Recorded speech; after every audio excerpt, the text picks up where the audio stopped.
Alright everybody, Speedy Minute 006 here, and I finally got this up and running.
Okay, sorry about that. Alright, Speedy Minute 006 here, and I finally got my live stream up, and we're good to go. However, I have been having technical difficulties with my software and things like that, so I'm still trying to mess with it and still trying to tweak it, so who knows what's going to happen. But anyways, we're good to go now, and this is a fantastic occasion. So for all of you that are here, I want to thank you for being here, and I just want to let you know that I really appreciate this, and I know that my buddy Dustin, who this is for, he really appreciates it, and this is called Games for Dustin. So for those of you who don't know, I have a buddy, his name's Dustin, and he's one of my best friends. So I've gone to school with him, and really just developed that relationship with him and his sisters and his family, and he's not doing very well right now, and he's got a lot on his mind, and so I told him that I wanted to do a live stream in his honor. So that's what we're here to do. We're here to do a live stream in his honor and let him know that there are people out there that care, and that there are people out there that can support him in many ways than just donating money or, you know, saying, hey, get better. Acts of kindness go a long way. So that's what we're going to do today. He grew up with video games. I grew up with video games. And I'm going to be talking about this periodically, because as I look on my stream, people come in, and then for those that kind of join in, you know, I'll kind of update. But anyways, nonetheless, let's get into this. We're going to start off with some Super Smash. I was trying to get my system going, but for some reason Murphy decided that things weren't going to work out today. But I have messed with this in the past, and I actually have my DSLR that I use as my webcam. I had everything set up and it was good to go, but Murphy decided to come play today, so I had to go without at least the webcam. And if there's any problems with any of this, then just let me know and I'll see if I can't tweak it or fix it. Alright, so I'm going to kick this off with, let's see, 3, 4. Alright, let's do this. Alright, right here, let's fight Dr. Mario, and no, let's get Link into this. I don't like random. Sometimes I like random, but most of the time I don't like random.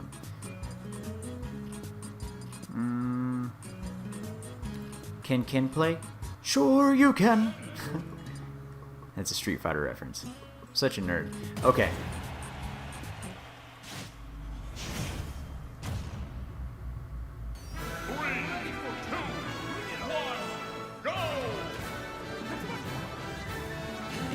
Alright, here we go.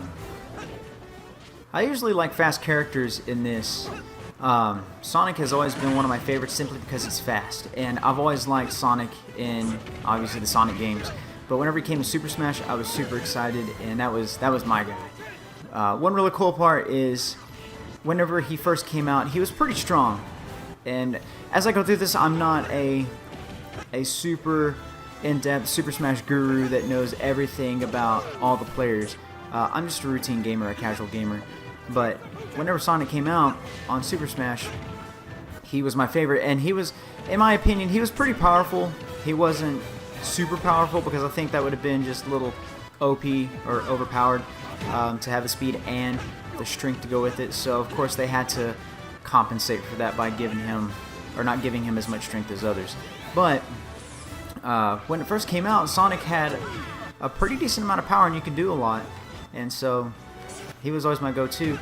And I think it was in Brawl where they kind of dumbed him down a little bit in terms of power, and I think even speed. Well, here in Ultimate, Smash Ultimate, I think he got his speed back, but I do think that his moves are still watered down. And what I really don't like is his final smash. He turns into Super Sonic, he flies around the screen, and it really doesn't do anything to the players, or the opponents. They just kind of bounce. And you'll see here in a little bit. So, about this live stream, I don't know how long I'm going to be playing, but I am going to be playing for quite a while. I have the support of my family members to be in here to be doing this. I was up trying to mess with my video last night, and I got that uploaded. Which, by the way, if you have a PS4 that is super dirty or it's really loud whenever you play it, more than likely it needs to be cleaned. There's not a problem with it, it just probably needs some TLC, and that's what mine needed. I had my PlayStation for about 6 or 7 years or so, and it was disgusting. So, yeah, you can check that out. But anyway, oh gosh, nope. That did. But yeah. So I was messing with my video yesterday, last night, up till maybe about almost midnight, and then I started messing with all of this. I started messing around with all of this stuff around 8:30 my time. I'm in Hawaii, and I have been messing with it ever since. Trying to get stuff set up, trying to mess around with this, and it just wasn't working very well. But nonetheless, we're here. And I'm not doing that great. I used to be pretty good at this, but then life happens.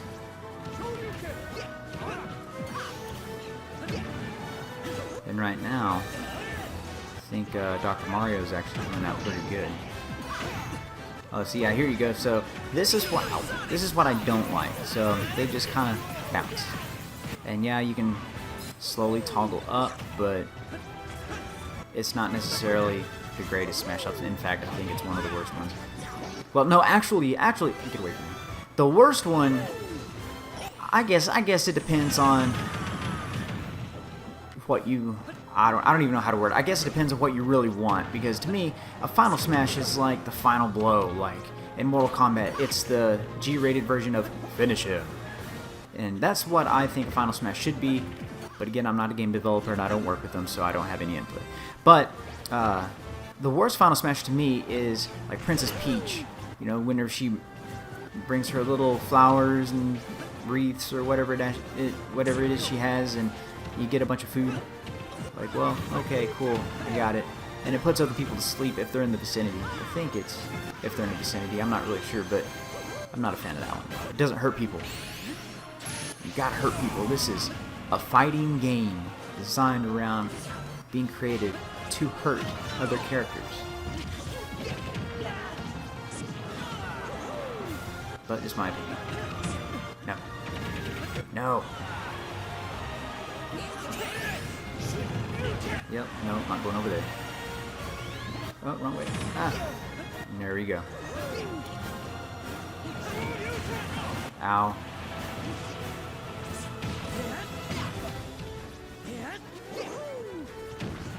So for the lineup today, what I have going on is some Super Smash. I have some Super Mario Maker 2, Ultimate Street Fighter, which that's really fun, and then Mario Kart 8, and some Hyrule Warriors. I even have my PlayStation up here. It normally stays downstairs, you know, kind of like as the family entertainment console, mainly for Netflix and all that stuff. But I brought it up here to play some Call of Duty if I can get that lucky and see if everything works just fine. Because I've just been super busy, but I wanted to do this for a minute. Ha, yeah, got you, Link. Yes. All right. This is almost over. Not as bad as I thought I'd do.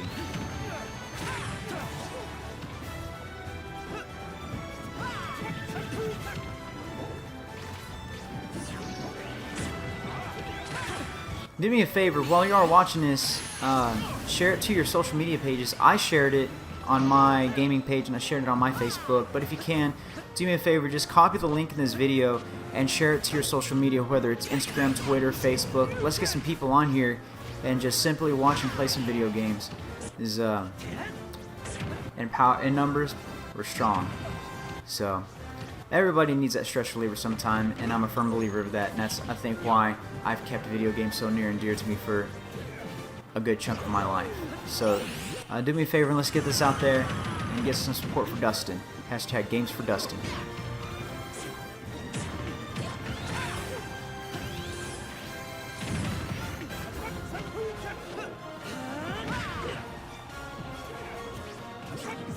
Maybe I should focus on Ken.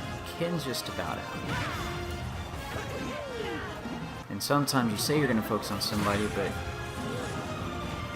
you just really can't do that.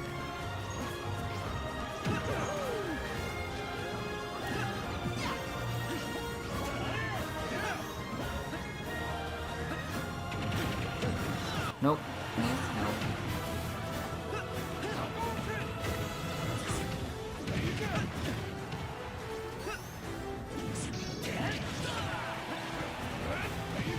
And got the final smash. Now time to see, he just bounces. Computer player defeated.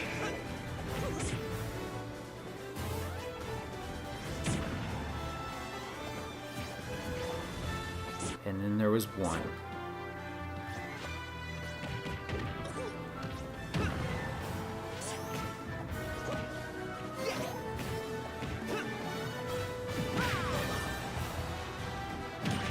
Ouch. That's alright, I got one more life.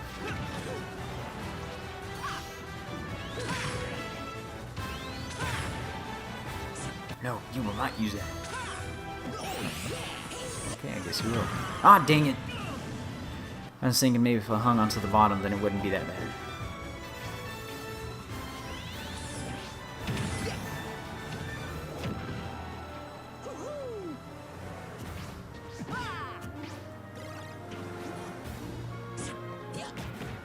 No more pills.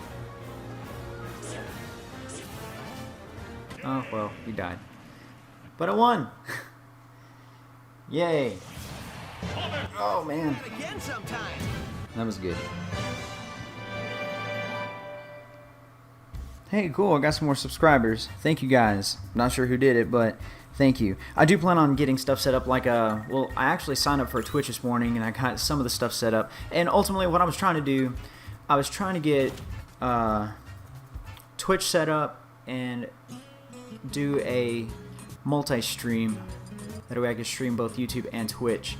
Even though I don't have any people on Twitch, I'm sure there's people out there that do have a Twitch and they can go hop on over there and watch as well. But there is a lot of stuff to do for that.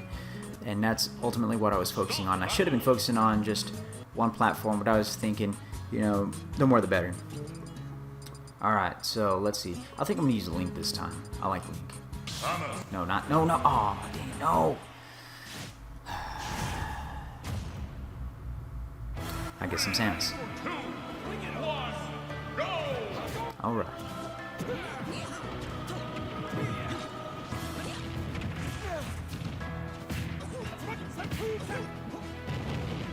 Get you from malpractice, Dr. Mario.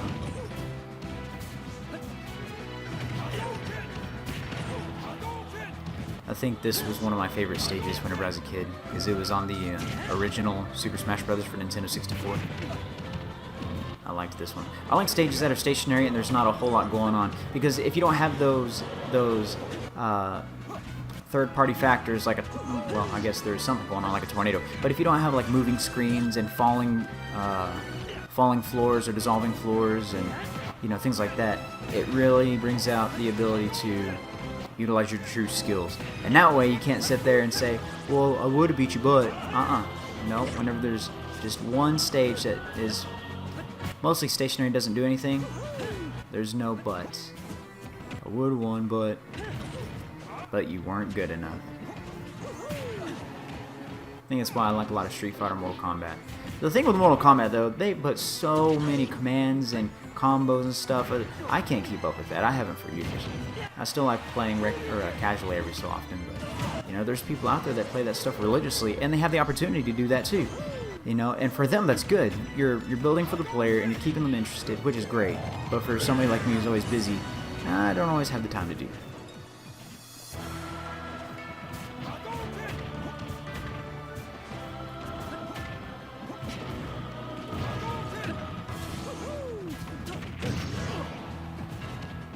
I've always wondered how Samus has fire continuously in that gun. Aww.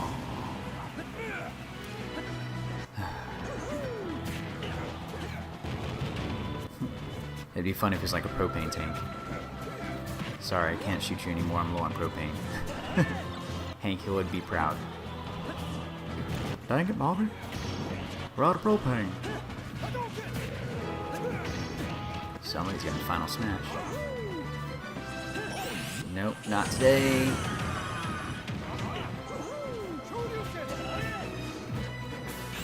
Oh no.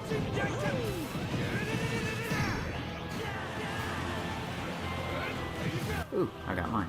I can't move, I can't move. There we go, okay.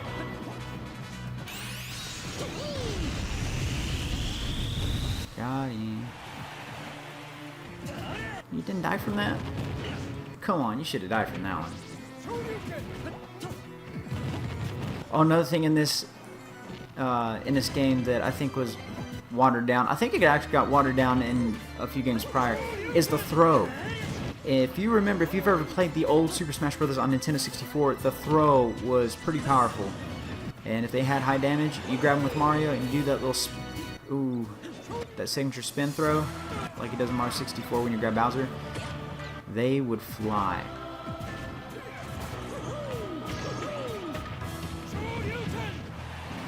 Nope, ouch. That wasn't fun.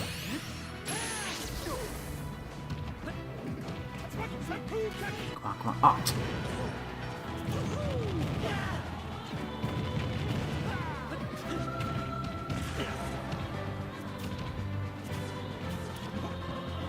Oh yeah. I like the screw attack, but you can never get anybody with it. And then in the old Super Smash Bros., you have Yoshi, and he does the little scissor kicks. You could get, I think if you did it right, you can get like dozens and dozens of numbers on the percentage or for their damage. I think it was even where you can do it and you can get up to 100 plus. They're trying to catch him, and that was quite tricky sometimes. Because, you know, they always like to better the games. Why'd I do that?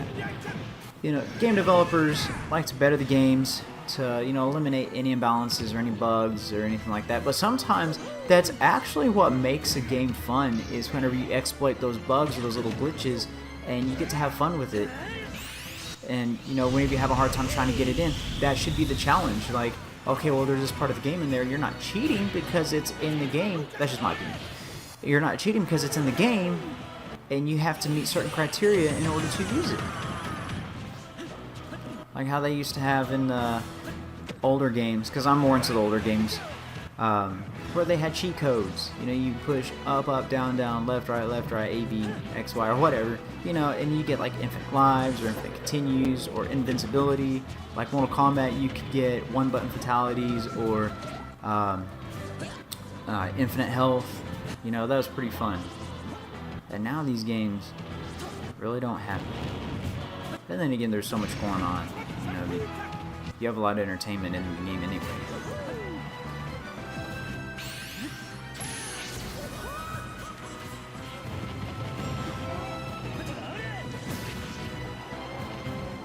Come on.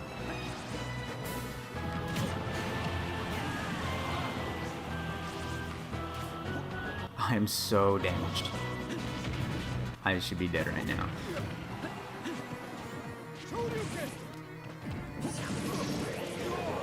No! I'm done. Got taken out by a tornado. Nobody got that one. And, yep, Mario. He's not dead, but it's not far from it.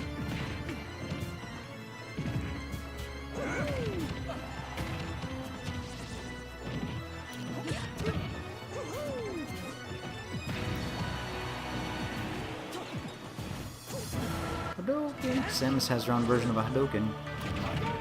Hadouken! Oh. You stay away from Mario.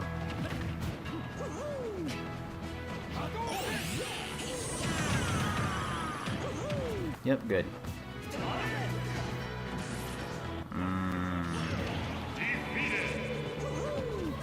Okay. Point blank. Mario's gone. And Link. Just kidding.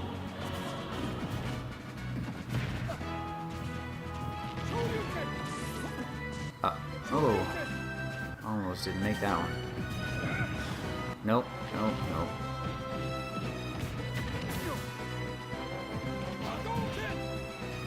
So one cool Easter egg for Super Smash is with Ryu and Ken, if you input the old commands for their Hadouken, the thing is like down, forward, and the punch button. So for here, it would be down, forward, and the special button or the B button. They actually do the Hadouken. So I thought that was pretty cool. And you're done. Got him. Oh man.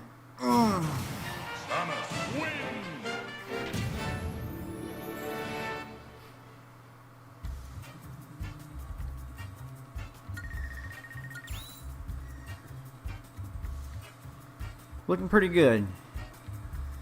Got 10 kills, 3 deaths, damage given 999% with 577 taken. So I was not a punching bag, so looked pretty good. Link needs to fix that hairline though. I know somebody else who has a hairline problem too. But we won't discuss that here. Alright, cool. So let's see what's next.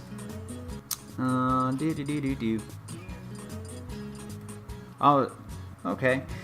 So somebody messaged me asking me to share some memories about Dustin. Absolutely, yes. Because after all, this is about Dustin. Hashtag games for Dustin. Trying to do multiple things at once. I can't multitask with my brain right now. It's so fried from this morning. I'm telling you, it's so fried from trying to do everything. I didn't even get to eat my my big breakfast. I hurried and grabbed a snack. Well, it wasn't really a snack. It's like a small bowl of granola. And almond milk, and I was in here camping out. But yeah, so let's go to Pokemon Stadium.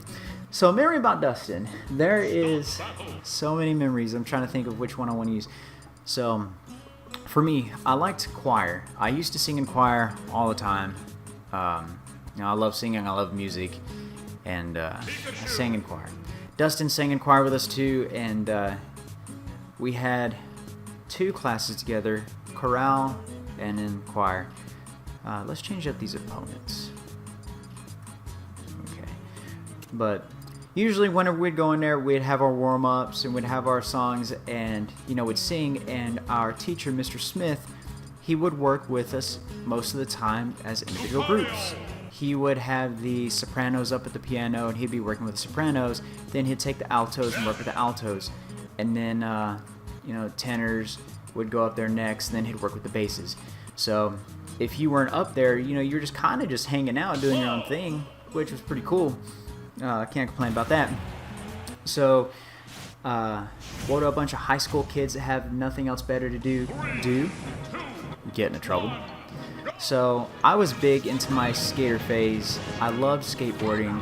I loved doing tricks, all that stuff. And I was in shape cardio-wise. I had great cardio and strong legs. So for some reason, I always liked jumping things. And I'm pretty sure Dustin can remember this. And Dustin's watching. He's probably chuckling right now, because I think he knows where I'm going with this. But I had a cell phone, and it wasn't a flip phone. It was like a little Nokia 4125 or something like that. I don't remember. But I was running and jumping over the adjustable podium. So it's like a little metal podium that Mr. Smith would use for sheet music. And whenever we would sing together on the risers as a whole class or as a whole group, he had his podium with the sheet music, and he was leading the songs.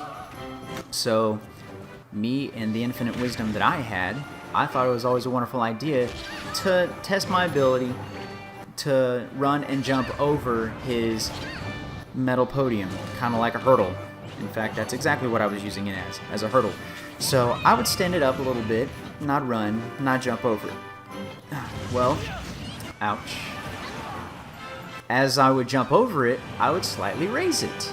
And it got to the point where it was raised pretty high. I actually, like I said before, I had good leg strength, and I would jump it pretty high. So seeing this, Dustin was sitting back watching this go down, and he's kind of shaking his head and smiling. And he waited until I raised it, to where it's pretty challenging. And once it got to a certain height and he saw me, barely clear that podium, he walked over and he's like, "Dude, give me your phone." I said, "Why?" He's like, "Just give me your phone." And I said, "Okay." And so I gave him my phone, and he opened it up, and I can't tell where I'm at. Ah, there I am. So I give him my phone, and he just chuckles, and he said, "If you do something, I'm going to get this on video."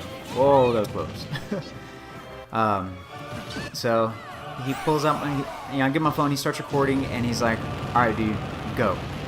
So I run, I jump over it, and I'm pretty proud of myself. Excuse me. So we do this for a little bit, and he's sitting there just biding his time. He knew what was happening. Innocent me, I didn't.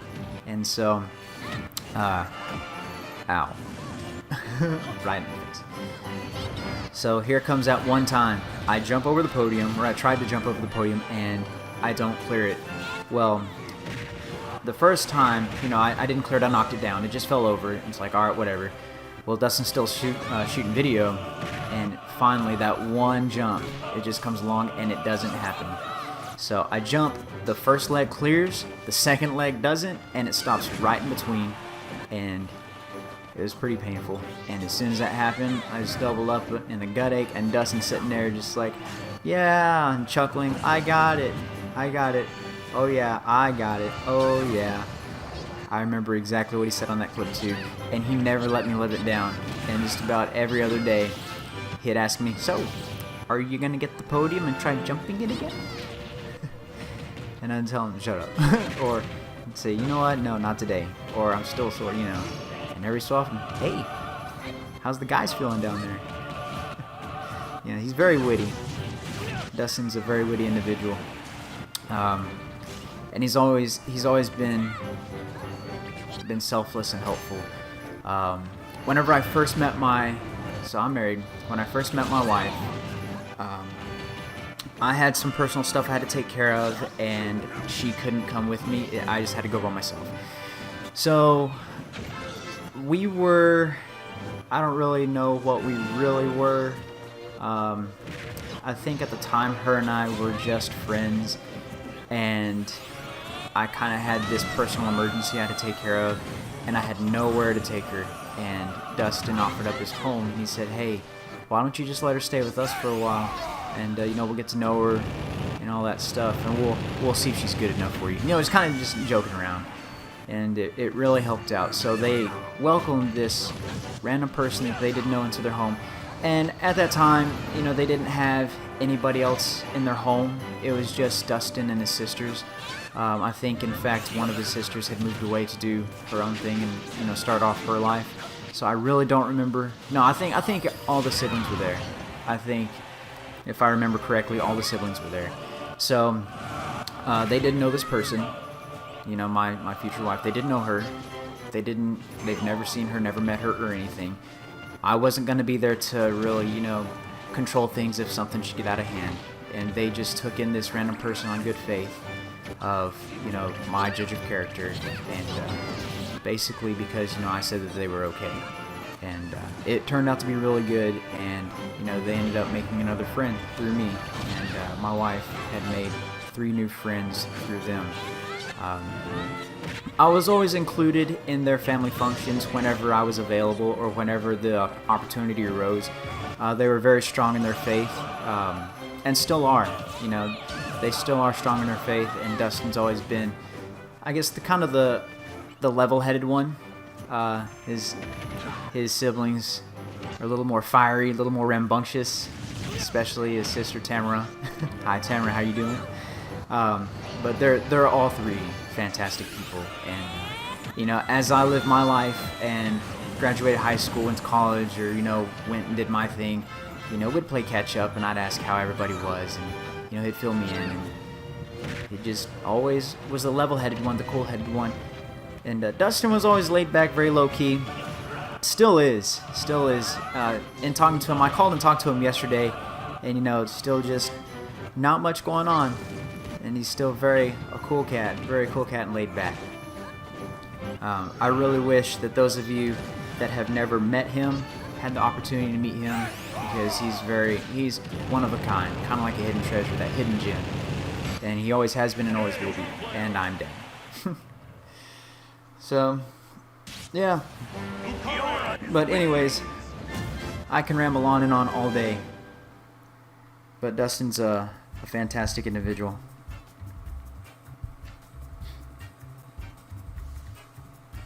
Alright, so let's see what the damage was today. Yep. 3 knockouts, 5 deaths. Ha! Still wasn't a punching bag. 707 to 568.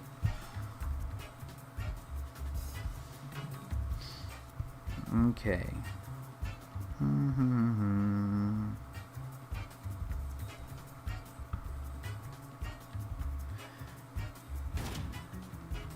Alright, so down there in the comment section, I want you, any of you, because I see there's a few people on this chat. I don't know who's on. I can't really see that unless you comment, but thank you, Felicia Martinez. Could some of you share some of your stories about Dustin? Because this is about him, and I don't know what platform, well, YouTube obviously, but I don't know if all of you can see the comments or anything like that. So please share something that I guess impacts you about Dustin, or your favorite memory of Dustin. Jorge Ontiveros, what is Dustin's favorite game?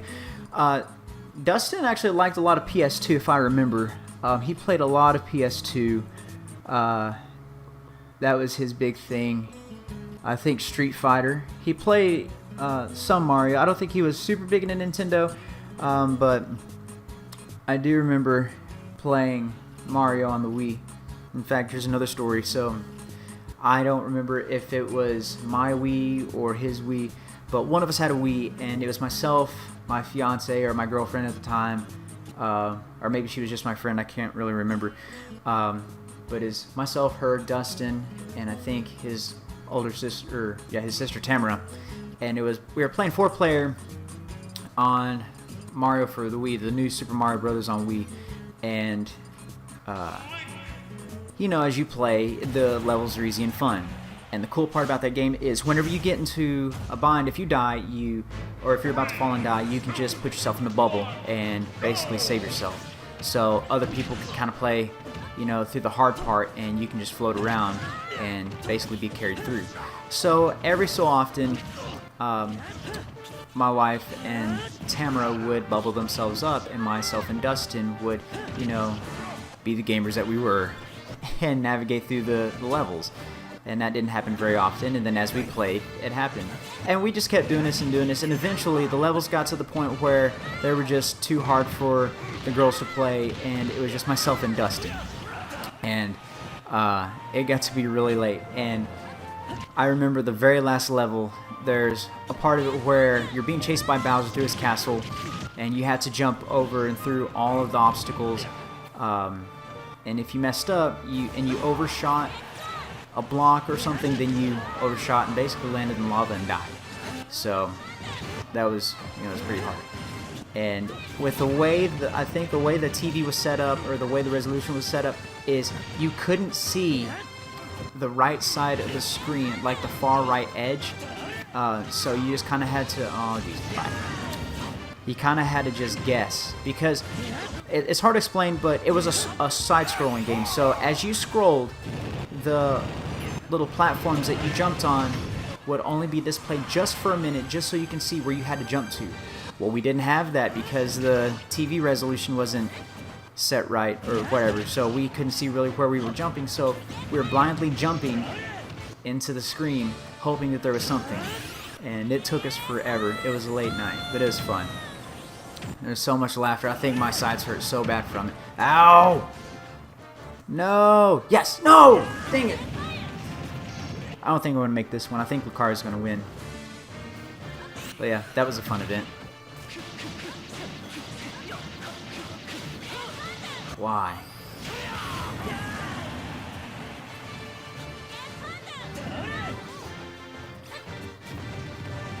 And Dustin, if you can, if you're still watching, try to comment on the bottom. Oh, it is. Okay, yep, Dustin. That was the big screen TV I had. Yep, I remember that. So, fun times. About to get this work. Oh, no.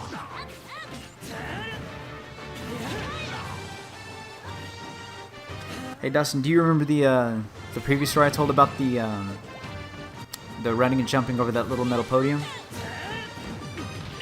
As I still remember it. That's the only memory I can feel. Oh, no, no, why'd I do that? Oh. I was watching somebody else. So I'm actually playing from my computer. Because with the way this is a capture card. So with the way this capture card is set up is you can actually route this from your system to your computer, and then from your computer back to your TV. And I'm playing this from my computer, and so everybody's small. It's not really helping me out very well. I have one life left, and Ness is gonna get this. Have I ever seen Dustin mad? Yes. Oh, yes. I don't...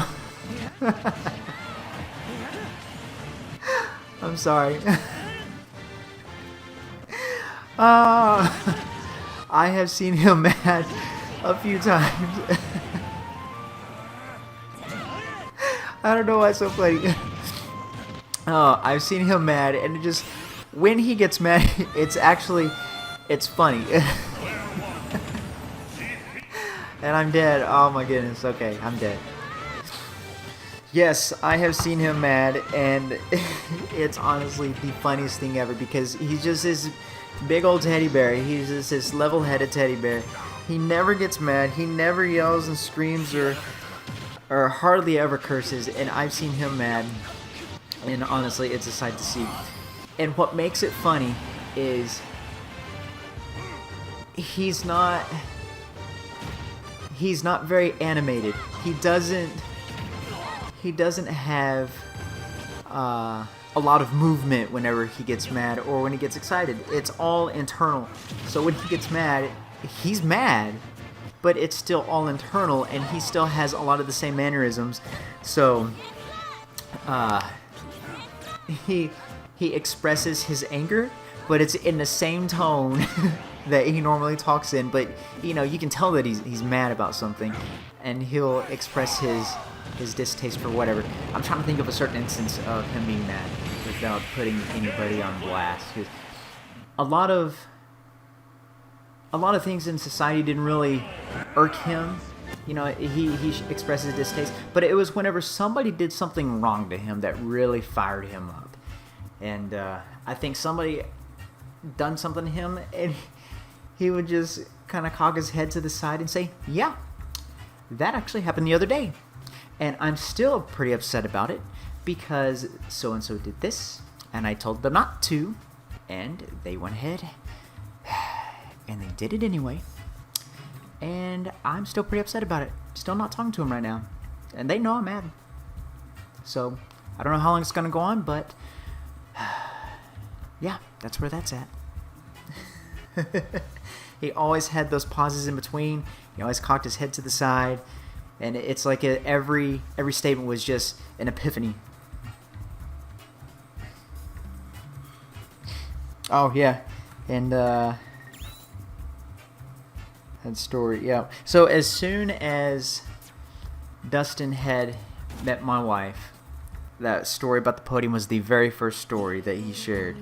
He made sure that was the very first thing that she knew about. Thanks, Dustin. Let's see, where do I want to go next? Oh, I know where I want to go next. The Star Fox level, Lilat. Like, not this one, not Venom. I'm trying to figure out where it's at.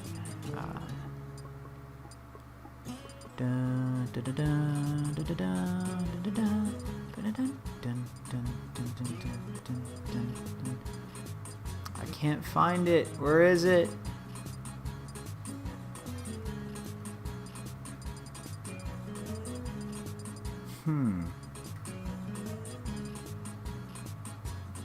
Okay, well, I can't find it, so we'll go to Saffron City. I like Saffron City.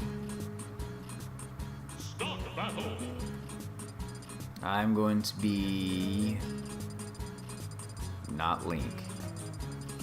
That's pretty bad. I usually never lose with Link. He's always my go-to because sometimes after playing for so long with Sonic or Pikachu, you know, the speed is sometimes hard to control. So then I'll just go to a slower character, and boom, you always have a winner with Link. You let me down. Actually, I let myself down. Let's try... You know, let's go with Greninja. Greninja. Alright. Huh, Jorge. Yep, that sounds like him. Yeah. Does anybody have any stories of Dustin? Share your stories and I'll share them here, and I'll read them out. That way everybody can hear about the awesome person Dustin is or the funny things that he's done.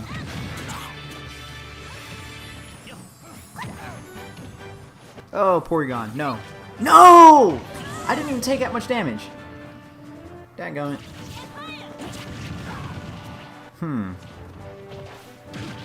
Also, if you're just now joining the stream, drop a comment down, say hey, and let Dustin know you're here. Because like I said, he's here. He's, hold on, let me see. He is Optimus Phantom. So if you look down in the comments, he is Optimus Phantom. So, shout out to Optimus Phantom, aka Dustin, aka one of my best friends. Just drop a comment, say hey, what's up? Because he's monitoring and he's watching. He's watching me get slaughtered. But he's a fighter. He's talking to him today. You know, when I was trying to set all this stuff up, I didn't give him a call, and so I told him if I don't call him, I'll definitely shoot him a text, let him know that I'm thinking of him, and see how he's doing. And in talking today, you know, he said he had a lot going on in his mind, and so, you know, I said, well, let's talk about it. What's up? And in talking, he shared one of his aspirations with me, and when he gets better, he said that he wants to open up a restaurant. And so that's really good. And I asked him, you know, I said, well, that's cool. You know, what kind of food do you want to make in your restaurant? And he said he wants to make some traditional and some new dishes that he's seen. Because he's been watching a lot of this reality TV with food making. And I have too. You know, there's Guy Fieri, and then there's the, I think the Gordon Ramsay Hell's Kitchen. You know, I've been seeing a lot of that stuff too. And so a lot of that stuff, you know, I see and I think, man, that looks good. Or I never thought of, you know, making this that way. And so the fat kid inside me wants to come out. But I'm actually trying to eat cleaner and eat healthier. You know, so I had to kind of stay away from that stuff. But yeah, so he wants to do that, and I think it's a great idea. And I was telling him, you know, everybody nowadays, all these restaurants and food chains, you know, everybody wants to be big and flashy. You know, they gotta be over the top. You know, and when they do that, what they do is they blend in. It's kind of like having a whole flock of peacocks. You know, they got those big colorful tails, and everybody has their own unique colors. But then whenever you have a whole flock of peacocks there, you kind of just blend in because there's nothing unique about you that stands out, because the vibrant color that you have is maybe a couple inches or a couple feet over, so nobody's really going to notice you. But what I told him is something that, in my opinion, what I think would be very successful is if you just had a traditional mom and pop diner. Because sometimes those little hole-in-the-wall spots or those mom and pop diners have some of the best food. And you're not owned by a big corporation, so you don't have to abide by as many guidelines. Now there are, you know, guidelines within the FDA and things like that, but if you're independent, you know, you have a lot more free reign of what you can do, but you also don't have that safeguard in case, you know, the government happens. But I think that'd be something to be mindful of, because some of those mom and pop diners are really good, especially with burgers or breakfasts. Breakfast especially. So, but yeah, maybe you guys can give him some ideas of what you'd like to see in his restaurant or what you'd like to have him make. So, because that's an aspiration of his. One day he'll get it. Yay, I'm not doing so bad. I think this time I've been trying to avoid and try to do damage control. Oh man, this is so hard trying not to get hit. I almost got hit earlier.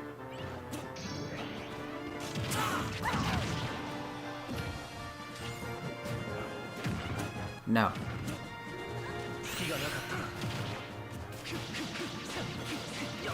I think that's the second or third time he's done that. But it's Ness. Get out of here, Ness. Done.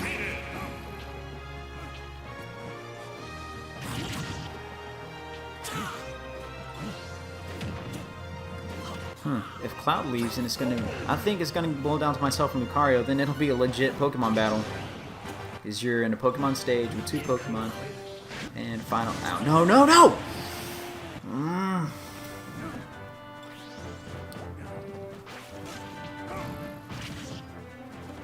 So much for that. Come here, Cloud. I used to be pretty decent with Greninja too. I thought about going online. I might still try to go online with Super Smash, but if I can't even beat level 4 computers, I think I'm going to get stomped if I go online.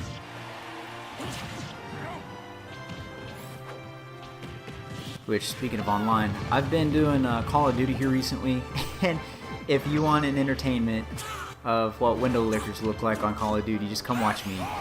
I'm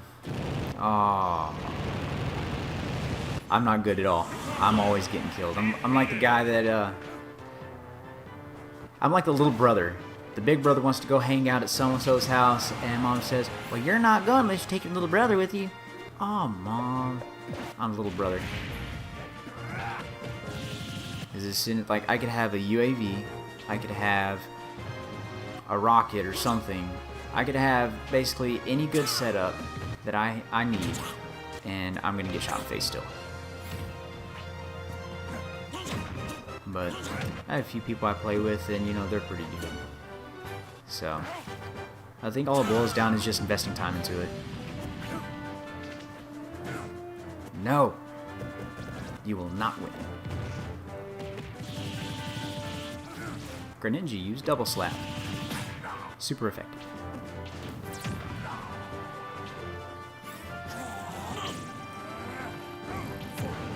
Ouch. Thanks, Venusaur.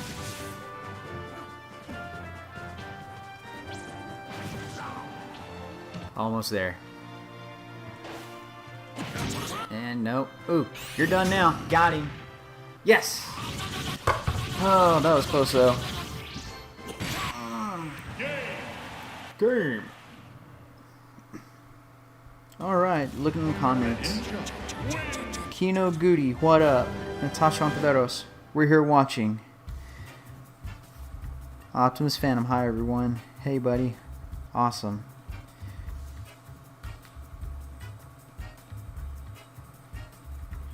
Oh yeah. So, Eva Allison. So Viv, that one burger joint you took us when we were in Hawaii was really good. Yes. Yes, it was. It was actually really good. Jorge Ontiveros. Hi, Uncle Dustin. I'm wanting to learn a lot of things. And then Ashley, I'm so thankful Dustin brought his beautiful wife to come and meet us. It was so amazing to see how the friendship between you and Dustin was like no time was lost at all. Yeah, for real, seriously. So, okay, first, I don't know if it's Eva Allison or Eva. I'm just going to say Eva. I don't know. I'm sorry. You know what? I'll just call you Viv. You're Viv. You're Aunt Viv. So, Aunt Viv and Dustin. Yep, perfect. So, anyways, Viv and Dustin came to Hawaii to, I guess, spend their time here on a honeymoon. And in doing so, I was lucky enough to meet up with them, myself and my wife. And I took them to this place called Teddy's Bigger Burgers. And to this day, you know, they're still some of the best burgers. I mean, I'm not a big foodie. I don't go and, you know, really critique food and restaurants and things like that. I'm a simple guy. I like simple things. And so Teddy's Bigger Burger hits a spot. My favorite place is Fuddruckers, but Teddy's Bigger Burger is probably the next best thing that I can get to a Fuddruckers because simply because of the patties. They have, you know, decent hamburger patties instead of the paper thin ones that you get at Burger King, McDonald's. Because every time I go there, you know, I always get the double whatever, double quarter pounder, double Whopper, whatever. You know, it's just not enough hamburger meat. So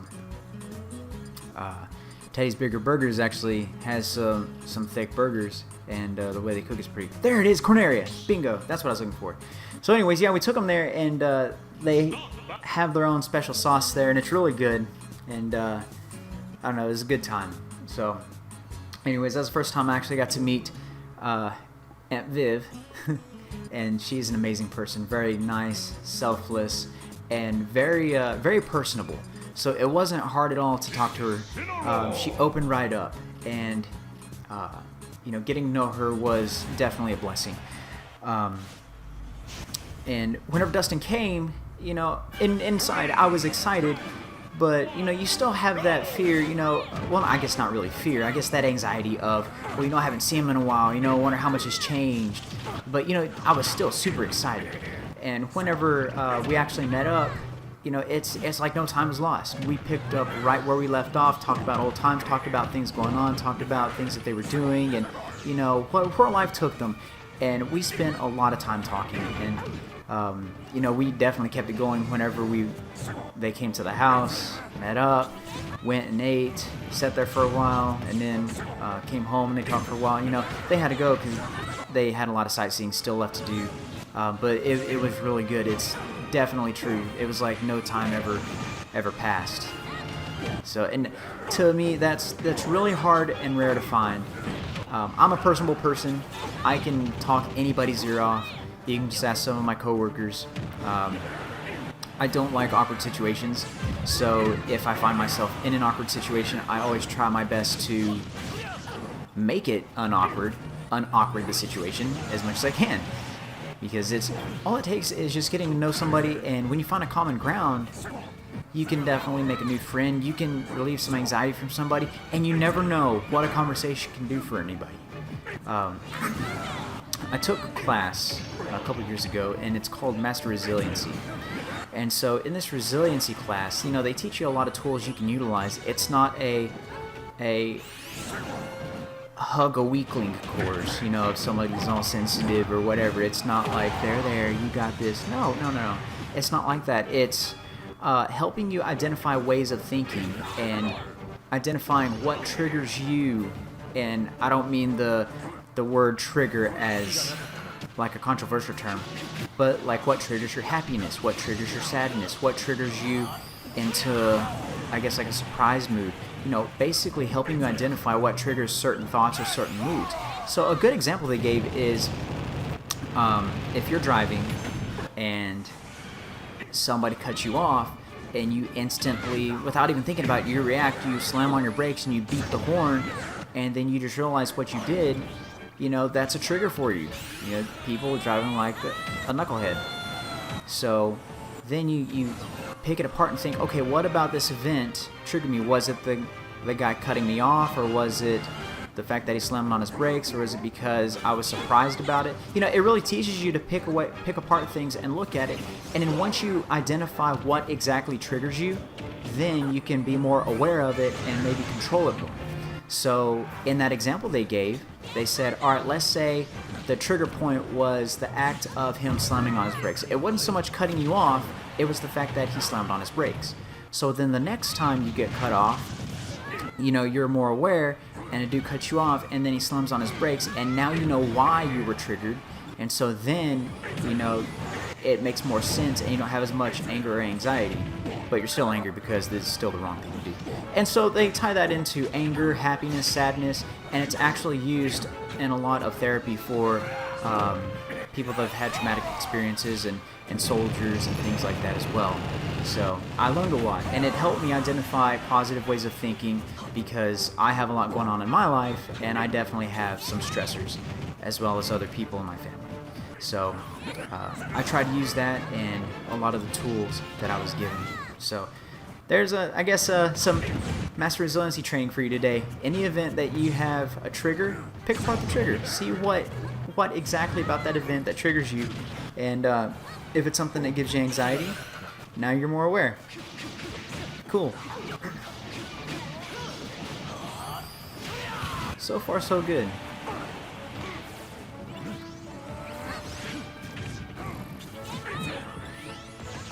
I just feel like a big dummy right here. Well, that didn't work. Alright, no! No, I can't die, I can't die. Yeah, alright, your turn. Got him. I don't think it'll kill him, but I think it'll hurt him pretty bad. Oh, yep, bye. Yes!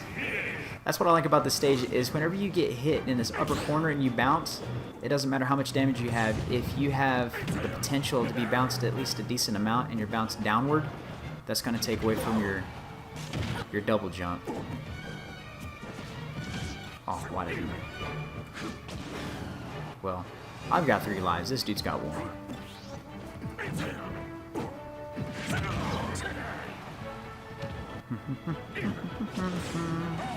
Ow. Well, that didn't work. Alright. Goodbye. Alright.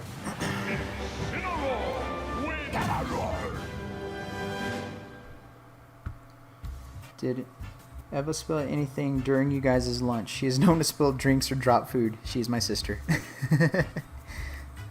Yeah, no, it's spill free.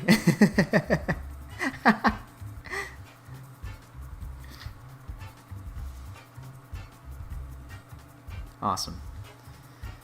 Alright, let's see what the damage was this time. Ooh, whoops. Yep. 6 knockouts, 3 deaths, and 568. Alright, cool. Alright, I think I'm going to do one more battle, and then I'm going to switch out games. So, Dustin, this is for you. Dustin. I want you to choose out of, let's see, Mario Maker, we'll play some Super Mario, Street Fighter, or Mario Kart. What do you want to see next, buddy? So let me know what you want to see. Again, Super Mario Maker, Street Fighter, Mario Kart.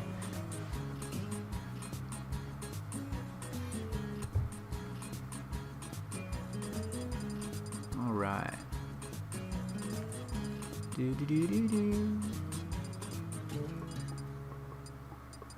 Where should I go? Let's do Jaziel's altar. Mario Kart. Dustin wants some Mario Kart. So this will be the final match, and then we will go to some Mario Kart. I feel better about that. I can do a little bit better at Mario Kart. Alright. Let's do Banjo-Kazooie. I actually allowed the update, and I haven't played with that character. Alright, let's see. Cool. Okay, Banjo-Kazooie, but I want to change my computer. There we go. Let's pick on Falco for a little bit. And we beat up Ness, so I'm pretty sure Child Protective Services are on their way now, so let's go. Let's fight Bowser. And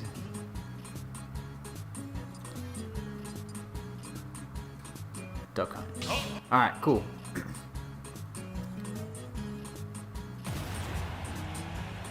It is on. 3, 2, 1, go!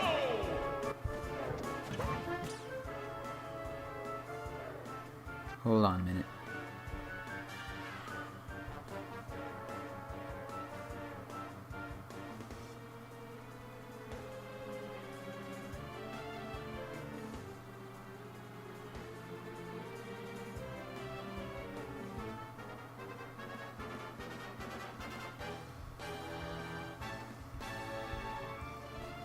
Okay, there. Alright, let's get this going. So, Viv, what stories can you tell us about Dustin? Is there anything that Dustin's done that, I don't know, you'd like to share with us or share with anybody on the stream?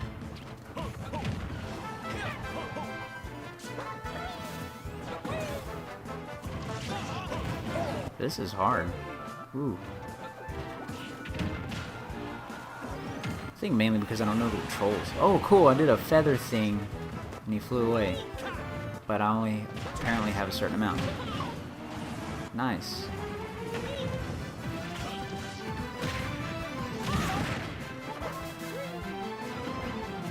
Ooh.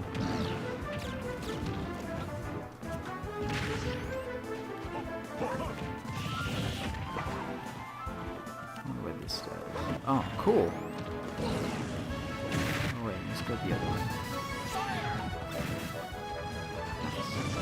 No, stop.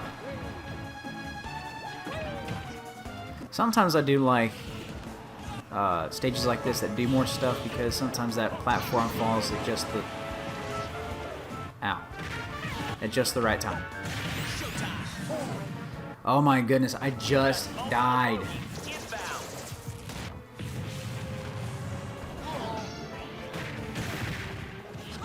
Oh, cool. Now we're gonna have this guy. Ouch.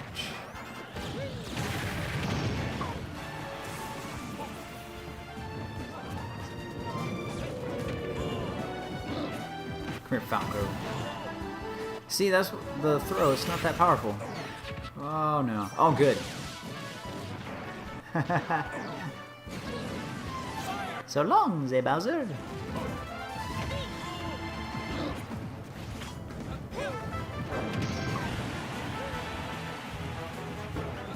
Oh, no! Oh, well. I was gonna die anyway.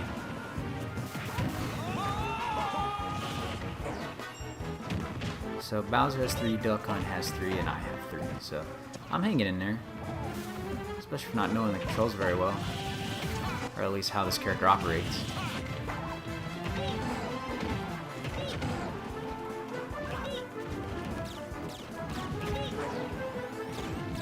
Awesome.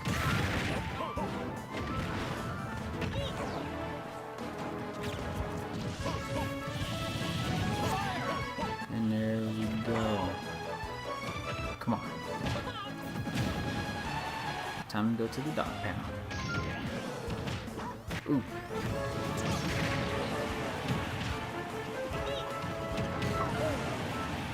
Ow. Bowser's pretty strong. Always has been. Him and Ganon. I think Ganon is the strongest one in Smash, but I'm not sure. I could look it up, but I'm being lazy. I've also thought about doing something on my YouTube channel, something called Gamer Grub, where I do a video of making little snacks. One thing I like to eat is, and it's pretty popular, really popular, is hot Cheetos with melted cheese on it. So good. That was a big thing whenever I was in middle school, back in like 2000 or 2000, well, yeah, 2001. That was a big thing. You can go up to the lunch ladies at the little thing. So you had the main line, and then you had the, I guess, the little, I called it the more exquisite side of the cafeteria, because that's where all the rich kids went, because they had money and stuff. You can go buy like cheddar, what are they called? They were called munchers, but they're basically like little deep fried cheddar bites with potatoes. It's basically like tater tots, but with cheese inside of it, and jalapeno peppers in it. They're really good, and those are super popular. Another popular thing was buying hot Cheetos and having them put a couple squirts of that nacho cheese in there, and then letting it sit so it would get kind of gooey, but then the center would still be crunchy. Those are really good. And so once every so often I'll do that, but it's so bad for you. It's so bad, and then whenever you eat it, you just feel bad, not like guilty wise. Because if I'm gonna eat it, I'm gonna feel good about it. I don't feel guilty about it. Like physically, like I'll have that lower abdomen pain, feeling that regret, like, oh, this is gonna hurt. But it's so good. No! You punched me earlier. Really? I'm dead.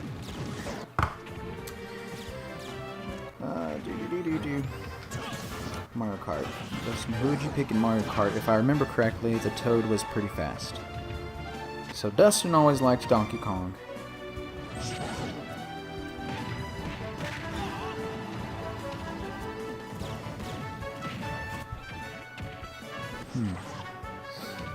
I'm not sure who my favorite person in Donkey Kong was. Or not Donkey. My favorite person in Mario Kart.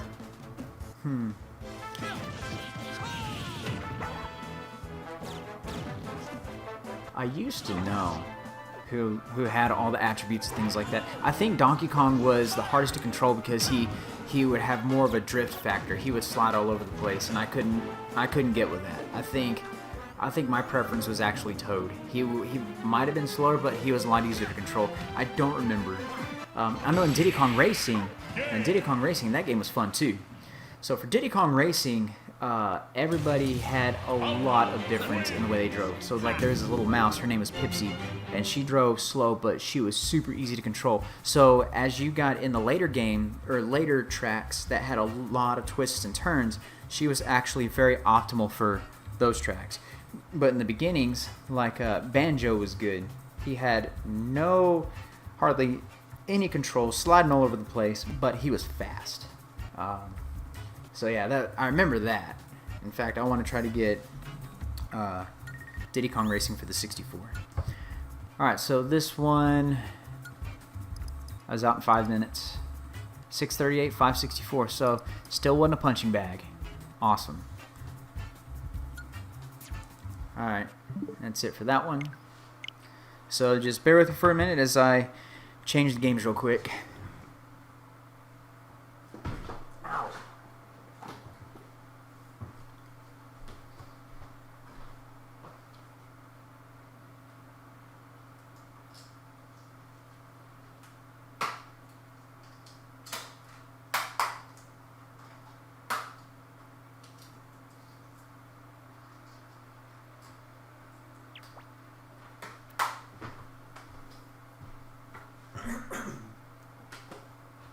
Alright, we have our game, and I literally just tried to start it by clicking the mouse, but this is obviously the Switch. So yeah, Dustin, so right here, you can look here and see Mario Kart, Super Smash, Mario Maker, Street Fighter. I also have this Hyrule Warriors, so it's, I don't know how to explain it. It's like, I forget the name of the actual game. This is basically modeled after another game, but basically you and all the other Legend of Zelda characters, you have objectives, and you're just going around slaughtering hordes and hordes of people. Just loads of them. It's actually kind of satisfying, but it's pretty cool. We beat this one day. And then I have Link's Awakening. That one's fun. I've actually beat it, then started over and beat it again. And then I'm going to play some Sonic later. That one, that's fun. Sonic Mania. And then Octopath Traveler, Pokemon Sword. I have Super Mario Party as well. But Super Mario Party is not that fun unless you actually have a bunch of people to play with, which, I mean, I do, but getting all the planets aligned and getting everybody to sit still isn't really easy to do. And then, oh yeah, some other games on here. Pokemon Go, Kirby, Mortal Kombat, Mario Odyssey, Bomberman, Sonic Forces, Mega Man 2, Nine Parchments, that's a small RPG game, Mega Man. Breath of the Wild is fun, and Tropical Freeze. Oh, I forgot I had Tropical Freeze. Dang. I might actually play that later. Yeah. So yeah, that's my collection. So without further ado, let's play some Mario Kart. Alright, so Viv, we met when we were in college. We had freshman seminar together. Until this day, he still swears that we also had French class together. We had math, freshman seminar, and French.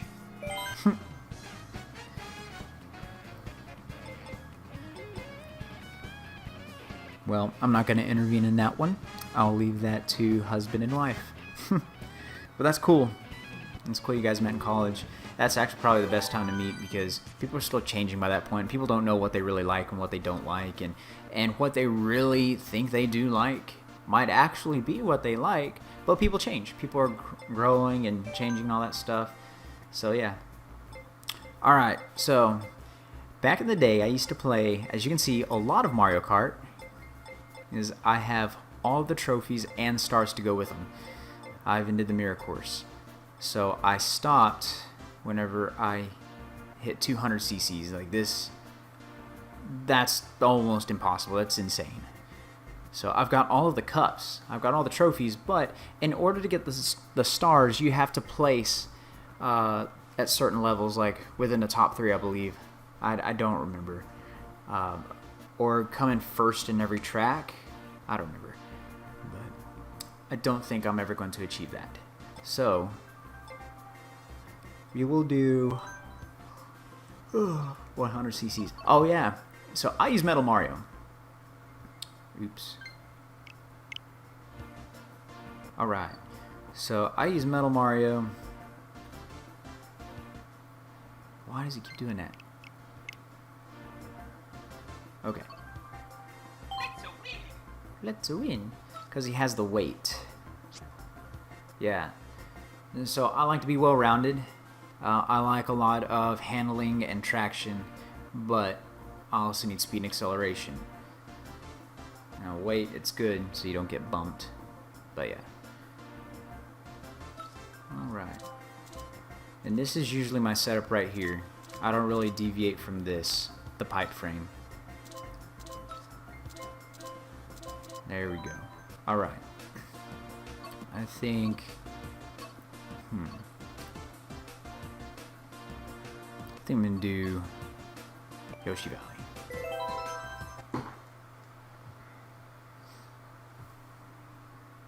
I'm really bummed out. I wanted to, I don't know, have my webcam going. I have a DSLR, you know, it's a few $100 sitting there collecting dust. I actually had it set up, and I've actually done testing streams of actual Switch footage and, oh, that's good, of actual Switch footage with my DSLR. You know, it was okay, but just for some odd reason, today it bothered me.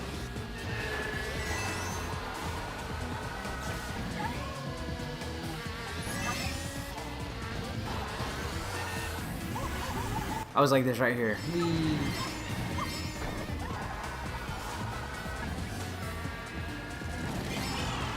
And jumping through fireball rings, that's fun.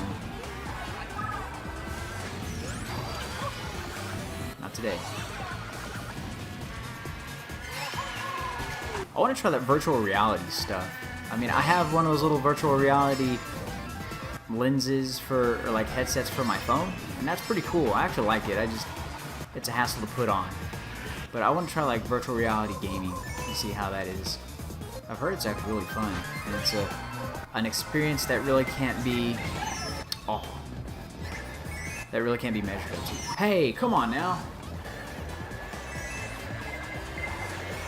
Oh my goodness. See, that's the struggle. That's what always happens. Always happens. Every time I get...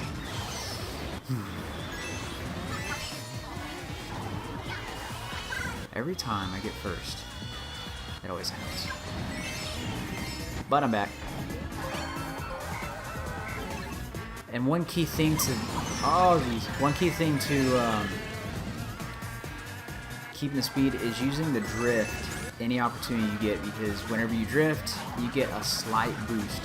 And those little boosts add up over time, and sometimes those have just as much power as a mushroom.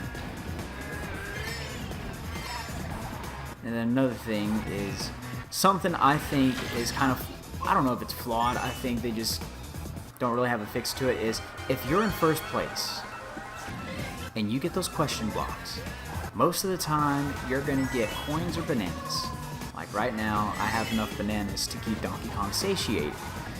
And I think what needs to happen is, if you're in first, they should create some items that also cycle through, that allow you to keep your advantage, because the bananas are a defensive posture, like a defensive thing. So, like, I have a banana, and right now I'm holding the button to keep the banana behind me so I don't get hit from behind. I'm strictly defensive. And then if I get coins, those are kind of like, okay, I guess that's an offensive type of deal, because coins contribute to your speed. So whenever you hit 10 coins, your cart goes as fast as it can. So I guess that's equaled out. But I think it should be a little more apparent. Maybe have something that can slow the other players down, like allow you as the first person in first place to get a lightning bolt or something else, because honestly it gets boring getting coins and bananas all the time. And then if somebody's coming up, how are you gonna offensively knock them back? Like, you can be defensive and have that banana behind you. Sometimes you can get a shell and keep it behind you, but how are you gonna really protect yourself?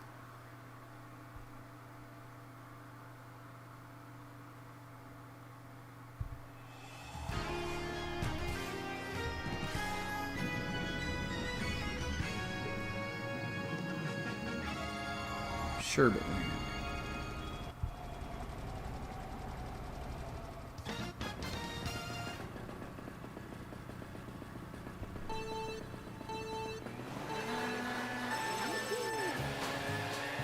Well, this time I didn't have a boo-boo, which is weird. I always hate these penguins. I hit the penguins and it's always a bad deal. Speaking of penguins, in Mario 64, if you go to the snowland, you can pick up the penguin and you can drop it off the cliff.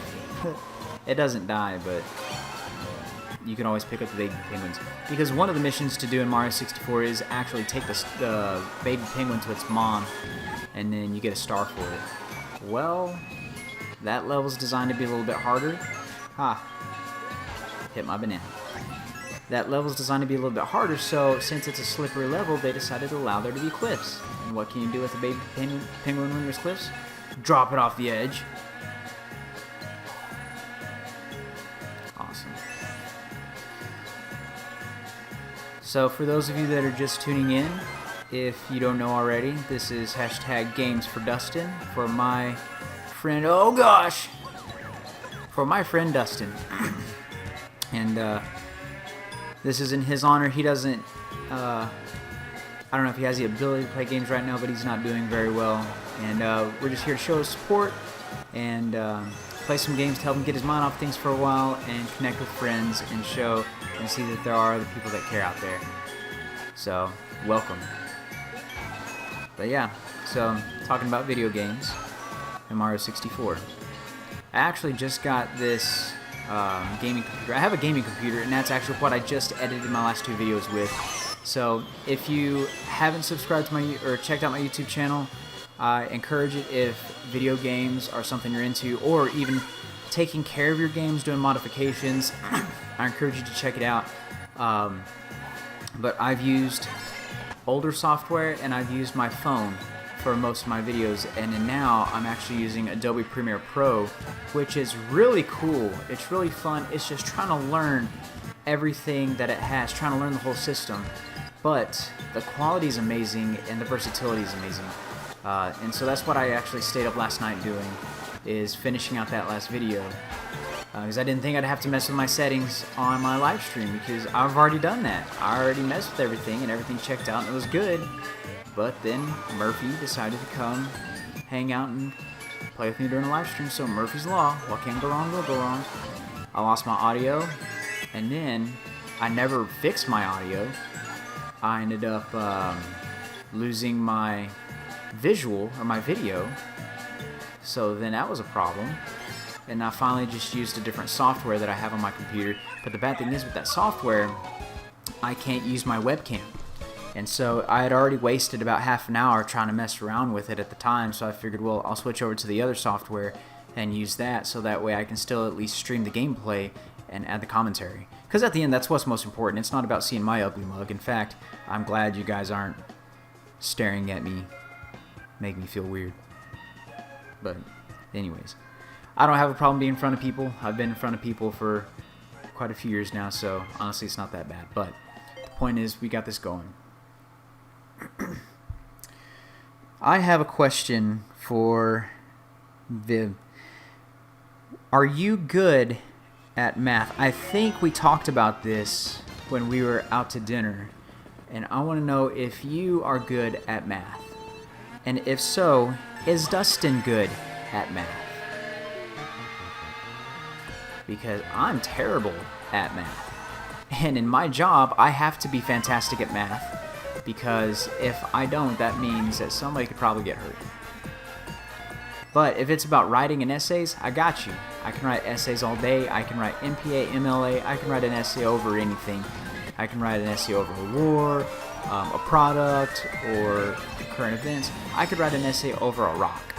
But you start putting numbers in front of me, I get nervous. And you start seeing letters with it, I start heavy breathing and sweating.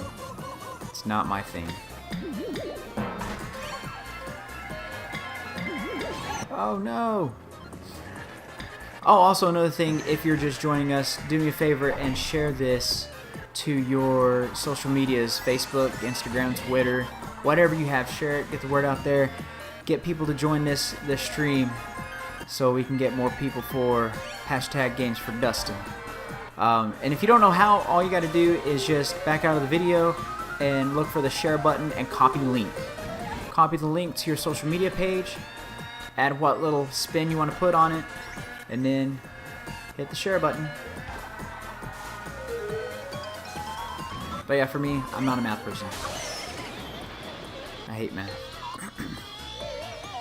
Ooh, another story. Dustin, do you remember whenever we had, I think it was geometry, and we sat next to each other, and I think behind you sat this guy named Aaron Stockwell. Great dude. I wish I could find him and reconnect with him. Good dude. And then behind me there was Kimberly, I forget her name. I forget her last name. But anyways, they were always low key and things like that. And you and I had decided to start playing jokes on each other, and I can't remember if it was Aaron or Kimberly, but one of them had said that we needed to, I guess, have a competition or go a week of just playing tricks on each other, and I forget what we called it.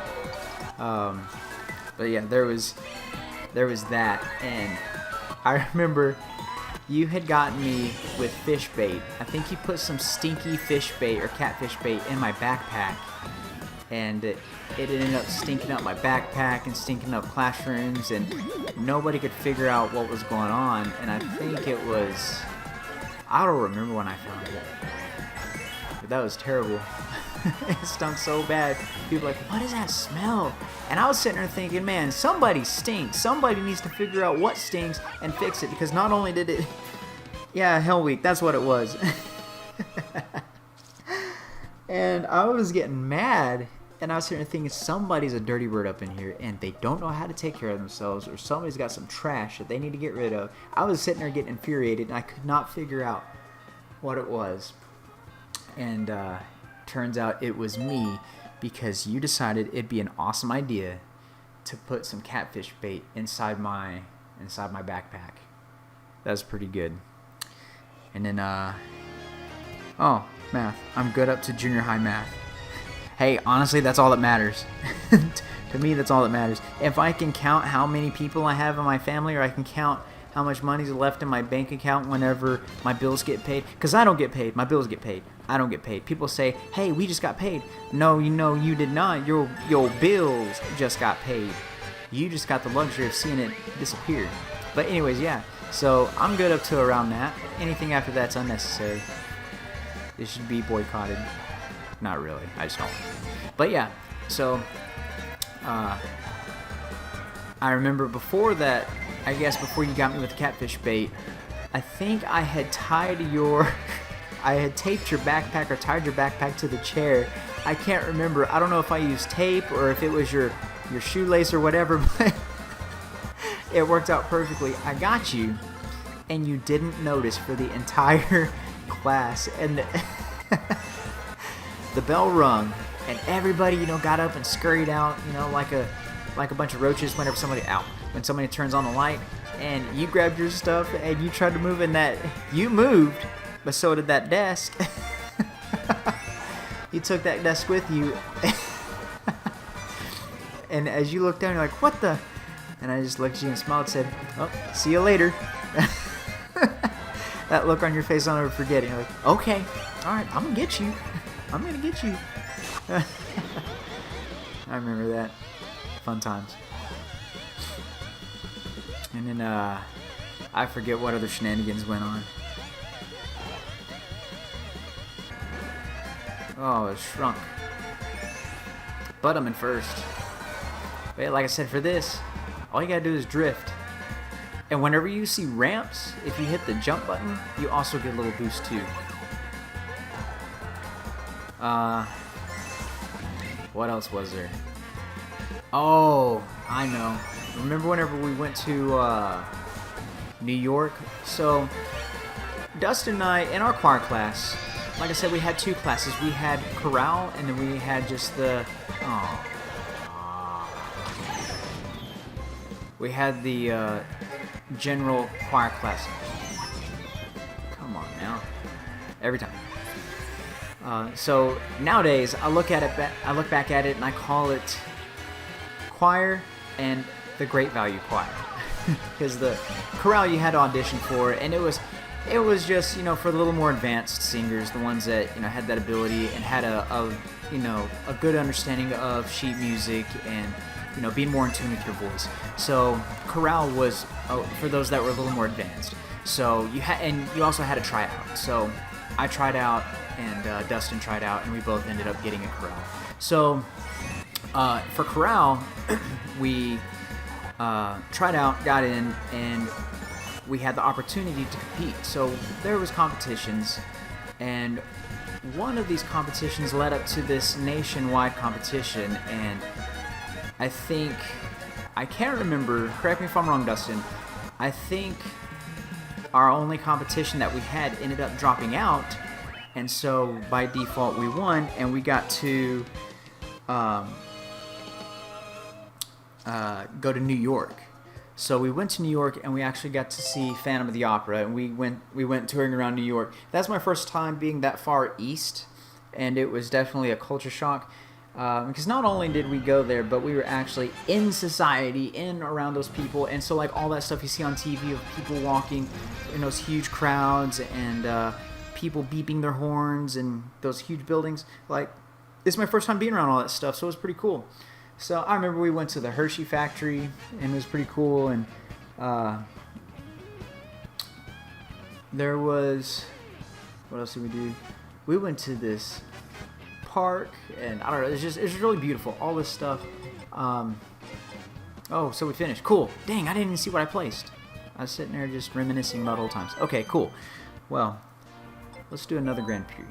Let's do 100 cc's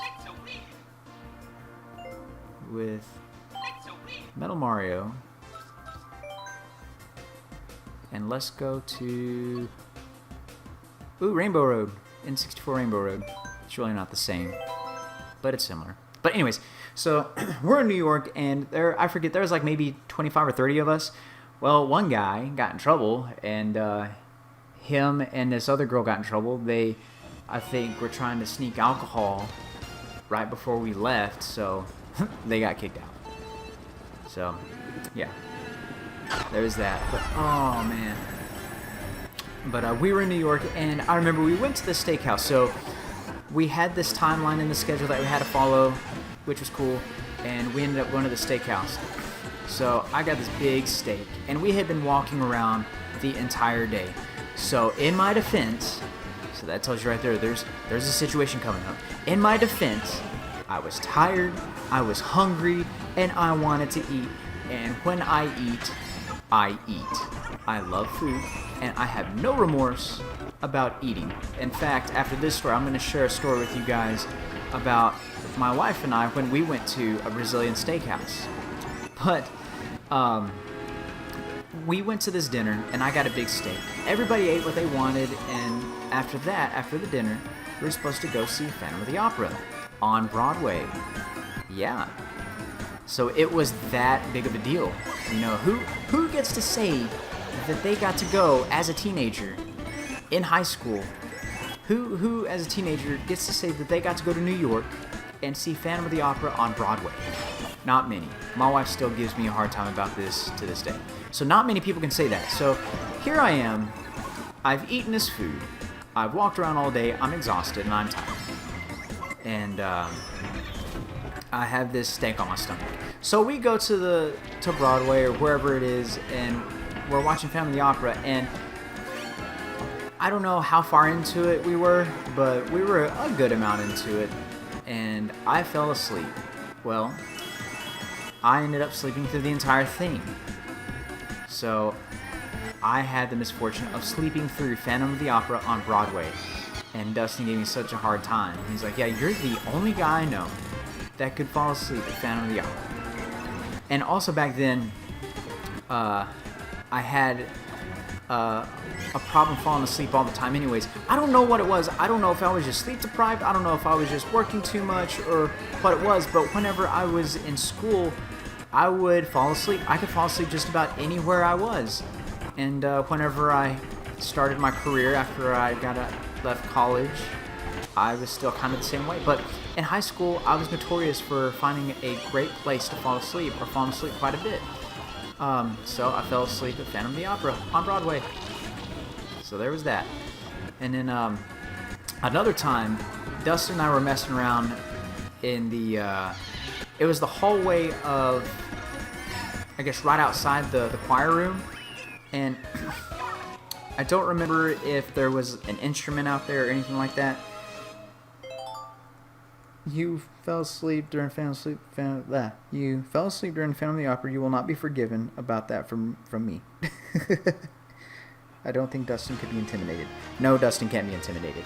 But anyways, we were outside of the choir room, and Dustin and I were messing around with something, and I think us being dumb kids were experimenting around with the sleeper hold, talking about like, well, you know, where exactly does one need to place a sleeper hold in order for somebody to fall asleep?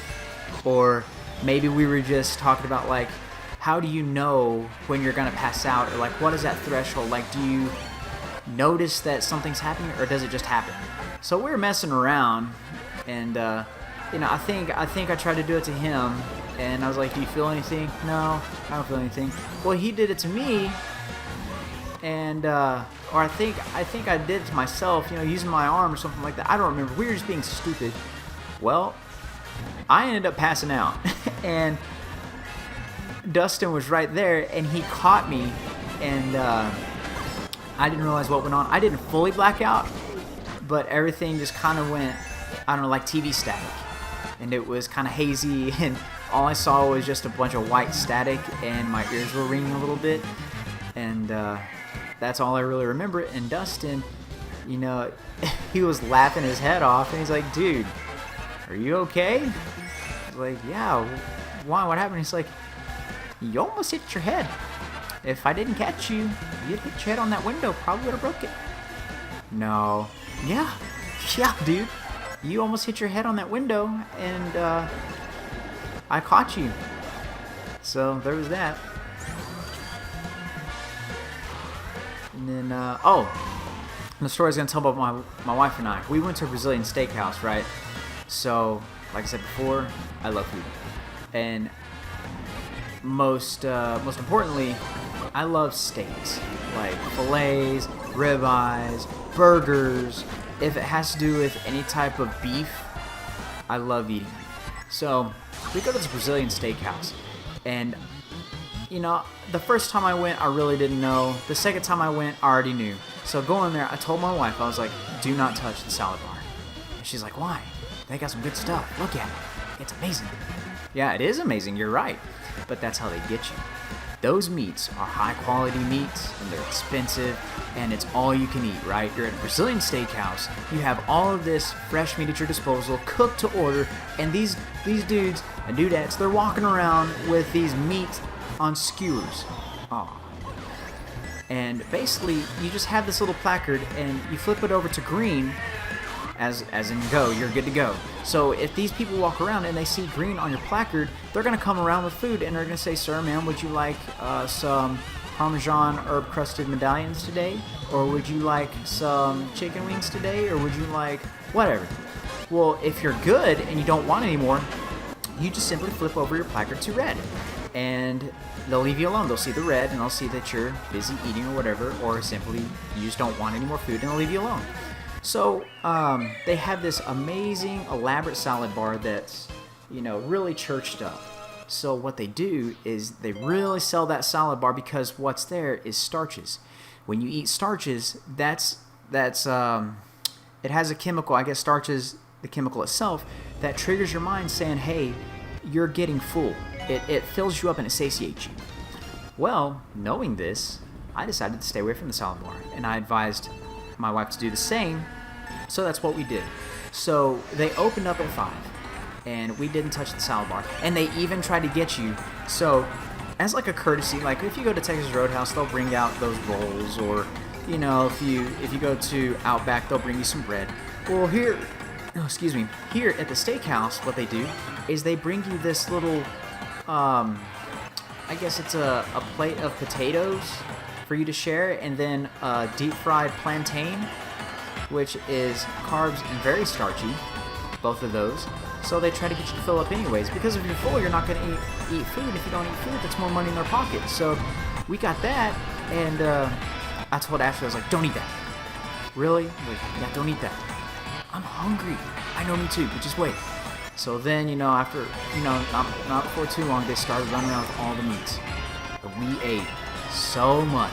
I'll put it this way. We got in there when it opened right at 5, sat down. We were like the first or second couple seated.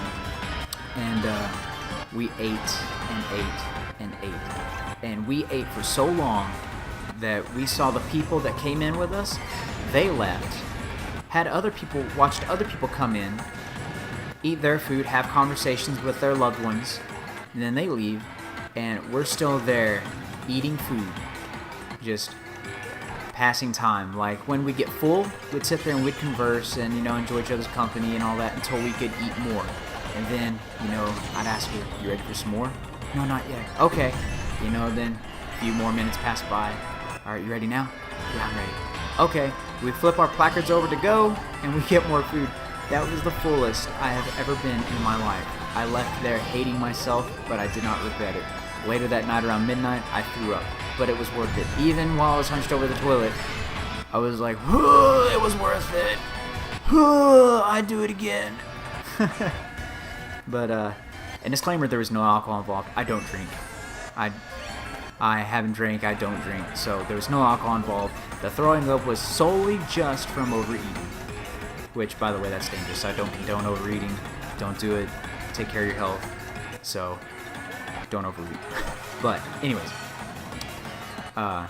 I was in there at midnight throwing up, and just while I was throwing up in that pain and misery, I was sitting there thinking, I still don't regret this.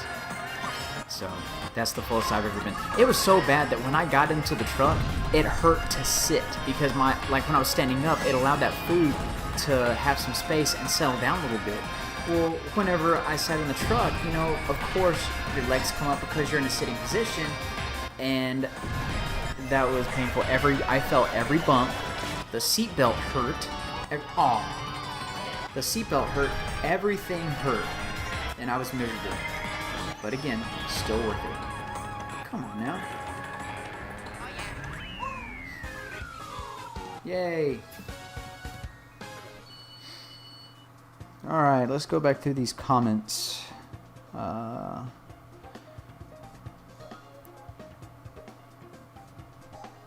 have a story about Dustin. This is from Jorge Monteveros. I have a story about Dustin.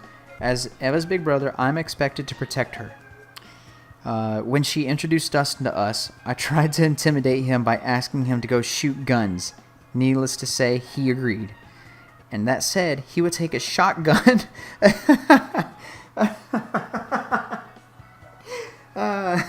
He would take his shotgun and whatever guns he had at the time. So yes, the intimidation tactic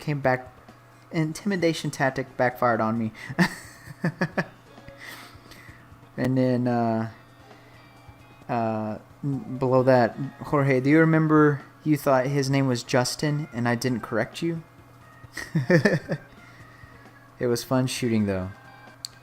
Jorge says, that's because my mom called him Justino, and you went along with it. So I started calling him that. I don't think he corrected me though. That's awesome. Thank you for sharing. That's really cool. Yeah. I have a shotgun story. Oh man, I have a shotgun story. So, Dustin might remember this. Dustin wasn't there for this one, but he was definitely there to be the ear that I needed to share this awesome story with. And I just, But anyways, so I lived out in the country. Dustin lived out in the country. Dustin lived on one side of this little town called Portales, and I lived on the opposite side of Portales. So I was about 7 miles out of town, and my dad was a big hunter. He liked hunting, deer hunting, elk hunting, pigeon, doves, whatever he could shoot. He liked guns. He's an outdoorsy person. He's a country guy, and I guess that's where I kind of get it too. I'm not so much of a hunter just because I don't have that opportunity. I like it. I love being out in the wild and nature and all that stuff. I love campfires, all that stuff, and that rush whenever you shoot a gun for target practice or whenever you finally bag that buck. It's amazing. You can't be replaced. I'm not a gun psycho, so please don't report me. I just like shooting guns. But anyways, my dad had all these guns in his closet. Well, nobody ever messed with them, and it was big boy rules. It was just myself and my dad. We lived in Portales, and it was big boy rules. I was 17, I think maybe 17 or 18, I don't remember. But old enough to conduct myself as an adult, and old enough to know how to handle weapons. So he kept his guns accessible. He, kept ammo with the guns. Not the best idea. But big boy rules. Two men in the house, whatever. So I had my buddy. His name's Joaquin. And Joaquin used to come over to my house all the time because he lived pretty close. We were out in the country, but he lived just across the highway on the other side of the country, if that makes any sense. So he would come over, and he saw the guns, and he's like, "Oh, these are your dad's guns?" I'm like, "Yeah." Well, I'm over there across the bedroom looking at something. Well, Joaquin had decided he was going to grab my dad's shotgun and look at it. Totally fine. Well, what I didn't know is he had grabbed my dad's shotgun, and he was messing around with it, and next thing I know, I hear this loud pop. You know, this round went off, and I didn't know what it was, and I turn around, and Joaquin's eyes were just two saucers. They were just bug-eyed, jaw dropped, bug-eyed, everything, and he was freaking out. Both of us were freaking out, and I was like, "What'd you do?" And he's like, "I don't know, I just held it like this, and it went off." I mean, he pulled the trigger, you know, but thankfully nobody got hurt, which, you know, that's the best part. Nobody got hurt, but it was definitely eventful. So we cleaned up. So I looked up, and there was probably a hole in my roof and ceiling about the size of probably about a 50-cent piece, and there was drywall and all over the bed because it shot directly above the bed. So Joaquin and I are hurrying trying to clean it out, and I was like, how am I going to cover up this hole? So me and my infinite wisdom, I went to the bathroom, and I went to grab a bunch of toilet paper. So I grabbed toilet paper, and I wadded it all up, and I wet it. The texture for the ceiling was kind of like spackle. So I figured, well, if I get this glob of toilet paper and I get it wet and I could shove it into that hole, then, you know, it'll suffice for the time being until it actually gets fixed. So that's what I did. And I figured, you know, we could clean it up and call it good. Well, my dad came home and we still had plenty of a mess to clean up. And I was like, well, this isn't going to work. So I told Joaquin to stay inside, and so he stayed inside, and I went outside, and I was like, Dad, I got something to tell you. He's like, yeah, what's up, son? Joaquin came over. Oh, that's good. How's he doing? He's fine. He's good. But we were looking at some stuff, and in your closet, he saw your guns. And I instantly saw the color go away from his face, and he just starts saying, oh no, oh no, oh no, over and over and over. So, you know, I'm telling him what's going on, and I said, Joaquin grabbed your gun, the one that was loaded? Yeah, the one that was loaded. Oh no, oh no. And he was looking at it, and it went off, and he shot a hole in the roof. Oh, the roof? Oh, okay. Oh, for a minute I thought you meant you were going to say he shot himself or shot somebody or something. Oh, that's fine. I don't care about the roof. Oh, okay. Man, when you told me that, I thought somebody died. So, there was that, and I shared that with Dustin. And so I have some close calls. I've had an eventful life. But yeah. And there's another time I wrecked my car. So, and then Joaquin, you know, he saw my dad, and he said, could you do me a favor? And my dad was like, what's that? Please don't kill Justin. Yeah, I'll think about it. So I wrecked my car, and my dad was pretty upset. So yeah. Jorge, Frankie, do you remember Street Fighter? Tell me a story about Street Fighter. I want to hear some stories about Street Fighter. In fact, I think after this, I'm going to pop in Street Fighter. But yeah, Dustin, what do you want to see? So this is going to be my third Mario Kart race. After this, I think we'll switch to a different game to change it up. So what do you want to see? You want to see some Street Fighter? I got all those games that I showed you. I definitely have. You just let me know. But immediately with me, I got Mario Maker, Street Fighter, Hyrule Warriors, Super Smash, and then downstairs I have the other games, which is too easy. I can go get them real quick. So let me know what you want to see. Oh, and then also another thing is, I'm going to be playing on this for a while. So don't feel like you guys have to stay on this entire time, because I know that some of you have jobs, or some of you want to spend time with your families. Some of you might have night shift or whatever. So for me, I'm in Hawaii, so I'm on Hawaii Standard Time, and for me it's 1:22 p.m.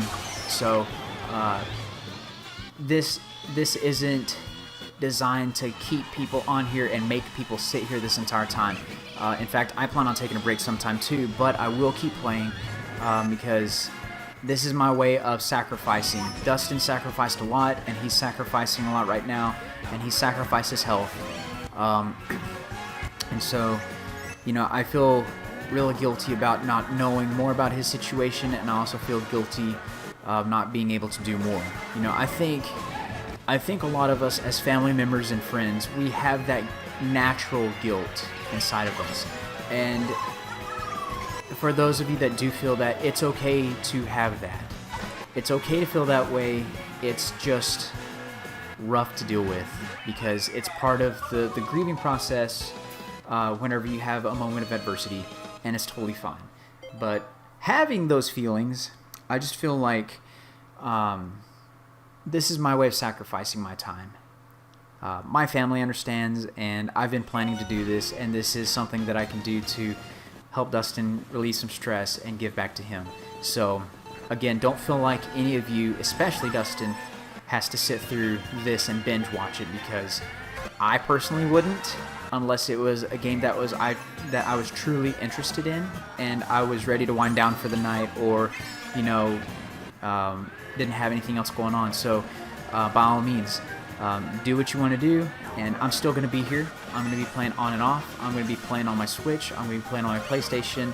I'm going to be here for you guys to tune in and watch, and especially for Dustin. So Dustin, buddy, if you got to get some sleep, you got to do some of your physical therapy or whatever the case may be, by all means, you do you, and I will always be here. I will be here, and I will let you guys know whenever I decide to call it quits. And like I said before, I've already got the support from my family, so I'm going to be here for a minute, just so y'all know. But anyways, yeah, now I don't know what I was talking about. Going through the comments, hopefully I don't run into something. Texting and driving is never the solution. Don't text and drive. Don't do what I'm doing right now. Let's see.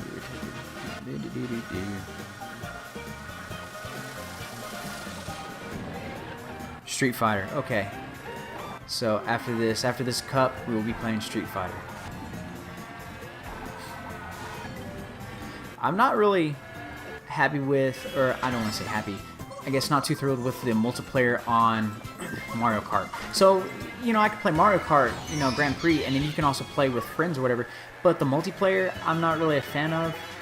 I don't know if it's because it's just laid out differently or whatever. There's just something about the multiplayer, like the versus, like whenever you want to fight each other and hit each other with shells and all that stuff. I don't know. Hasn't really piqued my interest. I think there's like the coin collection one, which that one's pretty cool. And then there's the traditional one where you just got to hit each other with shells. I think there's a couple other modes, but those never really piqued my interest. And so I've always been just the traditional Mario Kart racer. And there we go. Yay! Metal Mario does it again. Did y'all know that they changed the history of Mario and Luigi? So we've all known them as plumbers from Brooklyn. I don't really know too much, but they were plumbers from Brooklyn, and I think Nintendo official had changed their actual history to where they aren't plumbers, and I think something about them being brothers. I don't remember, but I know they changed it, and it wasn't a very nice change. So I don't accept it. Hashtag not my Mario history. There will always be Mario and Luigi from Brooklyn as plumbers that go out and save the damsel in distress, the princess. Whoa! Well, at least it didn't hit the cone. Come on. Whoa! Whoa! Oh. All right.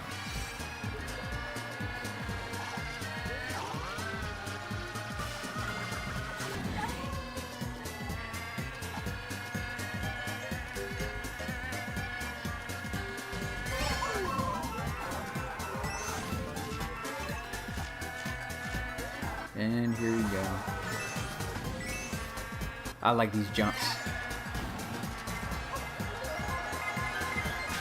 Oh no. 2 or 3, there we go. This is pretty fun. I lost my drift factor. But yeah, I like Metal Mario because for most of these, he's well-rounded and it keeps me in first. So that's how I got all of my trophies and my stars, is just simply by using Metal Mario and having a generic, well-rounded vehicle. So it took me all the way to 200 cc's, so must have been doing something right. That's another thing. In high school, I was really big into Reliant K. Good band.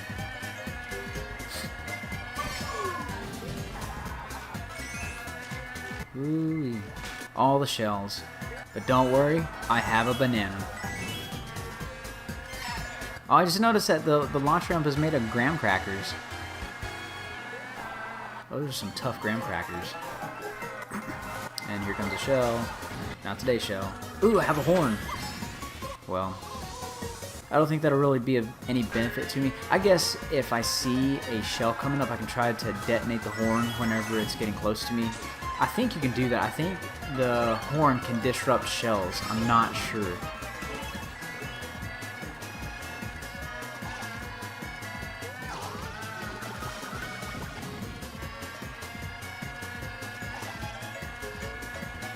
All right. Ooh.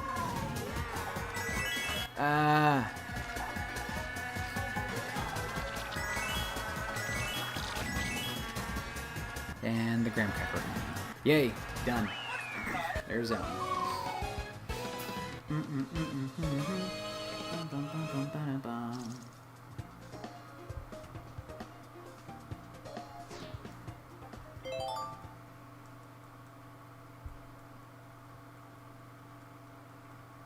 Oh, sweet. New subscriber. So, for those of y'all subscribing, thank you for subscribing. Thank you. It does mean a lot. Well, that's not my purpose here. I still express gratitude. Thank you. The final race.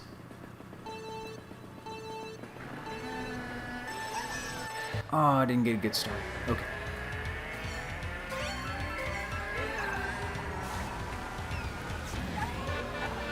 I'm going to save this because I'm going to be in first, and I'm going to need some insurance.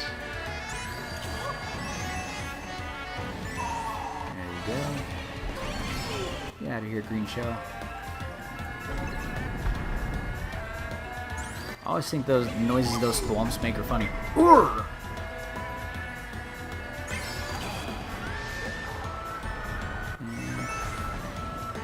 Got 5 points so far, not at maxed out speed yet, but I'm gonna get there.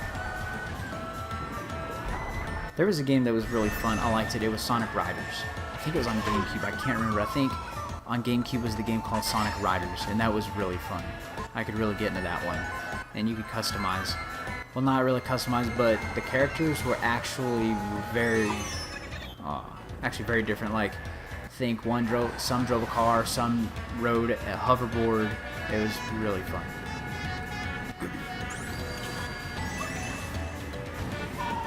Yeah, I don't think anybody's touching me this round. I mean, they might hit me with some items, but anyway. Oh.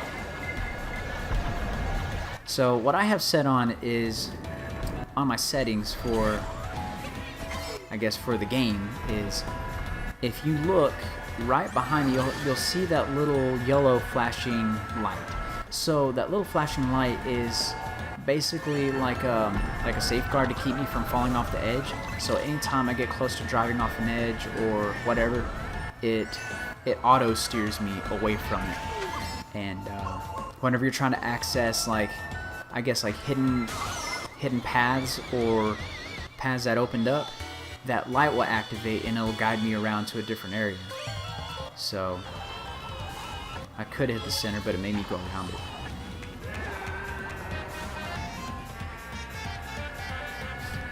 Whoa! Yep, almost got crushed. But nonetheless, still in first. Yeah, see right here. Tried to go in, but that little light made it not possible.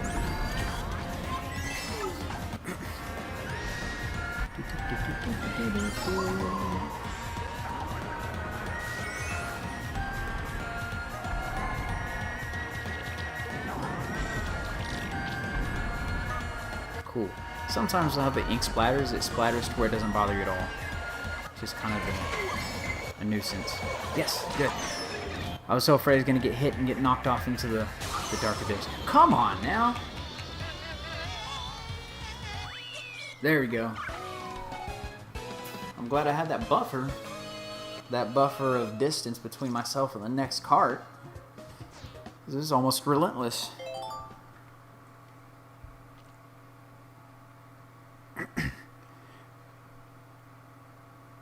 Yeah, so Jorge asks, both of you guys grew up in Portales. Where would you guys hang out? Mainly school. Mainly school. So the bad thing is he lived on the opposite side of Portales, outside of Portales in the country, and I lived on the other side of Portales, outside of Portales in the country. So it was hard to really go that far for just maybe an hour or so because, you know, we had school and things like that. But most of the time we'd hang out at school, and then sometimes I would go to his house simply because I'd be at school and then his house was easier to get to from where school was. So in order to get to my house, you had to drive farther across town than it was for him. So I remember, you know, going to his house, hanging out, and it was me, him, Tamara, Teresa, another friend of ours. We had Amanda Gavin, her brother Dakota, Jacob Brady, heck, a few others. You know, there'd always be movies or jumping on the trampoline or video games, snacks, things like that. You know, there was always something going on over there. I think that's one reason why I really liked being over there, is because there was always something going on. Ashley, I remember as we were leaving Dustin's house one night of playing games, hanging out, you picked up a frog for one of the kids to hold and it peed on it. Oh, yeah. So, frogs. Myth of getting warts from them peeing on you. Well, little kids don't know that. And I picked up a frog and gave it to them, and they overcame that phobia, and then it peed on her. So that didn't really work out. But yeah, that's what we'd usually do. I'd usually go to his house and hang out. Sometimes he'd come to mine, but it wouldn't be that often. And honestly, my house wasn't,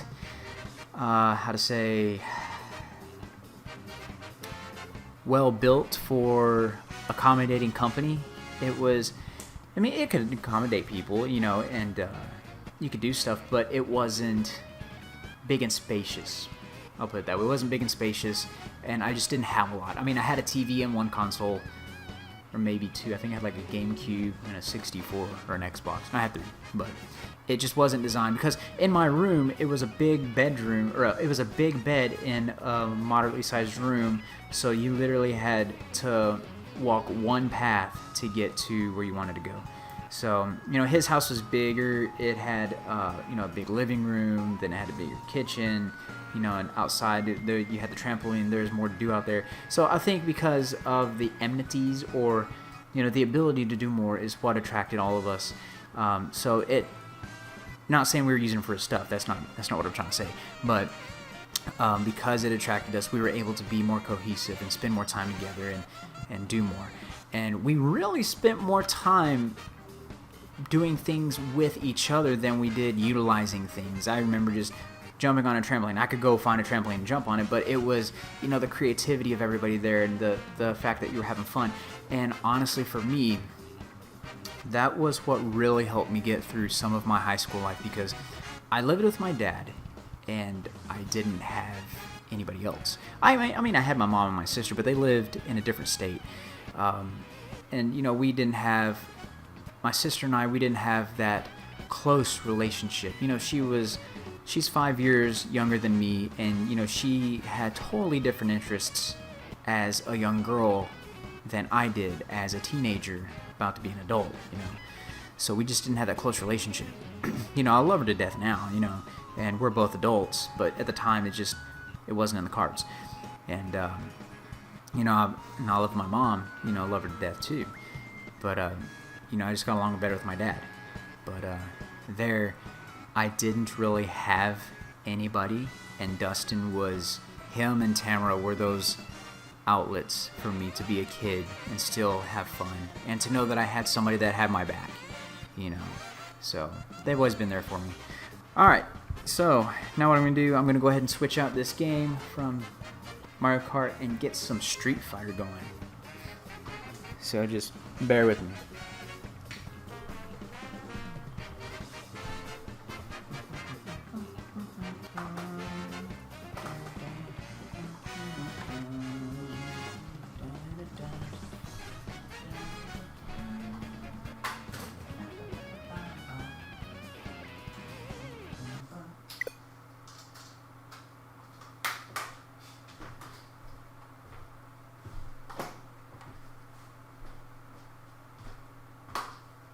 Oh, whoops.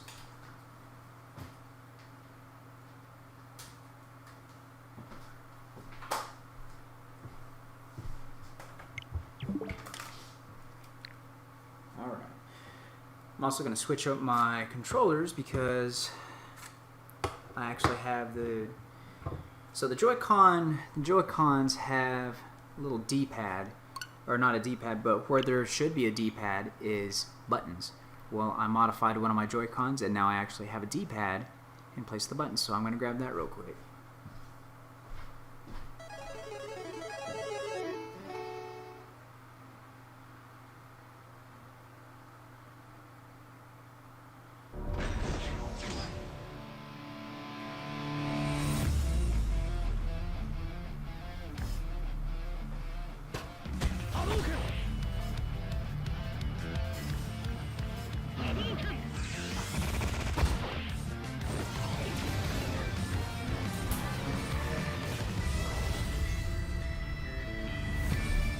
Ultra Street Fighter 2!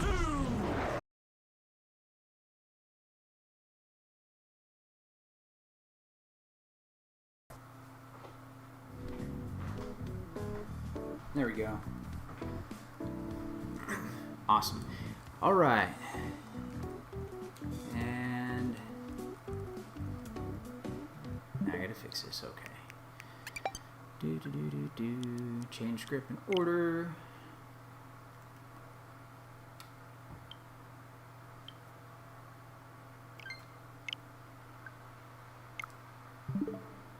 All right, now we're good. There we go. Okay, let's do arcade buddy battle and fight against CPs. Let's do this. Normal. Yep. All right. So Dustin, who is your character? If you're still on here, who is your character in Street Fighter? Who do you like? I've always been partial to Ryu and Ken, and then Chun-Li because of the kick and speed. In fact, I think I'm gonna go with Ken. You wanna? Can we fight Ken? Can I fight with you? Sure, you can. India. Dawson. That hairline though.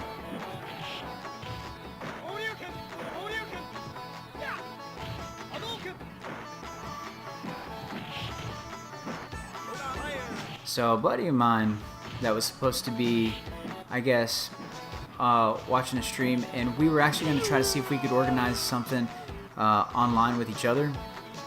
And right as I was about to start my stream, he texted me and said, of course, this is the one day that my Switch decided not to charge. So that's never good. It seems like Murphy wasn't I wasn't the only one that Murphy visited. So he actually ended up telling me that they're sending him a whole new Switch or something like that. I'll have to talk to him more and get more information on that, but it just, today's not the day. I don't know what it is about today. Always liked Guile. Dustin always liked Guile. Yep, as a matter of fact, whenever I started playing Street Fighter, that was my guy. I would always camp with Guile. I would sit there crouched and I would hold down the down direction with the D-pad, and I'd hold the back direction. And if somebody kept coming at me, I kept throwing the sonic boom. Or if they jumped, then I just did a little flash kick. That was my thing. Come on, DJ, where you at? No DJ today. His face is annoying. He has like tiny little beady eyes. Round 2, fight! Ow. Ow, ow. Golly, I'm sorry. My bad.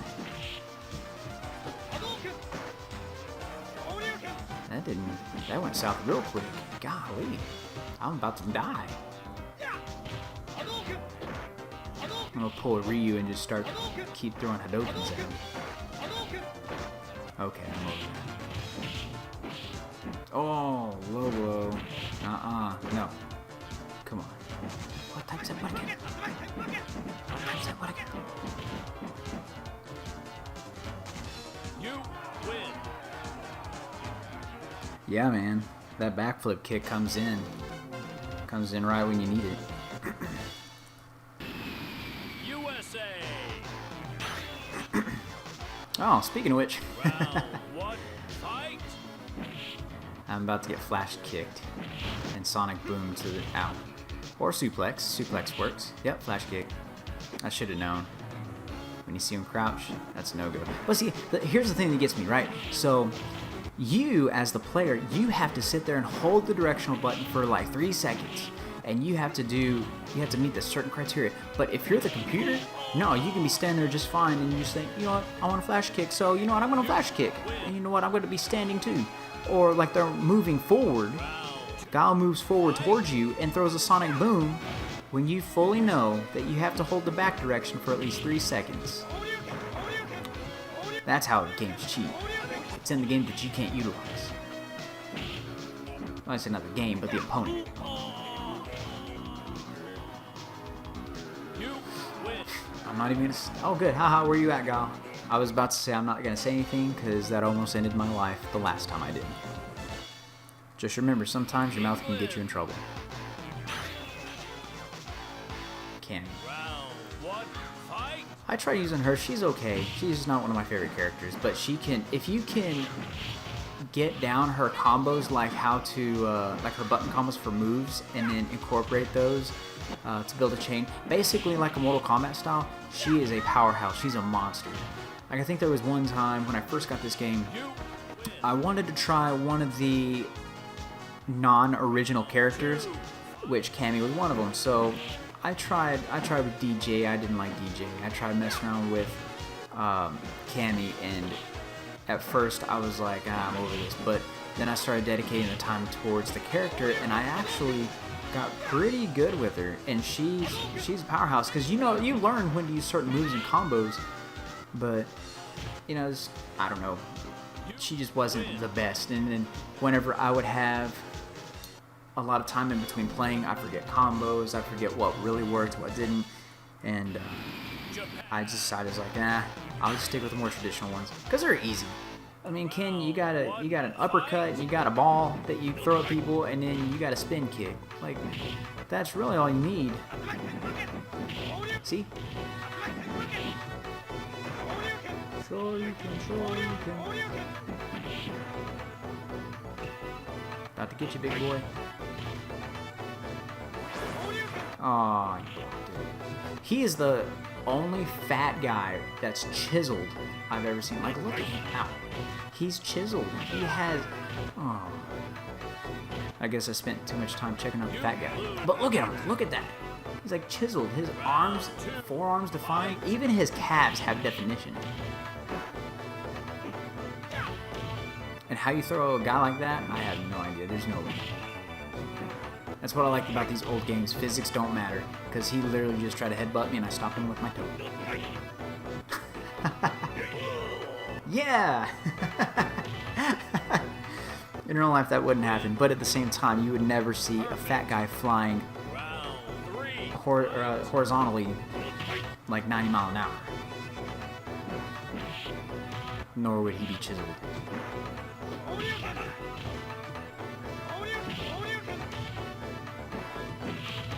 Yep, I'm a corny guy.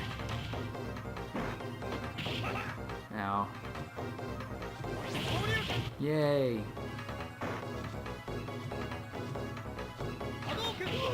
Huh. You win. I need to get on his workout. Pretty sure he's on steroids.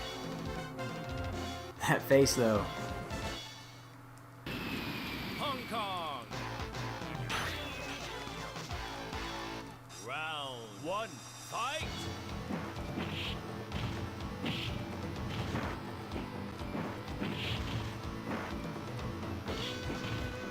I always like Fei Long's music. I actually downloaded it on my phone.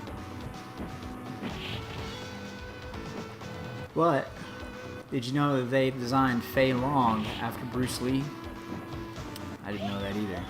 But then, if you look at the facial features and the way his body is, it kind of makes sense. And it's like, you know, once you get told that, then you're looking like, oh, okay, I see it now. Heyo.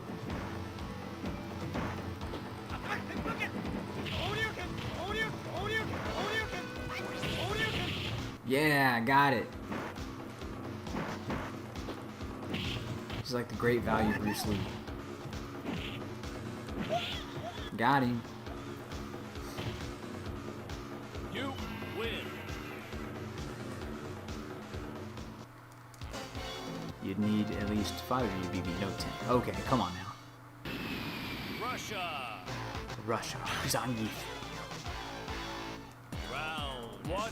Now that dude's on roids. Which I think there it's legal. Yep, that hurt. If somebody did that to you in real life, you're dead. Done deal. Stop! Alright, fine, here. Have a ball.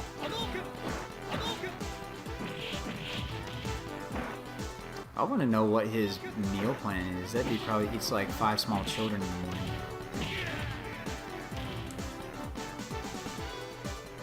You win. Round 2, fight.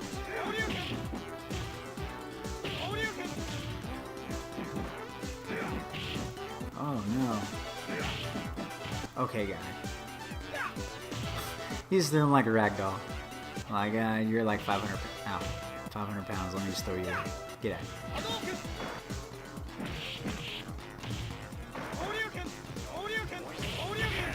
Yeah, I got him. I was worried there for a minute. Do-do-do-do-do-do-do. Oh, that eyeball. I'm gonna have to get that looked at. Mexico. Round 1, fight. Oh no.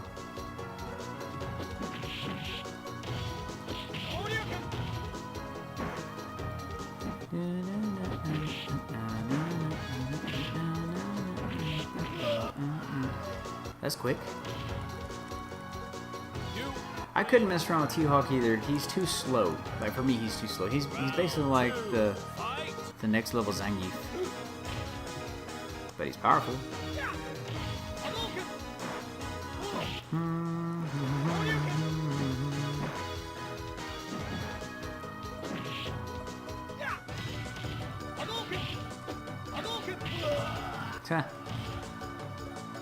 I always like throwing the slow ones because it's super hard to jump over unless you jump towards your opponent. And then 9 times out of 10, they got something waiting for you. Balrog. That guy. I'm pretty sure he was made after Mike Tyson. Why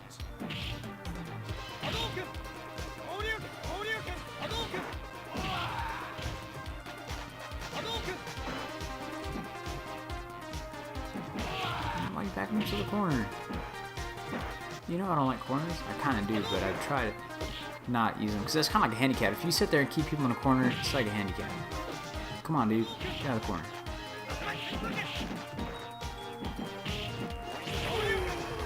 Got him.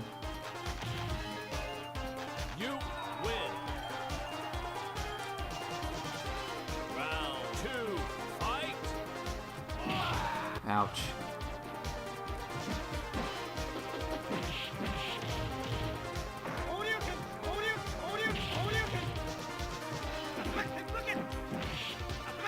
I always like being able to do the spin kick in the air.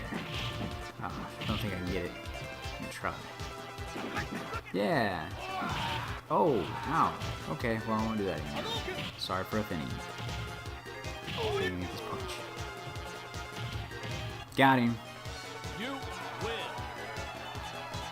You win.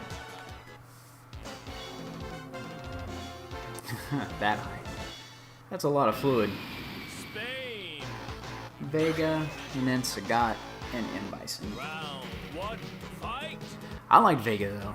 I can mess with Vega. I think one thing that really attracted me was being able to jump off the cage, grab somebody, then suplex them in midair. Like you just come down, then you defy the laws of gravity by grabbing them and flipping them upside down.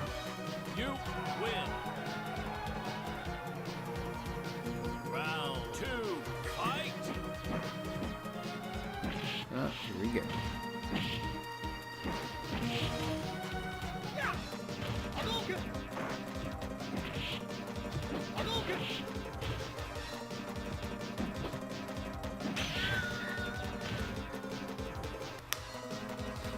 You Done deal.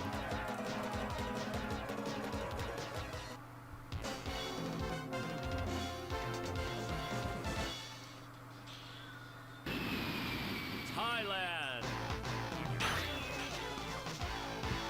Sagat. Round 1, fight.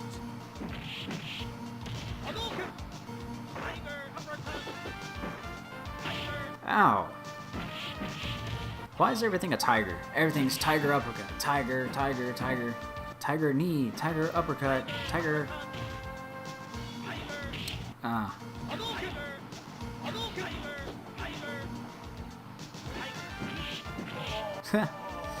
Ooh.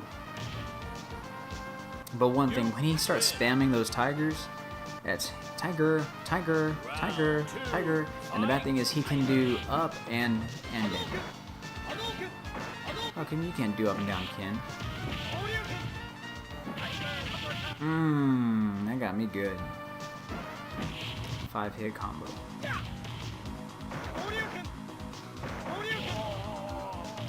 Got him. You win. Man, that one did a lot of damage.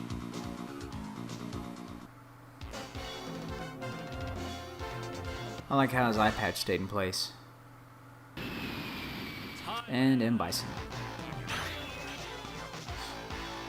Round 1, fight.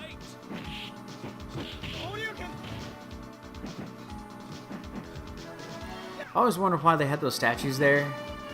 Wait, no, that person in the background yelling at me. I didn't break anything yet. Usually in the old games, if you break something, or break that statue in the back, that person in the background gets up and yells at you.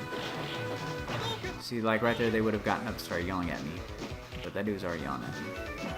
What do you have to get mad about?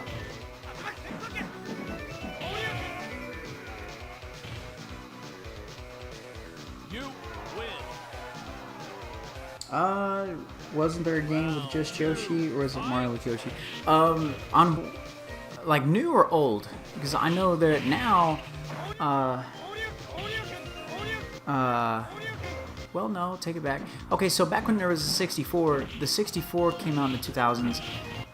They came out with a game called Yoshi's Story. So Yoshi's Story, and if you remember that one, that was just Yoshi. And I think the premise was, oh, dang. I think the premise was something going on with their island, and they were trying to get their island or get some fruit or something. It was a very kid-oriented game, like a little kid-oriented game. The levels weren't that hard, and if you did certain things and met certain criteria, then you could unlock the Black Yoshi. But there was a game that was just Yoshi, and then now they have Yoshi's Woolly World. That came out a few years ago, and then I think like last year or the year before, they came out with Yoshi's Crafted World. Oh, the end of the game. Cool. Yeah, Yoshi's Crafted World. But I think there's like 3 of them total where it was just Yoshi. Now there was, right after Super Mario World on the Super Nintendo, right after Super Mario World, there was Super Mario World 2, Yoshi's Island. Now that one, it was about Mario, but you only controlled Yoshi because Mario was a baby. And so the point behind that was Mario and Luigi were supposed to be delivered to their parents through a stork. The stork was flying through the air, and you know that old age saying, the stork delivers the babies to the families. Well, that's what they were going with. So Mario was supposed to be delivered to his family with Luigi, but Kammy Koopa, one of Bowser's little minions, the one that flies on the broom that looks like a little wizard with the glasses with the white lenses. Anyways, Kammy flies by, hits him, and the stork loses Mario. So Mario falls towards the sea, but then he ends up landing on Yoshi's Island. And the point of the game is to get baby Mario reunited back with his parents. And it's a super fun game. Super fun. Probably my favorite Super Nintendo game. Either that or Super Mario World or Donkey Kong Country 2, Diddy's Conquest. But yeah, so Yoshi started becoming prominent around that time. You could use him in Super Mario World, but the game was still about Mario. Yoshi was just an accessory.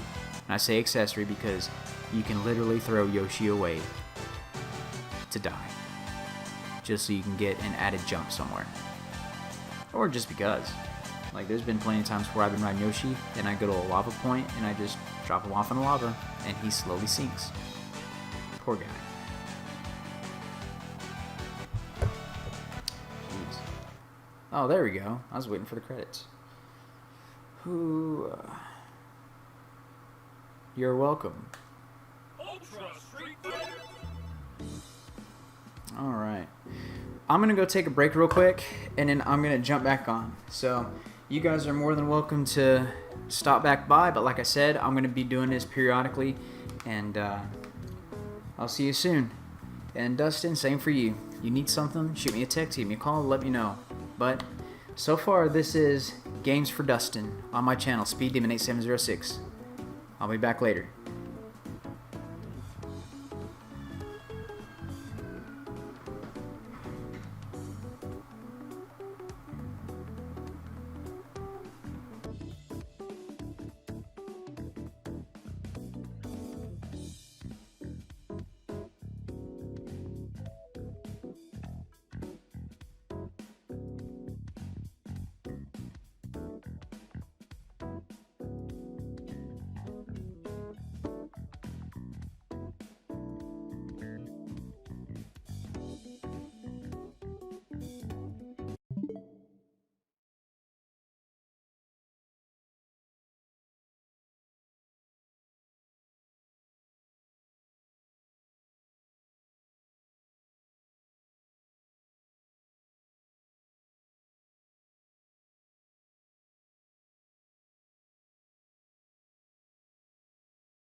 Alright, buddy, I'm back.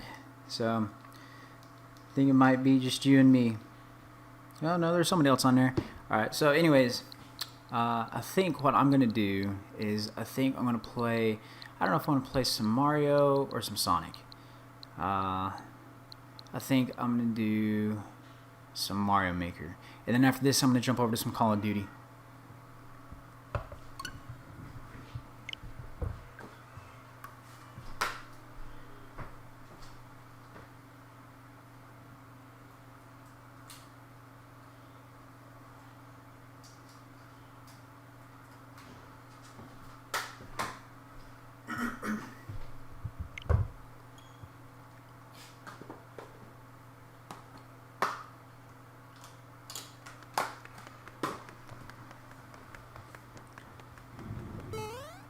I always love this. Oh yeah.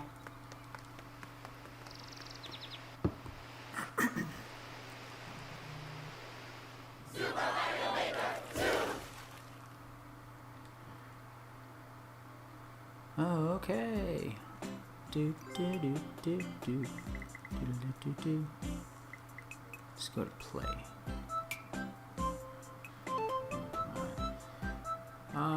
Course World or Course By. I think Course World. One cool thing, I'm not sure if you've played Mario Maker. Please note they may delete upload courses recently. In case. Take advantage of the bugs. Course status modified. Okay.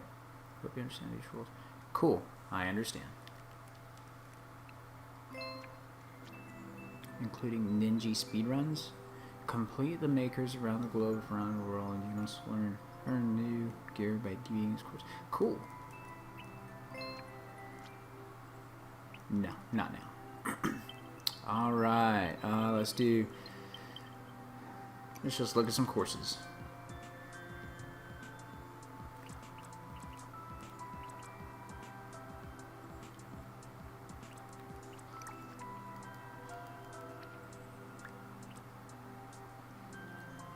Snowball, throw, run, rock.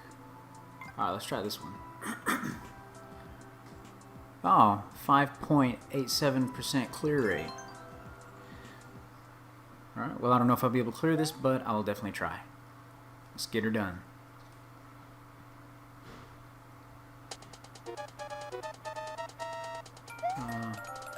Okay. Run and jump. Oh, I died. Let me try this again. Alright, run. Okay, clearly. Oh, I see what I'm supposed to do. There's the on switch. There's the on switch. Okay. Ah! Whew. Whoa!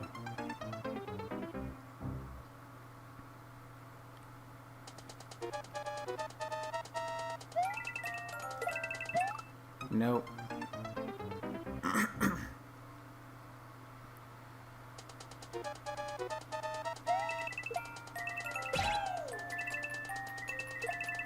Ah.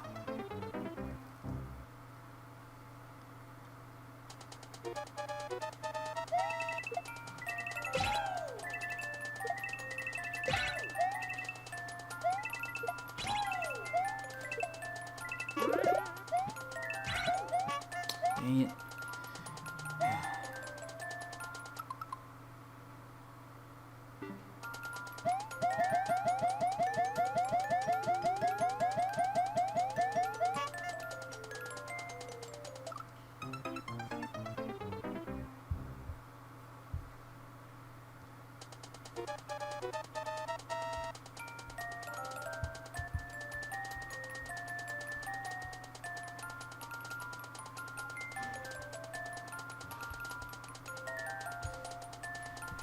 Okay.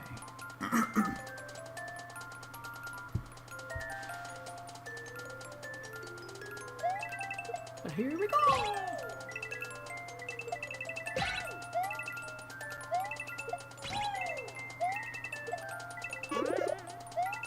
Oh.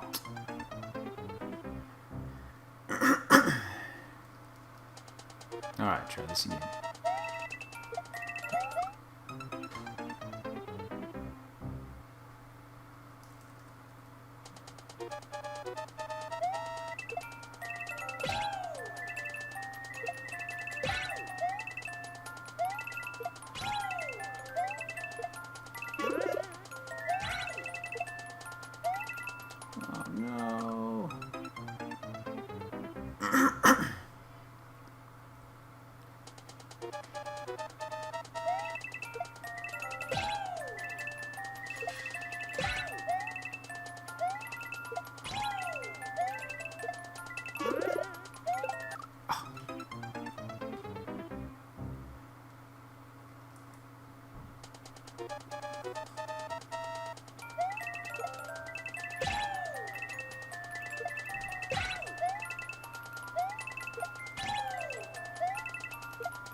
Okay.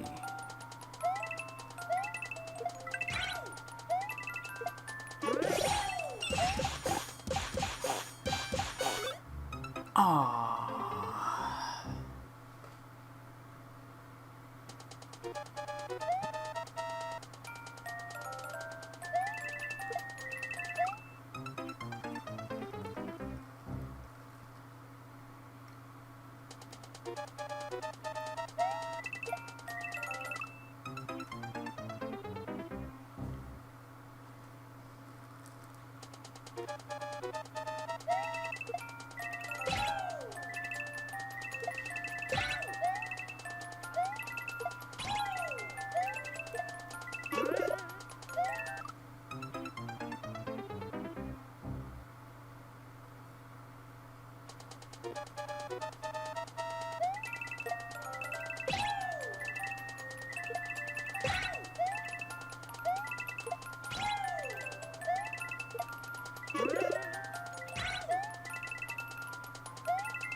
So much going on. Okay. Trying to see. Throw the ball. Run down. Throw the ball again. Jump. Grab the ball. Throw the ball. Grab the ball. Throw the ball. Whoa, whoa, hey. It's supposed to give me a ball out of there. Okay. Try this again. Grab the ball, throw the ball, grab the ball, throw the ball. Grab the ball, throw the ball, and right here, bingo. Alright. Throw the ball. Yeah, there we go.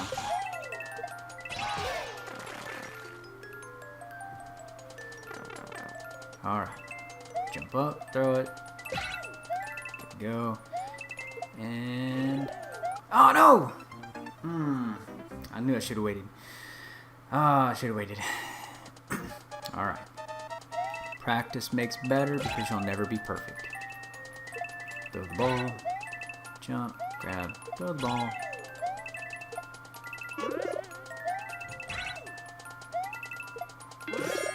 Yeah.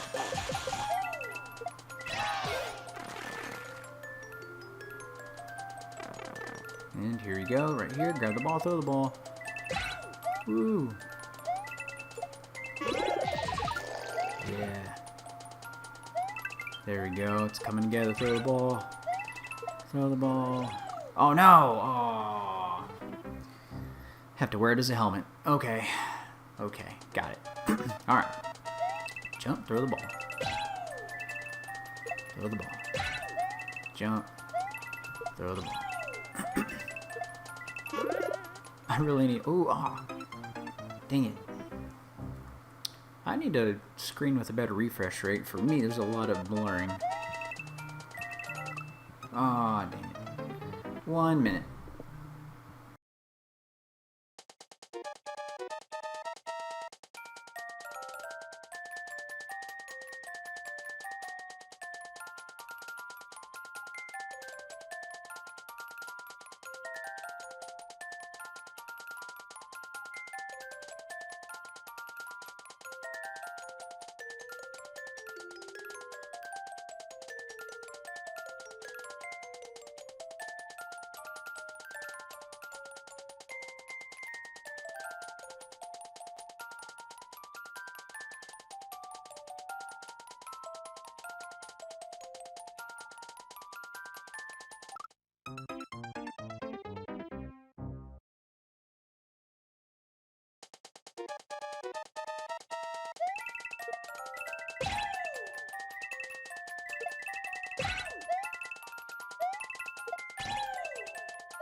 Alright, I'm back. Duty calls. All kinds of updates. This coronavirus is really throwing people through a spin. So, the bad thing is it affects everybody, not just one group of people, but everybody, all levels. And we always have to be ready and willing to adapt and overcome to whatever happens. No! Yes! No! Where am I? Oh, dang it. Well, I wasn't going to make that one. Alright.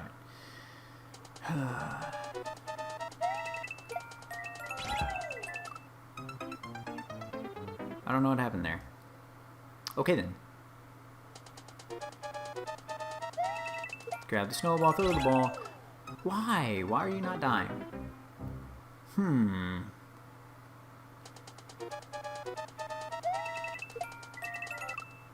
Oops.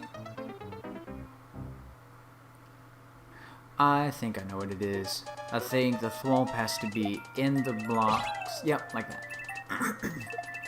Which, that's all about timing. That's hard to do. I don't know. I mean, now that I know what goes on, I just don't know if I'll be able to do that.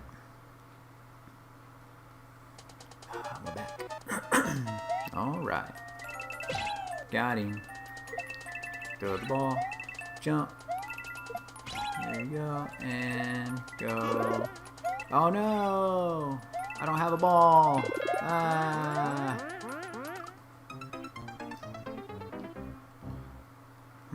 Okay.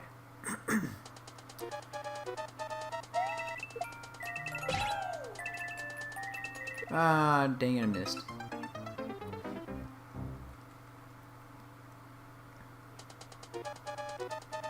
And go. Go.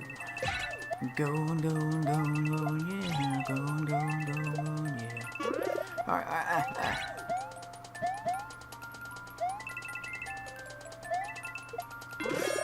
There we go. Hat. Lost the hat. And bazing. This is where it starts getting tricky. That big old snowball and all this other chaos going on. Oh, yes! No! No! No!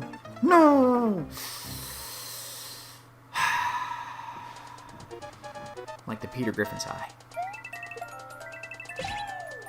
And got it. Jump, got it. Jump, got it. Oh no, my snowball.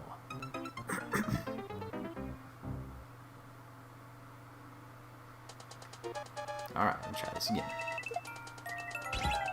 Oh.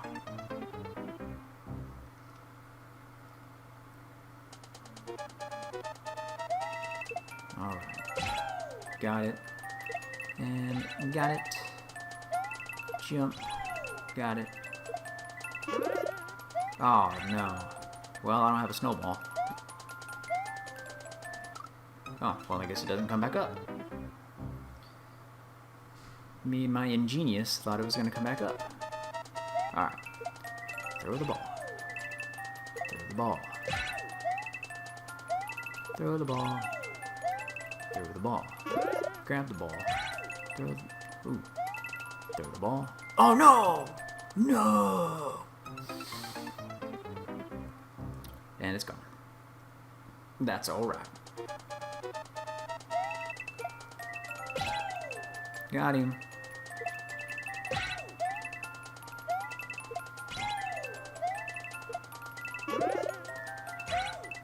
Yeah. There we go. No! Oh, dang it, dang it, dang it, dang it, dang it. You gotta keep that momentum going. If you don't have that momentum, you're done. Okay, let me try this again. Jump, throw the ball.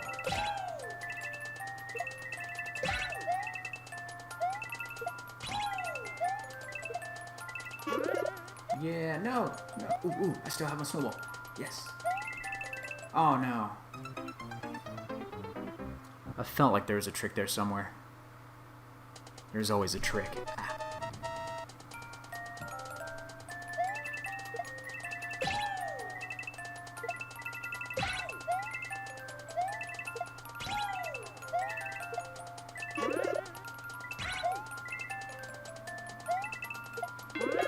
No!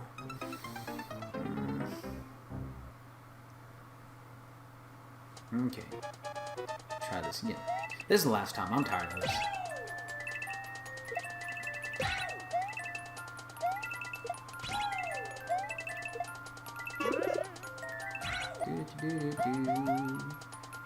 Yay. Yes.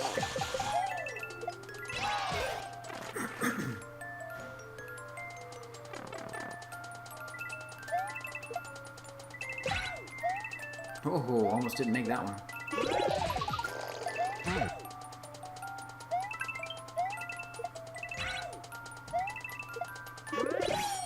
Yes, no, no, no, no, no, no, no, no, I did the same thing again. The same thing again. Okay.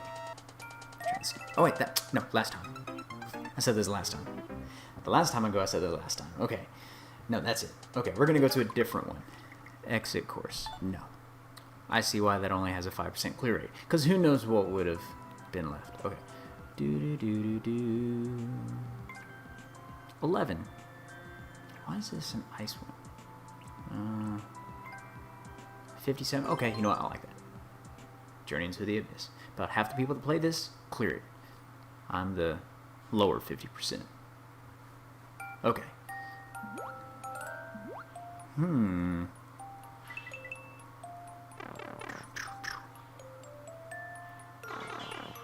Oh, man. I don't know what's going on right now. Oh, whoa.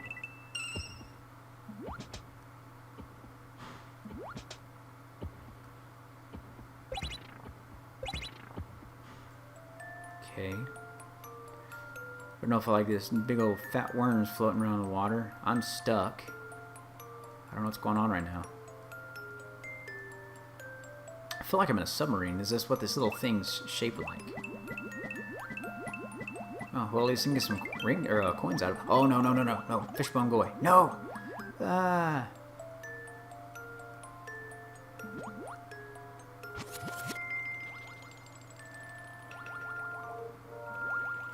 I don't know what that did. What is the... Ooh. Ugh. Yeah.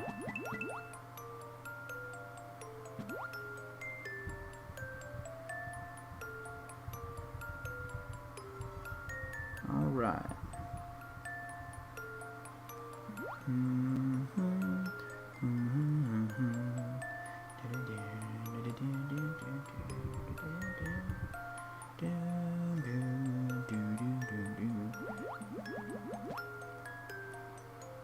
No, this don't do anything.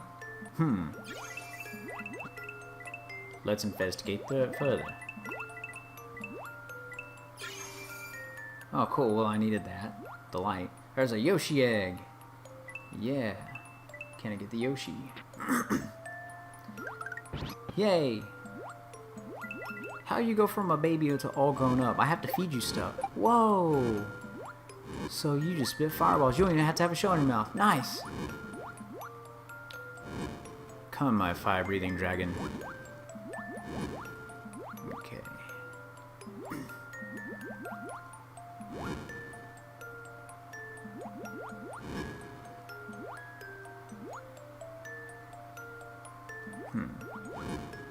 Aw, how do I get off of him?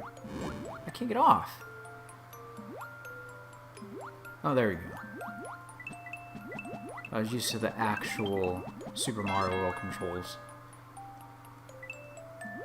Okay, woo-wee. Yeah, let's go, Yoshi. Fried fish. Fried fish. Fried fish. Oh, ooh, good. He doesn't bounce on him. Yes.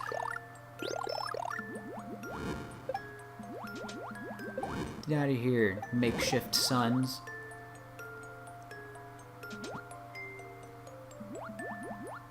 Do I want to? No. Because I just came from there.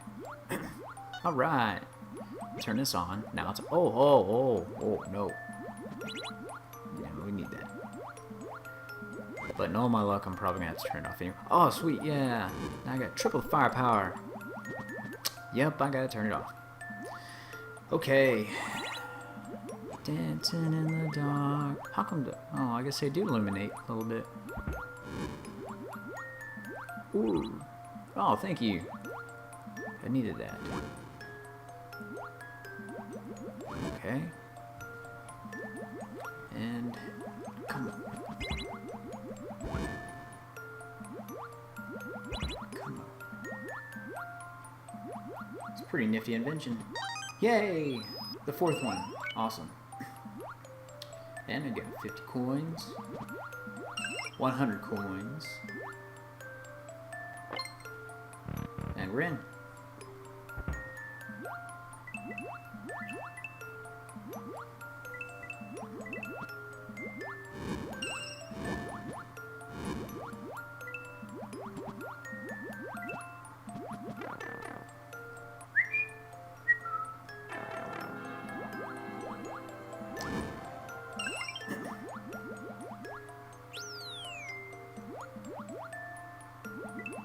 Pineapple apple pen.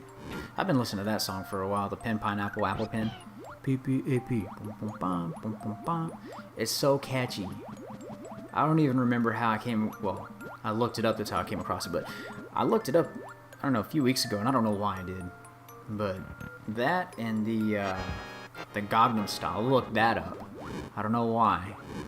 Ooh, it says go up. Okay, well. Yay. I have a pen. I have an apple. Oh, apple pen. If you haven't heard that song, oh gosh, you're lucky. It's just catchy. And it's not like it's any good, it's just a catchy tune, and the lyrics make no sense.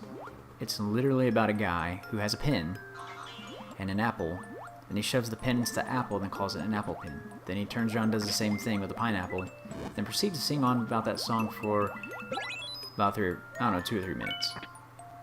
Then he dances terribly.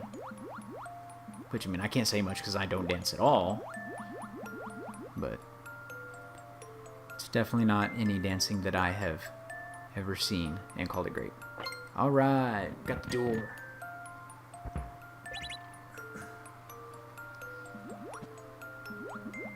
And now... Oh, yeah, of course. Why wouldn't I? Pen, pineapple. Yay! Done! Cool. I think I'm gonna do one more Mario level, and I think I'm gonna try to switch it up to the Call of Duty. I'm not sure yet. I don't know. Either way. Dustin, what do you want to do? Do you want to see some more Mario Maker? Do you want to see a different game? Do you want to see some Call of Duty? Because I can still get down on some Sonic. I can still play anything else. Because I'm going to be playing for a while, dude. I'm telling you. I will be here for a while.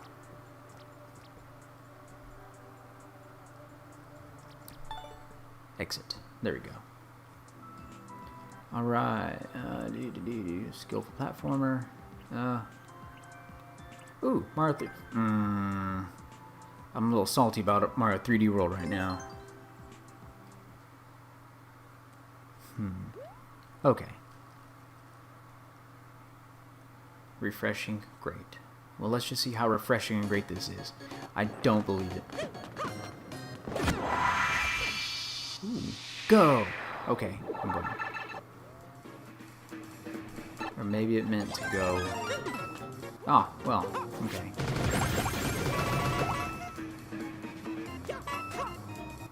I shouldn't have done that. I'm always against the grain. I gotta know what's going on. I can't just always go with the flow. Well, why not? Oh, no. See, that's why. Ah. Oh, there's a tunnel there. Oh, I didn't even see the tunnel. Oh, there's a tunnel there. Okay, well... Okay, so you can't go in there. Okay, yeah, now I see the block. I didn't see the block before. And... Butt time. His tailbone has to be made of steel. Now I see the point of this. Oh gosh. Ooh, don't crush me. And then get out of here.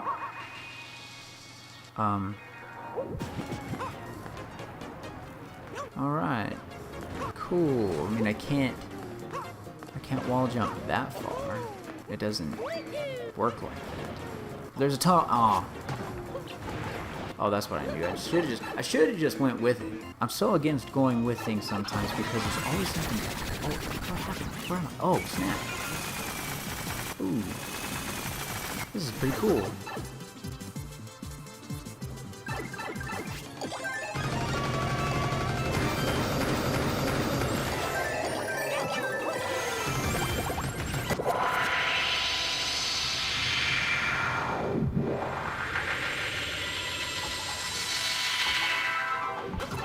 Yeah, I think I have a helmet on.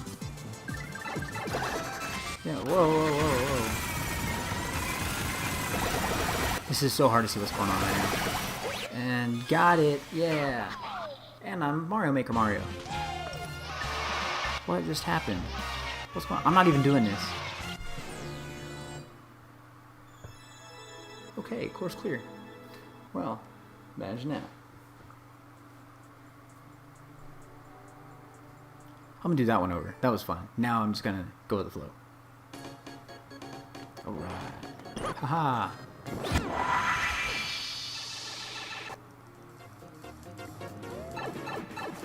And go.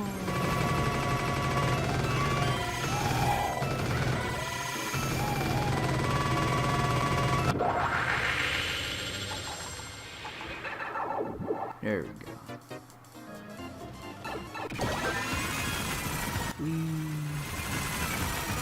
Everyone's like a little kid whenever you say, what do you have in your mouth? And the kid takes off. That's what Mario looks like.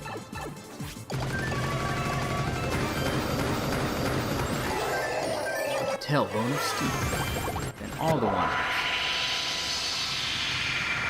This is pretty, I wouldn't say relaxing. There's a lot going on here. But it's pretty satisfying. Wake up.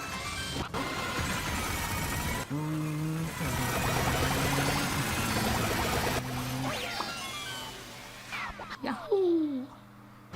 And then bumped into the lava.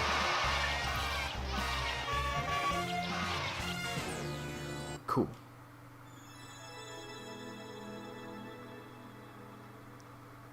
Alright. Well, I don't think Dustin's on right now.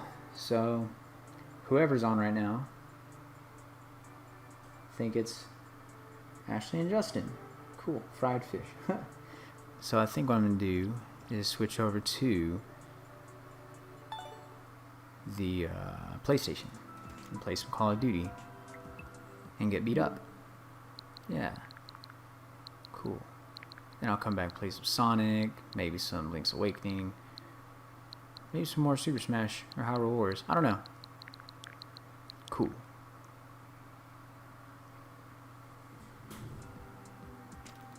Oops. Alright, uno momento. Where'd my controller go? Here you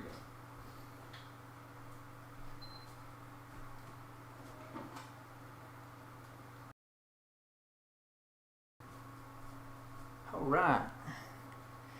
That's so cool, it's such a quick transition. Ow. I like it.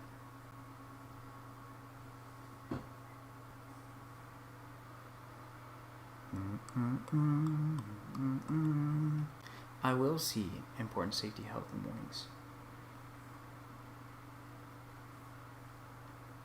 Oh no, my controller's about to die. No. That's okay, that's why I got this one. Yeah. Even better. Okay. Oh, of course I gotta sign in. Okay. Oh, cool, I'm already signed in. Never mind. Most of the time it makes me sign in.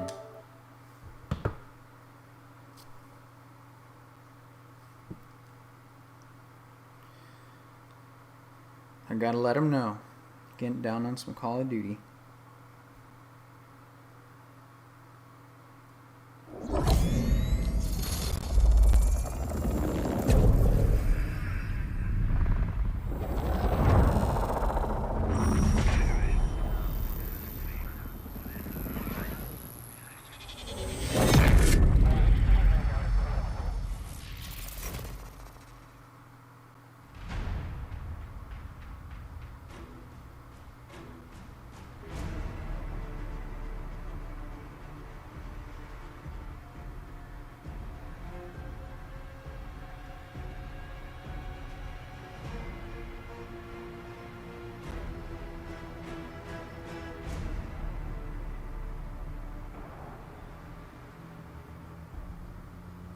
Okay.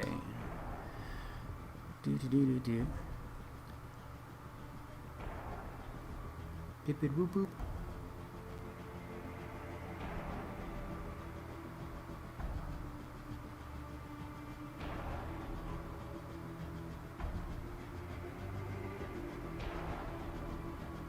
Update. Oh, okay.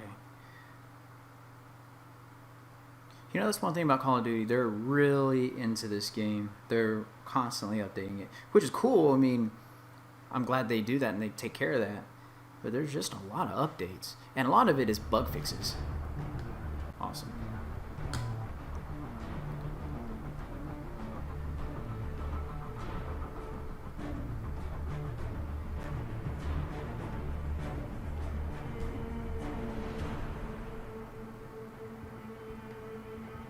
There we go.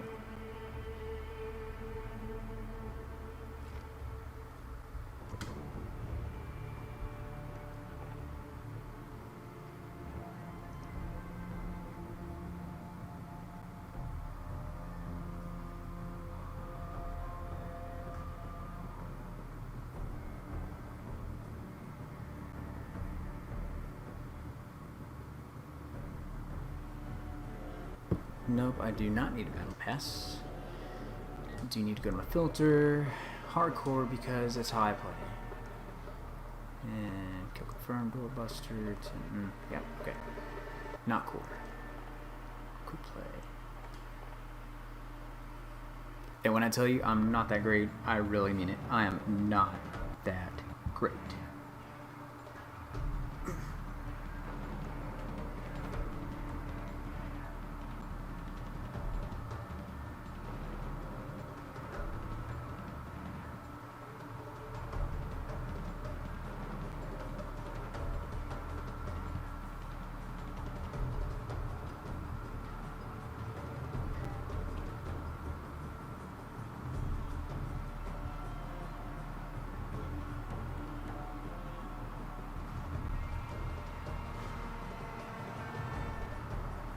Match started loading level. Sweet.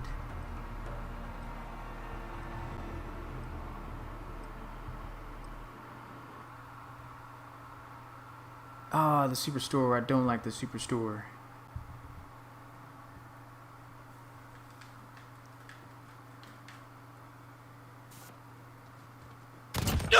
Reloading. Changing mags. So I can listen in. We've lost the lead. All right. Got your back. We've got enemy inbound. Lock and load. Oh, somebody got. That one's down. Enemy personal radar in the air. Ooh, footprints. Well, at least got one of them. Got a personal radar drone ready Ready for eyes. escort. Send that recon. Copy. Jaguar 3-0 en route for personal radar coverage.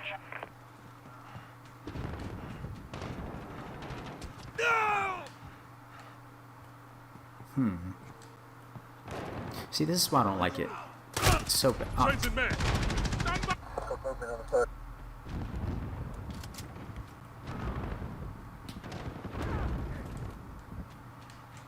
Changing man. Enemy personal radar in the air. I saw him too. Enemy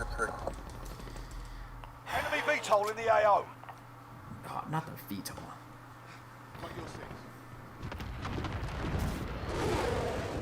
This is Jaguar 3-0. Personal radar is bingo fuel. Recalling to base. Oh. Enemy UAV overhead. Next. What?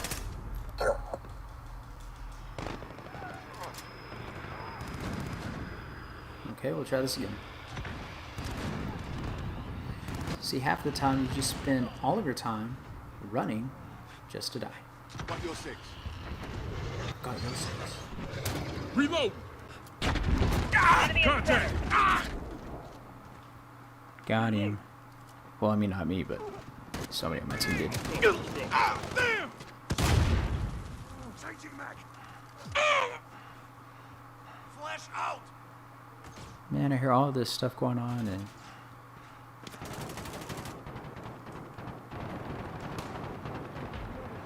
Reload. Oh. And another thing about hardcore is if you accidentally shoot at your teammates, Friendly yeah, they UAV die. overhead. Enemy personal radar in the air. Yo, where's this guy at? Oh, well, somebody got him. Ooh. Enemy cluster strike incoming. Take cover. Enemy in the center. Ah, there it is. Ouch. Enemy VTOL in the AO.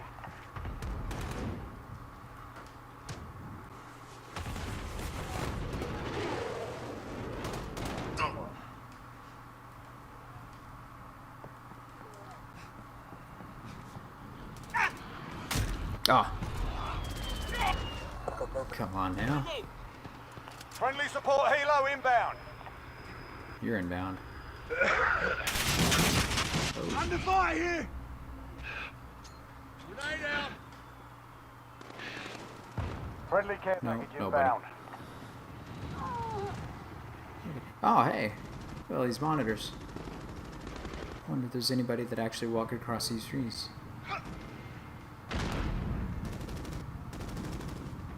Enemy personal radar in the air. Cool. Oh, no.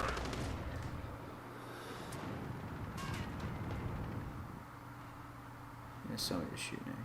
I think they're from the top. Oh, well. Movement. Allied cruise missile away. Enemies halfway there. Step it up. We pulled ahead. We sure have. Alright. Ah. Got him. Friendly VTOL on station. We're up. We've got control. Close one. Change it. Got him. Personal radar drone ready. Enemy Hey, this is UAV going pretty overhead. good. Well, that little We've shot lost was. the lead. Ah! All good things must come to an end. But like I said, I'm not that great of a player, so I take what I get. Friendly counter UAV active.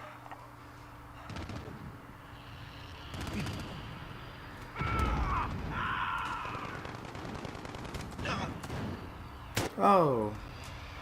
Almost shot him.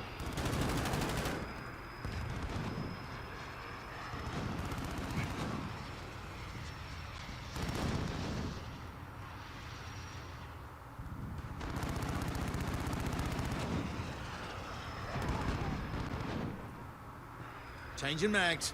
Enemy cluster strike. Enemy guys, personal send radar that in the recon. air. Copy. Jaguar 30 en route for personal radar coverage.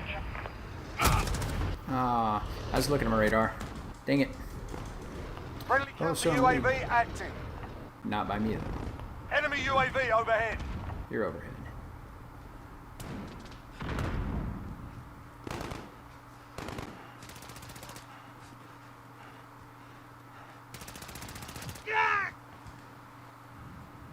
Oh no.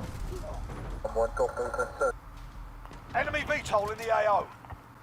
Enemy VTOL.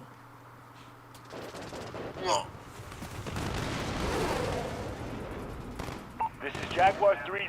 Personal radar is bingo fuel. Recalling to base. Oh man. Oh, there goes my radar. Personal radar's been shot down. Personal radar's been Ow. shot down. Friendly care package inbound. Well, they didn't shoot my radar down. Mine left. But even if they did, they wouldn't Enemy have in much center. of it. Oh, Personal radar in the air. oh, they're catching up. Well, Enemy it's not like I UAV have any overhead. impact. Either way, the way I look at it, We're losing if I control. gain experience points, then I level up. And the more I level up, the more I'm Friendly gonna UAV overhead. be We're finding losing harder control. people. Oh no no no no! There's just so much going on. Haha. No more Enemy in the VTOL. back alley. Reloading. Whoa whoa whoa whoa whoa whoa! Oh man, this isn't good.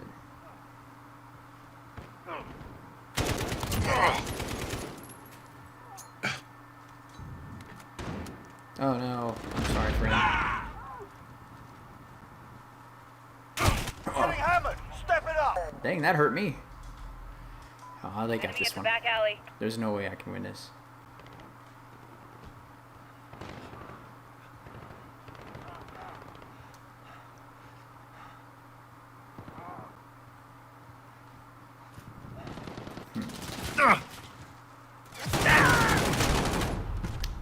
How?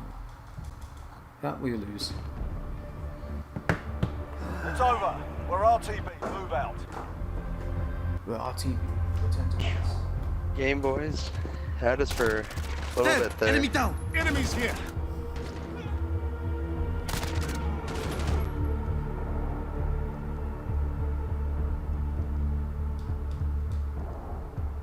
Yep.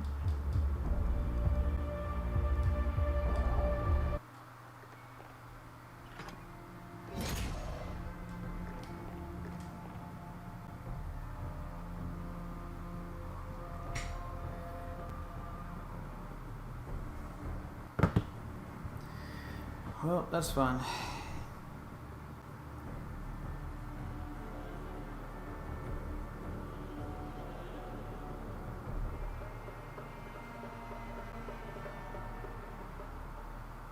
Sometimes I have really good matches, and sometimes it's just like a waste of time. You never know what you're going to get. And then also a big factor is who's playing with you.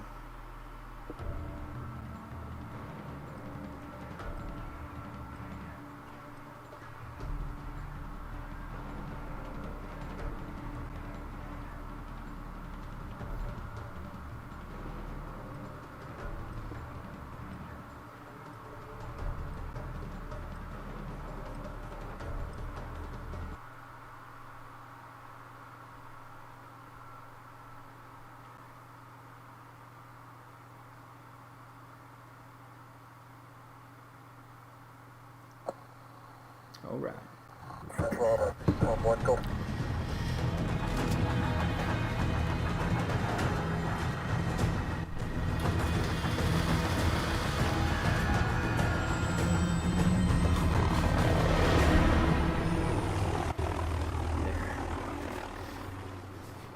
Enemy threats in the AO. Weapons hot. Wait a minute. Oh, we're just here. We're in the lead. Changing mags.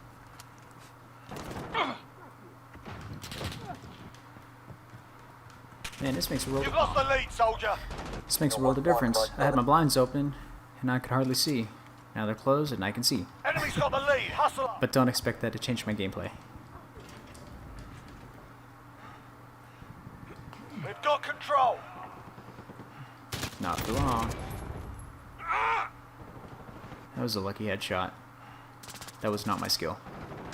Check your fire. Yep. Check your fire. Check your fire. Friendly UAV overhead. Watch out, you're about to get shot.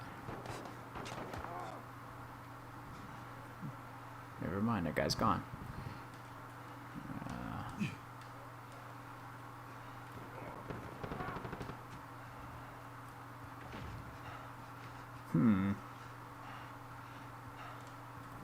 I don't see anybody.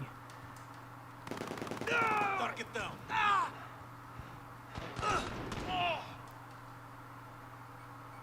Oh, you bugger. Oh, Yeah, not that well. got him. Radar drone ready for escort. man. Changing Come on mags. now. Ground to actual, requesting flyover. Oh, Copy. my Jaguar bad. 3-0 en route for personal radar coverage. Reload. Yeah, see, that's my skill. Ah, he's in the prone. Enemy personal radar in the air. Okay.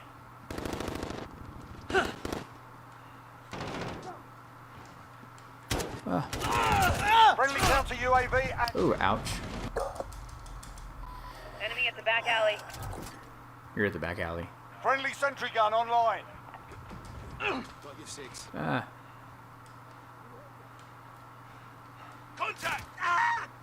This is Jaguar 0. Personal radar is bingo fuel. Recalling to base.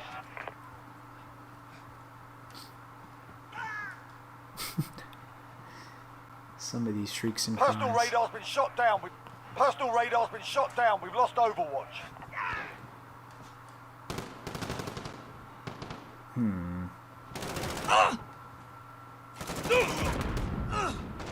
Ah.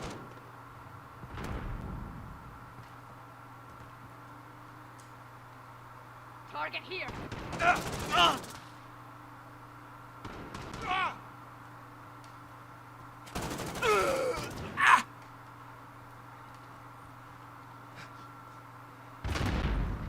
We're all about to get blown up. Friendly UAV overhead. Ah, he ran right in front of me. Well, I got him though.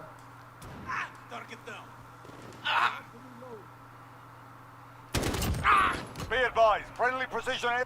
Got a personal radar drone ready for escort. We need eyes. Send that recon. Copy. Jaguar 3-0 Oh, inbound. what was Personal that? radar coverage.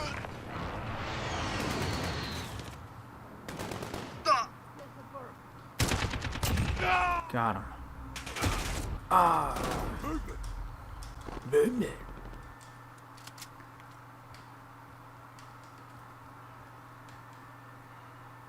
All right.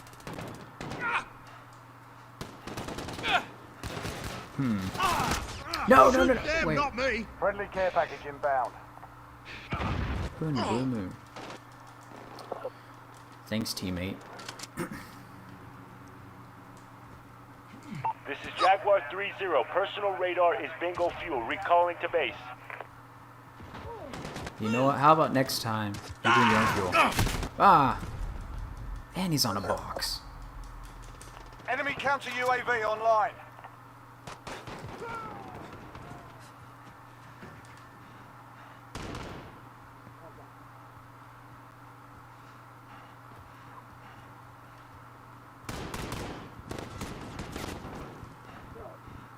And to hear it. Where is it? Got them.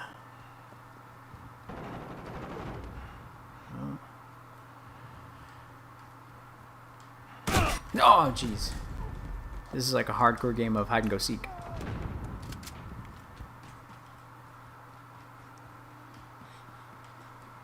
Oh, ah!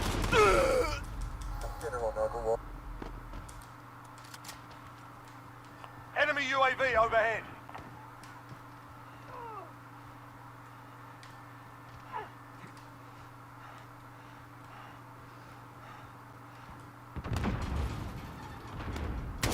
Yep.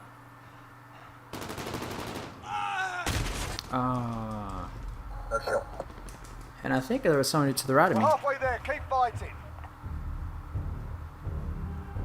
No, you're not my real dad.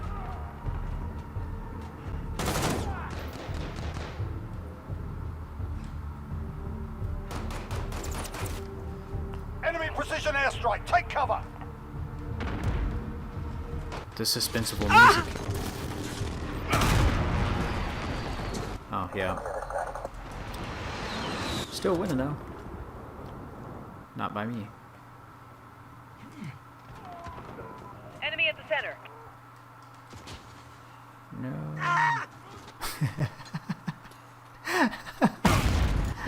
Ah, dang it. Ah!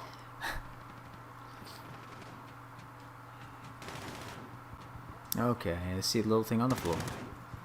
Oh, well. Allied cruise missile away. Oh. Well, that's cool. Ah! Got him. Oh. At least he wasn't my teammate this time.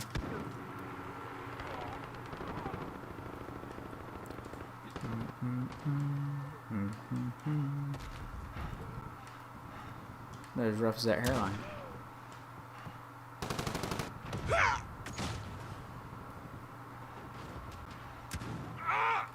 Allied cruise missile away. Ah, got him. Yes! Friendly UAV overhead. Cool beans, cool beans. Aw. Now I'm glowing Enemy green. at the back alley. Haha. Hey! I think I just missed him. Oh, don't show my deaths. It's probably like 37.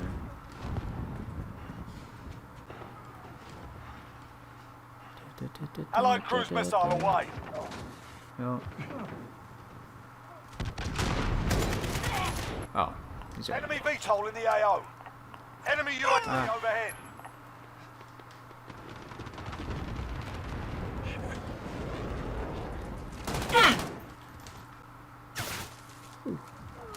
Enemy shield turret on the field. Enemy at the back alley.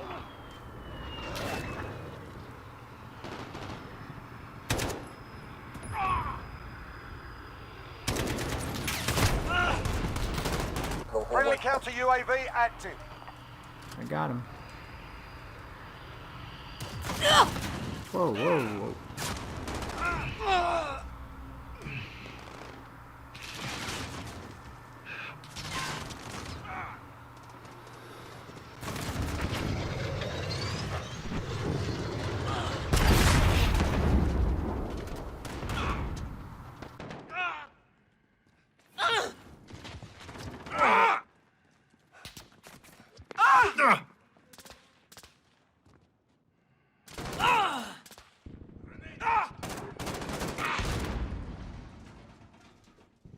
Less than a minute.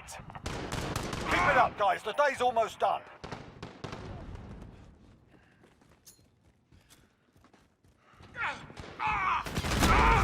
Enemy care package inbound.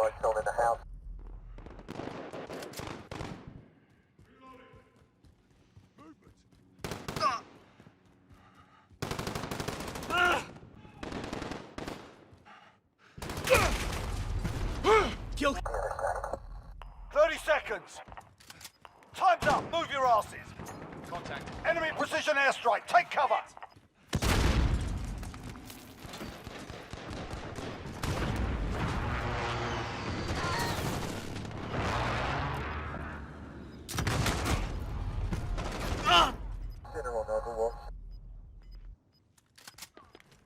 Allied cluster strike inbound.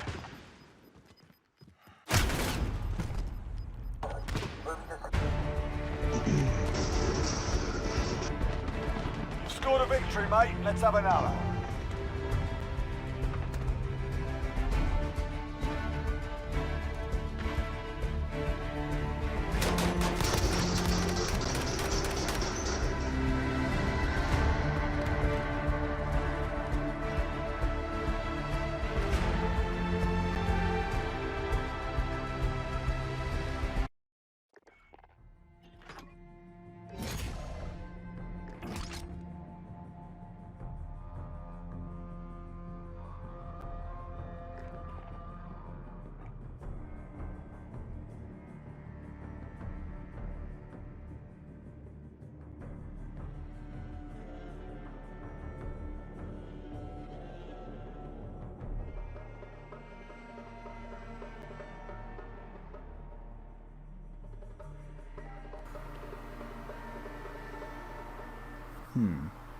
Maybe I should look at my stuff.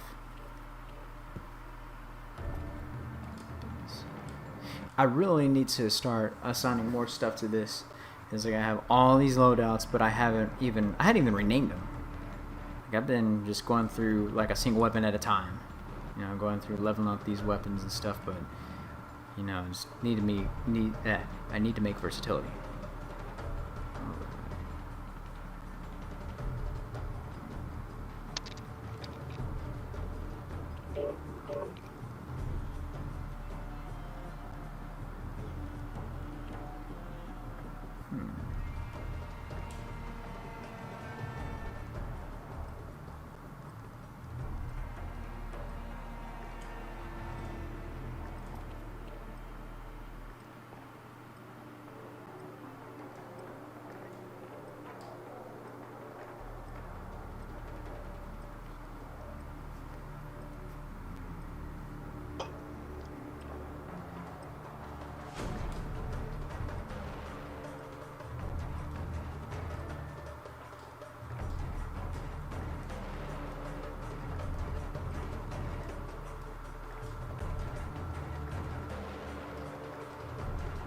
There we go. Just because you never know if anybody's gonna say anything crazy. And I don't want that to happen, and I don't want to get flagged.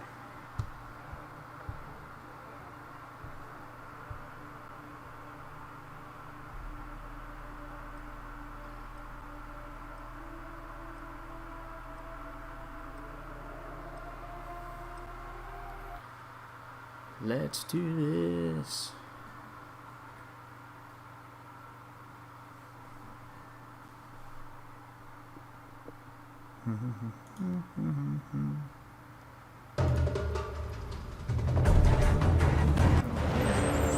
That got me. La la la la la la.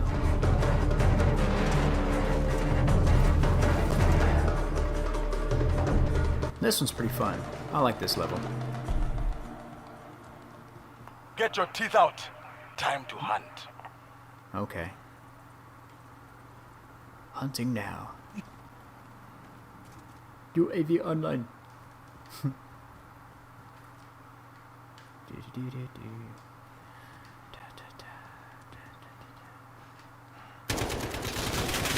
Oh man, I like my other red dot side better. Okay.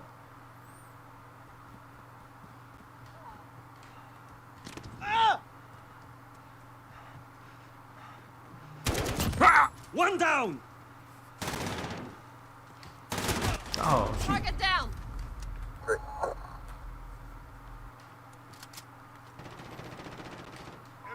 Enemy at the cave entrance.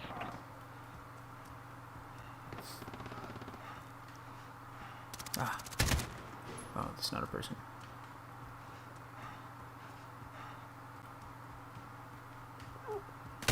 Oh, what? Camping in the house. follow. I will follow. Enemy at the rock shop.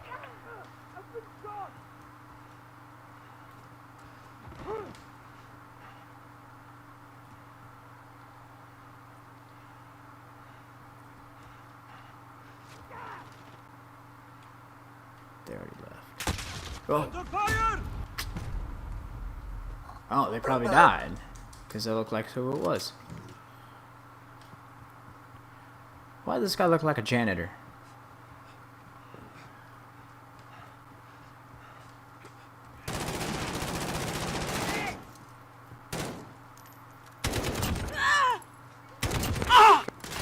Personal radar Ow. ready. I don't like that red dot. No, no, no.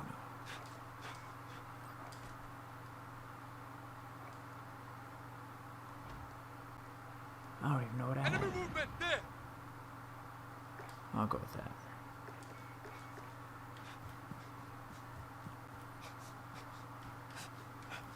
That guy is hauling.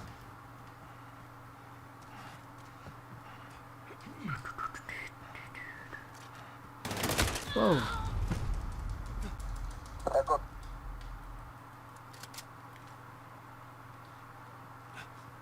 I thought it changed.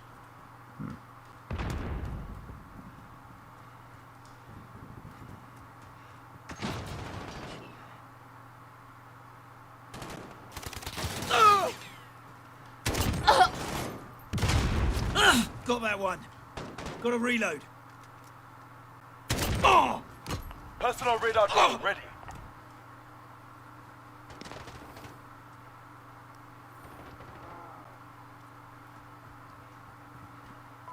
Enemy at the crossroads.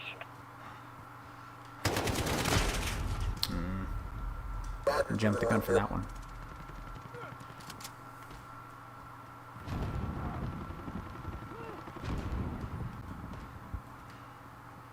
Enemy personal radar in the air. It's not a person.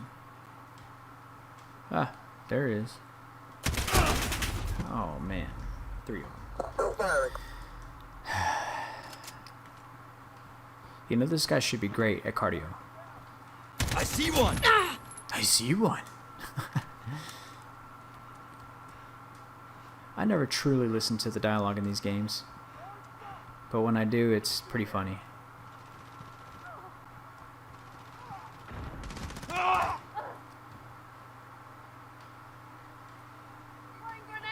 Ooh. Enemy cluster strike incoming. Take cover. Ah. Loading. Stand by. Run. Whoa. 3-1. Viper 1.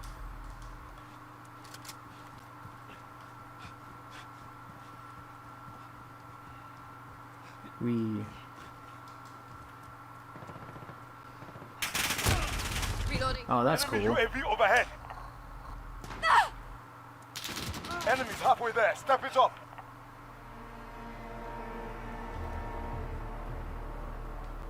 Cue suspenseful music. Enemy cluster at the strike cave incoming. Take cover.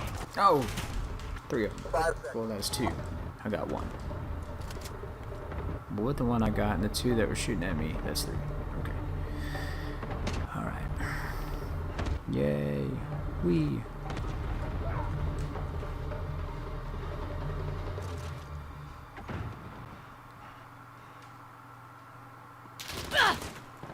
Enemy is cluster this? strike incoming.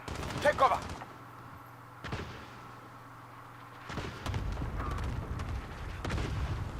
Oh, man. Friendly care package on the way. What do. Whoa!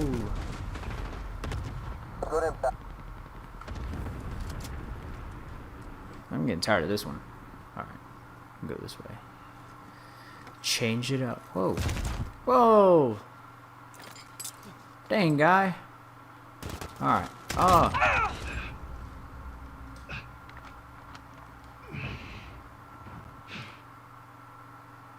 Out of the box. Out of the box. Of course, you're right next to somebody, but you want to shoot me. That's way farther away. Mm-hmm. Allied cruise missile on. Enemy UAV overhead. Need recon. Send. Ow! over. Oh, shoot. Copy. For some reason, I thought he was one of us. For personal radar Huh. coverage. Okay.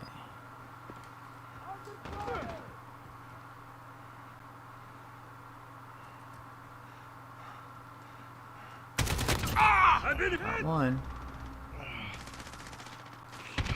2. Out of my sight. Ah! Out of my sight. Kill streak cannot be used. Okay. I want to shoot. Why are we shooting? This is Falcon 3-0. Personal radar depleted. Recalling to base.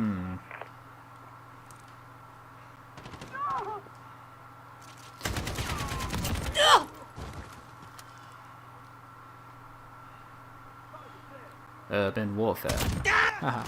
Personal radar drone ready. Come in, actual. Send recon now. Copy. Falcon 3-0 en route for personal radar Reloading! coverage.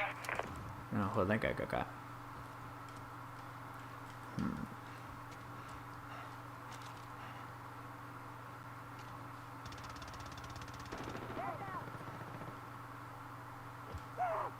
Oh, got her.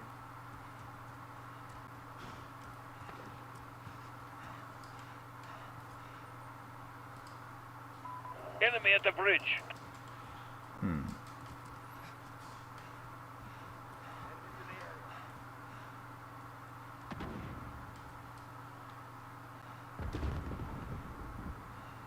This is Falcon 3-0. Personal radar depleted. Recalling to base. Oh man. Oh, got him. Luck. Hey, I acknowledge my luck. Okay.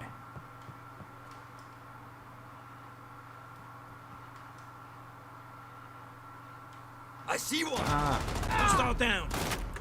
Jaguar 4-1.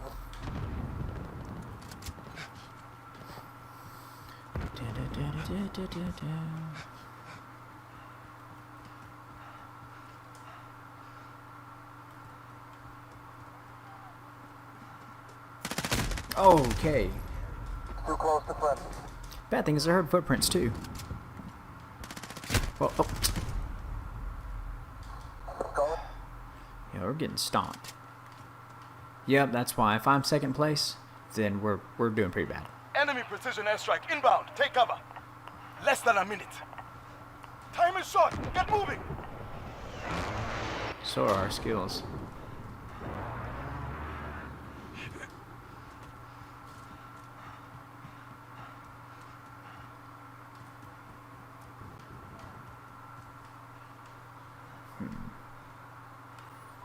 Enemy at the rock shop.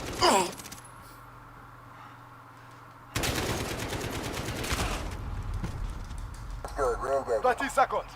Got 3 Time's more. up. We're done. Get moving. 2 more. We're done.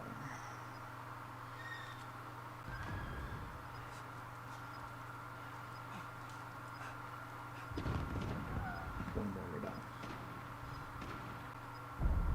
Yay. Oh wait, we're not done. Oh shoot. Oh, we are done. Objective failed. Report back to base. Yay.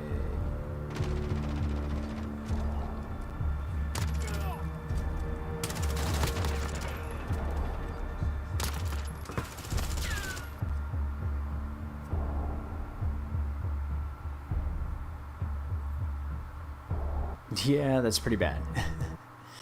That's a lot of deaths. A lot of deaths.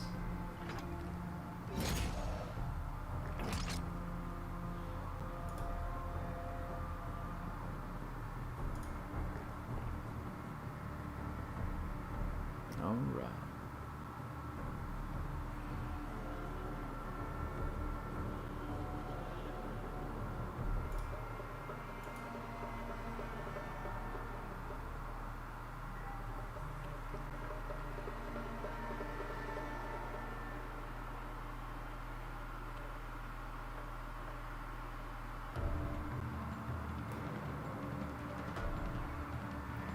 Rapid Orange started playing Modern Warfare.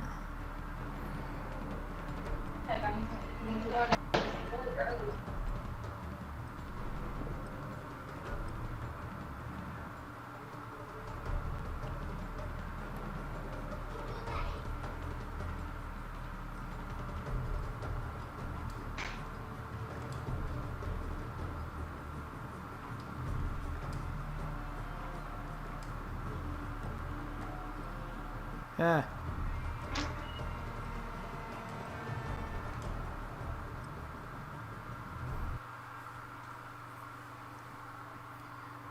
There. You know, the more I mess with this, the more I learn. Oh, not this place again. So now I have my screen on full screen, where previously with all my other games, I had just like a little window. So that was really terrible. So this should be a lot better. Well, not skill-wise, but at least for me to see.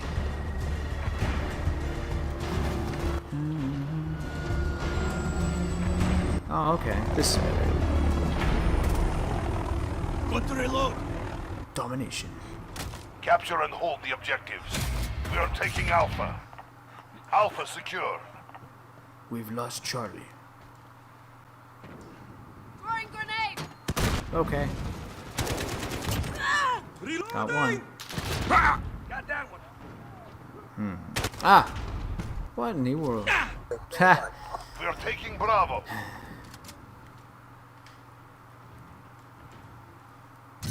We've got Bravo. We're in the lead.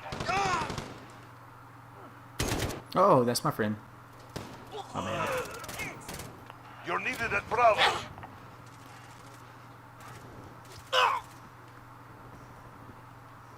Ah! At the center. That's the bad thing when you sprint your weapons up in the air. Okay. You're needed at Bravo. Okay. I see movement. So let's go to Bravo. Securing Bravo. Enemy personal radar online. Bravo secure. Oh, you're my friend. Friendly UAV online. We've taken the lead.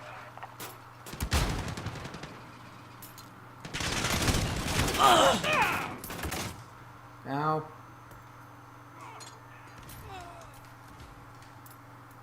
Oh, great.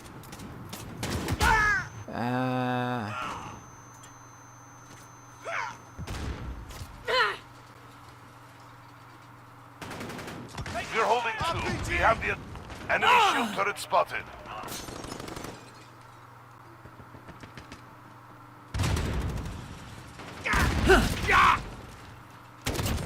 Got him. Personal radar standing by. Weapons free in 5. Dang it. Okay. Let's see how that is. Okay, that's not too bad.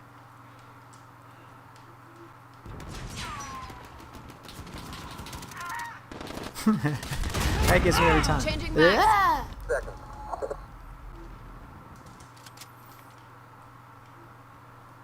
Contested. Alright, let's go You're needed contest. at Bravo. Losing. No.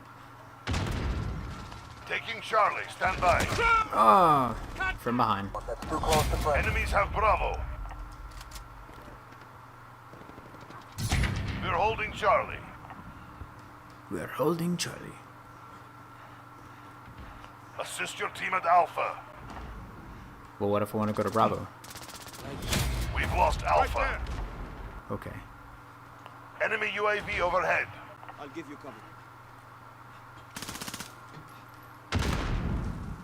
Securing Bravo. You're needed at Charlie.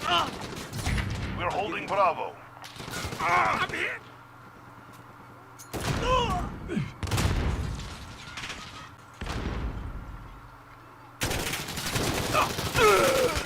Oh, up top.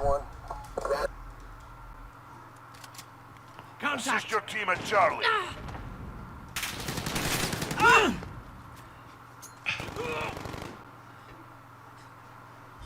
We've lost Charlie. Taking Charlie. Stand by. Securing Alpha. Charlie secure. We are dominating the enemy. They're taking Alpha. Ah, Friendly care package inbound. We're losing Charlie. We've lost Alpha. We're losing Bravo. jeez. Can you give me some good news? We're losing this. We're UAV losing overhead. that. We lost this. We've lost B. Friendly UAV online. Ugh. We are taking Enemy at the Bravo. office. Come in, actual. Send recon now. Copy. Falcon 301 route. Oh man. Allied cruise missile away. We're holding Bravo. Come on, guy. Enemy cluster strike incoming. Take cover.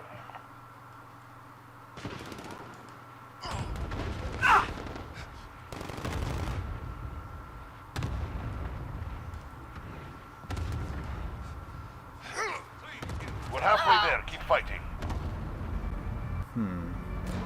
Enemy at the office. This is Falcon 3-0. We're holding 2. We have the... We're losing Bravo. Friendly UAV online. Enemy UAV overhead. We've lost Bravo. We are taking Alpha. Personal But radar are you? destroyed. Personal radar destroyed. Oh, we got it. Captured Alpha. Well, they got it. They're taking Charlie. Right there. We're taking Bravo. We've lost Charlie. We're holding Bravo. Enemy VTOL jet in the AO.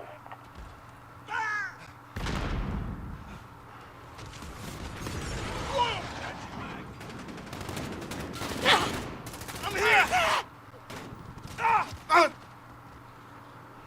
We're losing Alpha.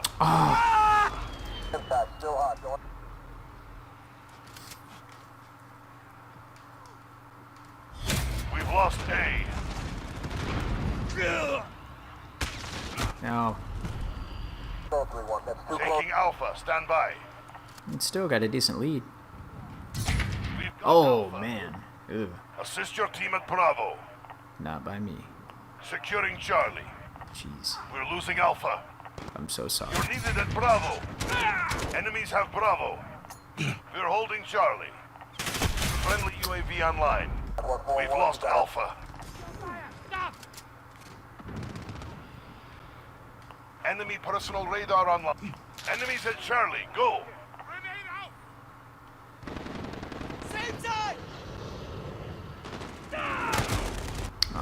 Get those positions. We're being dominated. Enemy cluster strike incoming. Take cover. Securing Bravo. Enemy UAV overhead. Haha. Oh, got him. Well, actually, I didn't. Somebody else did. Captured Bravo. Securing Alpha. That's what I get for hip firing. Ah, We're holding Alpha. what in New World? Oh. Okay. Enemy at the center. Ooh. Losing B. Securing C. Friendly UAV online. Losing Alpha. We are dominating the enemy. Oh, great. Enemies have Alpha. Personal radar drone stand. Enemy care package inbound. Oh, whoops. Didn't mean to use it. Falcon 301 route for personal radar coverage. Assist your team at C. Losing B. Securing A. Ow. C. I freaked out. Alpha. Friendly Enemy at the UAV center. online. Somebody's excited. Enemy counter UAV online. Reloading! Taking Charlie. Stand by. Losing Alpha. This is Falcon 3-0. Personal radar deplete. Enemies have Alpha. Losing B. We're holding Charlie. Oh. Ah, dang it. Personal radar destroyed. Personal radar destroyed. Losing B. in the area. Securing Alpha. Enemy personal radar online. Nope. I see movement. Enemy. Enemy at the forklift.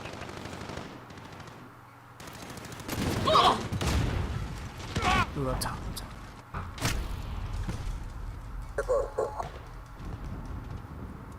We're holding 2.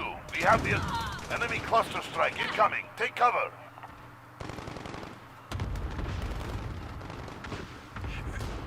This is our fight. Stay focused. Enemy at the office. Enemy at the office. Friendly I say that every UAV time I go to online. work. You're needed at B. Well, I'm gonna. Taking Alpha. Stand by. What the fuck, man? What the fuck? Oh, man.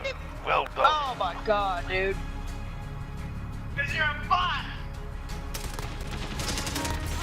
There we go. One down. Holy cow. That caught me off guard. Just for good measure. Ooh.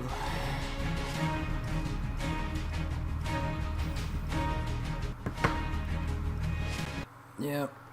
That was not a contributing factor there. Maybe to them. I'm probably the best player they had on their team. Or not on their team.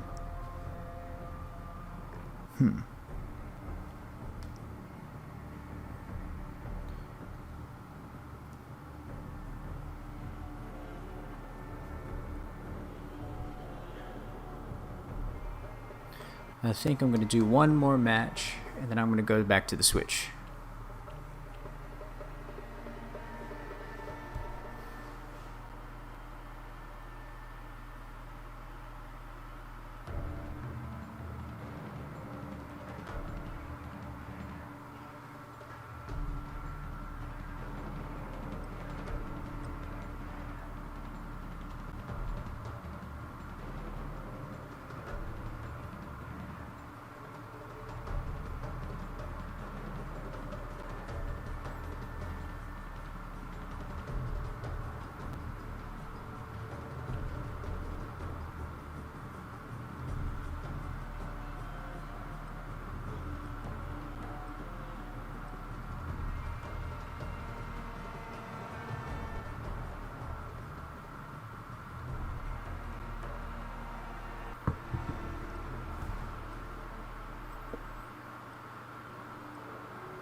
So who do we got on here? I see a couple people.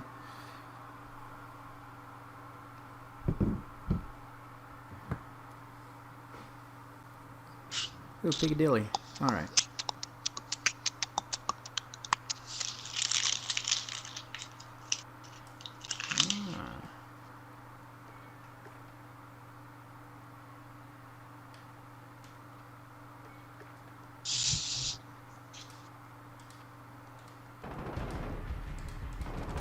Yep, there we go. Eliminate all All right. targets of opportunity.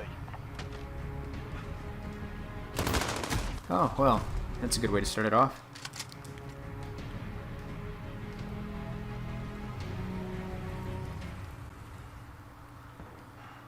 You know, looking at this on the computer model, or monitor, is actually really nice.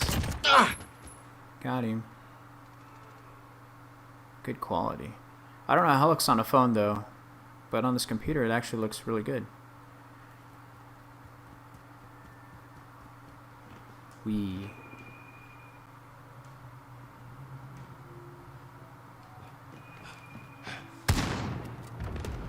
Oh, man.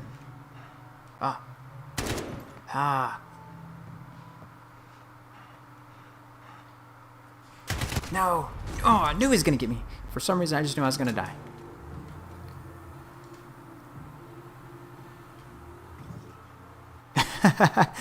Oh, I see you, Justin. You got me, but on my TV, so I'm not very interactive. Awesome. Well, sounds good. Well, thanks for joining in. It was a pretty good bunch earlier, but because of the time factor and all that stuff, I can understand if there's not very many people. And just so y'all know, well, I don't know if Dustin's on here or not, but he has a hard time sleeping at night, so sometimes he's up anyway, which is, I guess, gives me more flexibility to do this.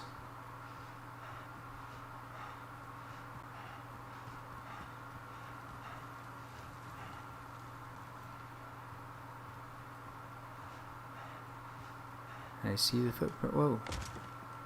Ah, dang it.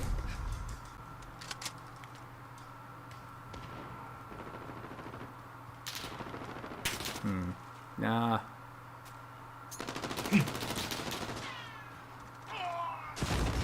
Dang it. Ooh.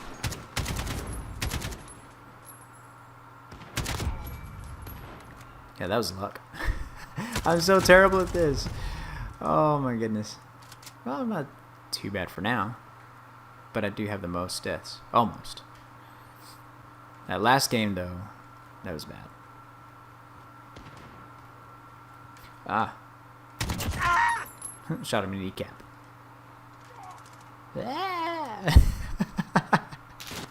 Whoa. Enemy personal radar in the air. Ah, dang it, I knew this was gonna happen. Ow. Well, it don't matter now. Hi. That's what it sounded like. Bye. Don't judge my shot group.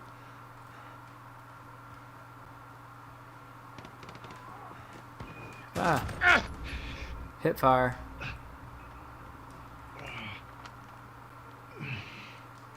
Alright. Now I got some Copy. eyes. Jaguar 3-0 en route for personal radar coverage.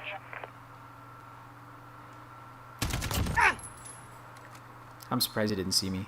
He's probably answering a text Enemy message. UAV overhead. Oh. Cruise missile, go for launch. Oh boy, I got a cruise missile. I never get that stuff.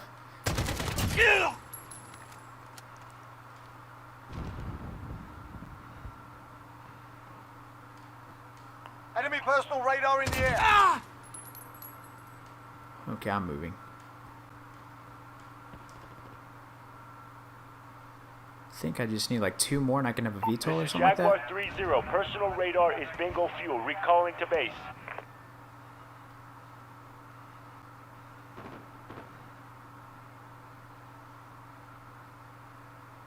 Oh, too far away. Oh. Got a VTOL. VTOL, Ready to yes. deploy. Okay, well.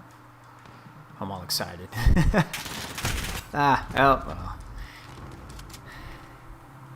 I got everything I can get in my kill streaks. Alright. Enemy UAV overhead. Let's do this. This is Jaguar 3-0. Cruise missile away.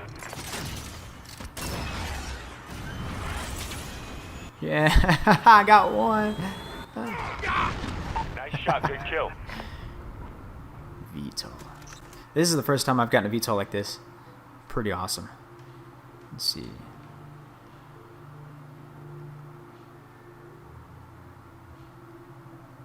Right there's fine. Striker 3-3 arriving on station. The only other time I got a VTOL was on the stage called Shipment, where it's super condensed and super tight, that it's just like you spawn, you die, you spawn, you die, you spawn, you die. Yeah. Okay. Oh, got one. I'm not doing bad. Yay, VTOL. You're in the Yay, lead. VTOL. Keep Hey, it bye. up. Got a personal radar drone ready for escort. Oh, yeah. Because Jaguar the VTOL's out there, it's going to 30 drive en route everybody for personal inside. radar coverage. Haha.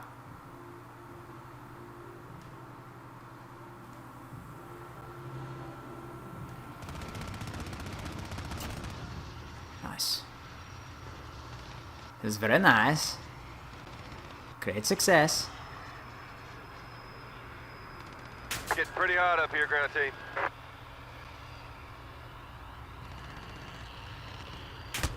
Oh, no. This is Striker. We are RTB. Good hunt, guys. Oh, up top. This is Jaguar 3-0. Personal radar is bingo fuel. Recalling to base.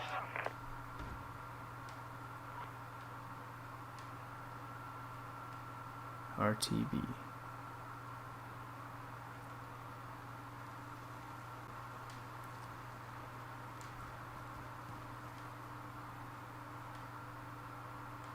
Where's everybody at?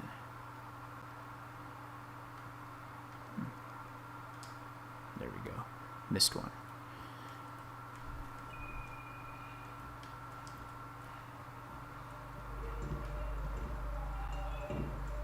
Aha!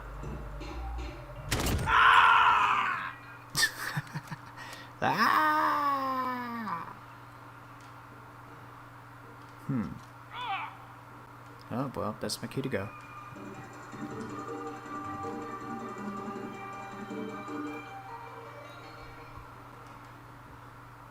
I don't know about this music, though.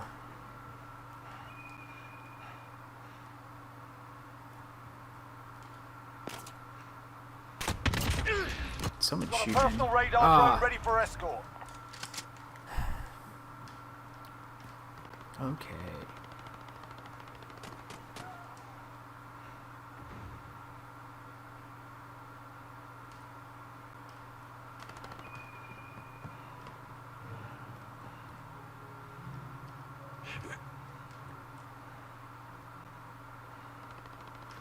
I wish some of my coworkers were on, so we can talk about some hairlines and stuff.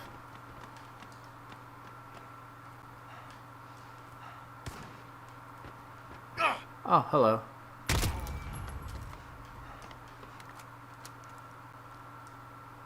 Good day, mate.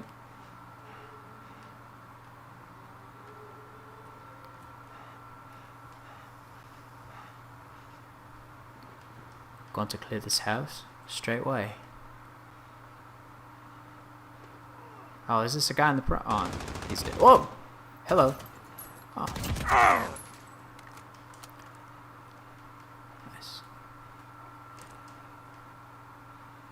Copy. Jaguar 3-0 en route for personal radar coverage. Come on. Let me get that cruise missile.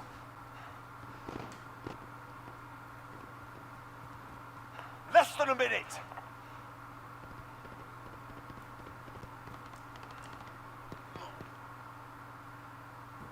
Enemy personal radar in the air. That's too far. I'm not that skilled.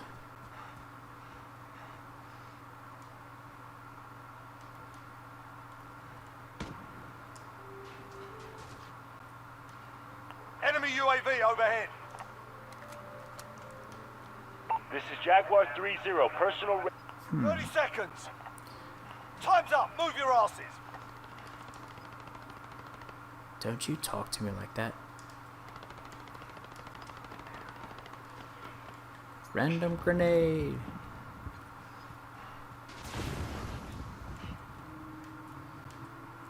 Yeah, there's like nobody here. Oh, there goes the timer.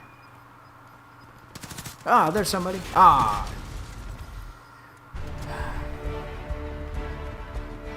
Victory. I won! Outstanding. I expect That hardly nothing ever less. happens. I never come in first. Never. Oh, man. That's awesome. Yeah, I came in first place. Kind of a big deal.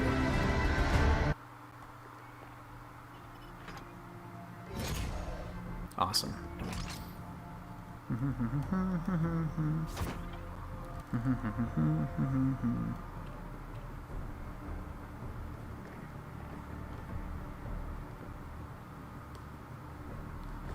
No. No battle pass. Right.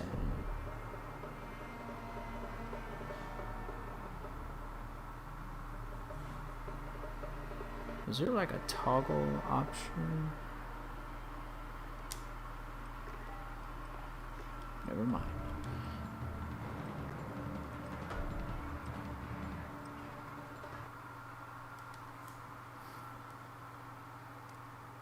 Yeah, thanks, Casey.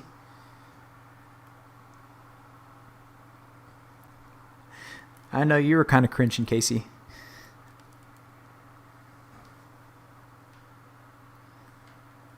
And by what I mean is my lack of skill. So, I got a buddy on here, your own, Casey, and soldier. he is a monster. He just dominates.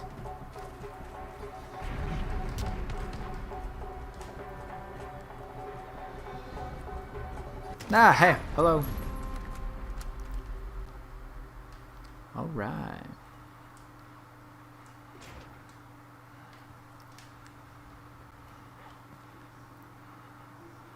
Don't forget to fire corners. Ah. As I say that. If you don't fire corners, you get shot. Okay.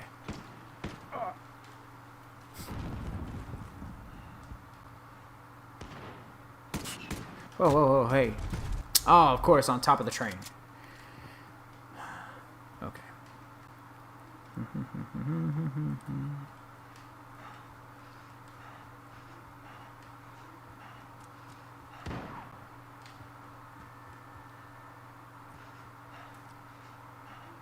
Ah. Dang it. I'm just not there yet. Just don't have that precision piece.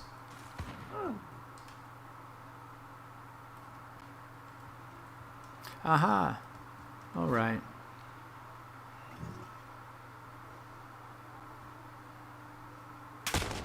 Oh no. Oh, you run around.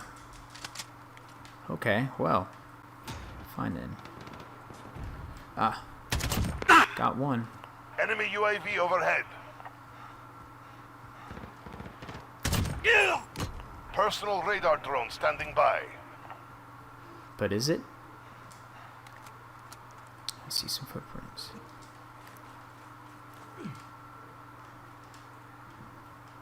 Maybe this guy just saw. They disappeared though. Well.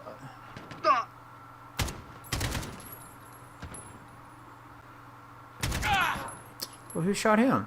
This guy. Oh, hello. Hey, little fella. Oh, hey, hey, hey, hey. Enemy precision airstrike inbound.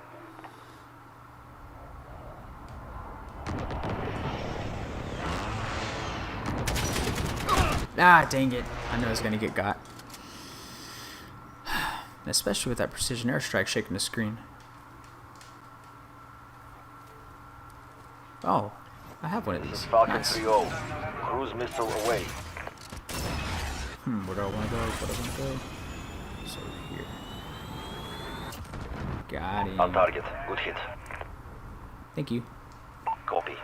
Falcon 3-0 en route for personal... How did I say go beans? Go beans. Target has been destroyed. I acknowledge that is cool beans. And the buddy. Right in the buddy talks. Got him today. Enemy personal radar online. They're flashing. Ah, hello. Ah. Hey, yeah, you're right, Casey. A win's a win. It does not matter. A win's a win. This is Falcon 3-0. Personal radar depleted. Recalling to base.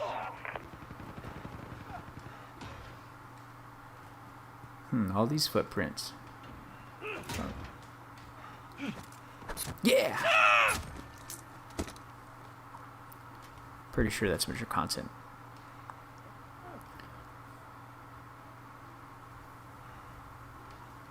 I didn't know how close I was to him until he shut the door in my face. That's pretty close. Danger close.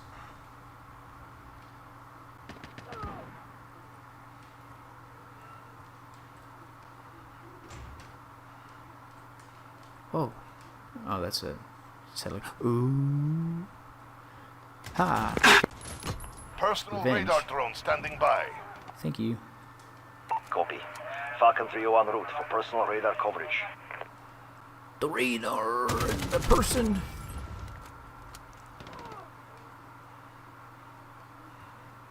Ah. Hello. Oh, come on. Hello, darkness, my old friend.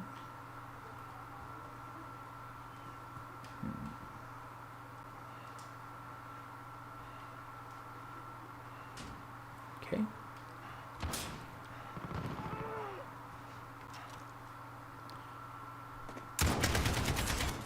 Ah, dang it. This is Falcon 3-0. Personal radar. Enemy UAV overhead. At a moment when you decide to either shoot or throw a grenade. And throwing a grenade was not in the cards.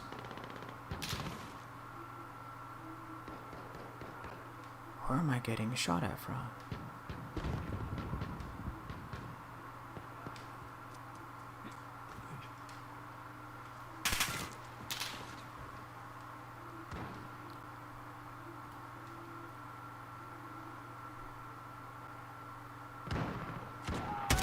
Ah.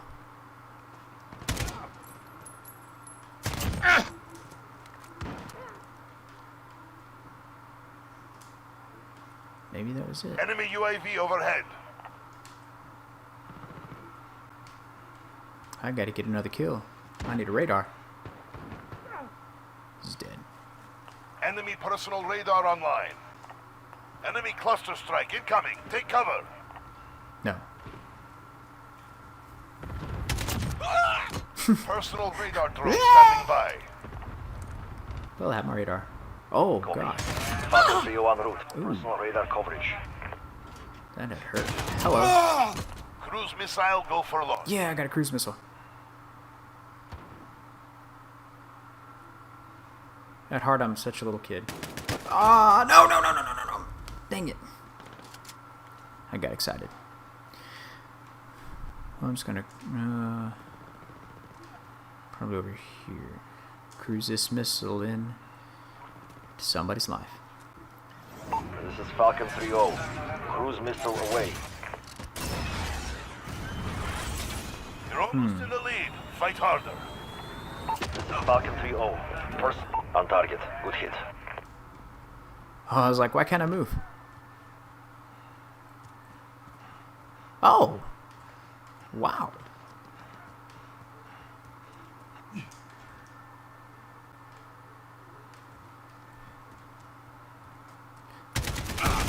Ah.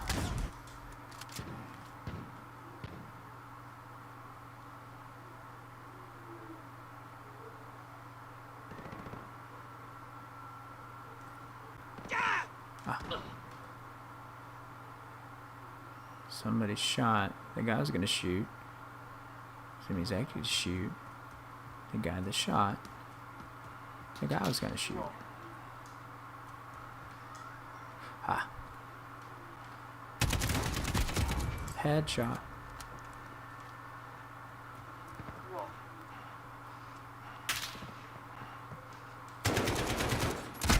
Ah.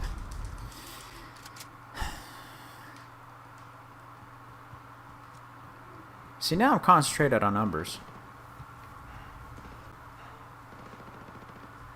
Just throwing my mojo off. This is so tense. They need some of that suspenseful music right now.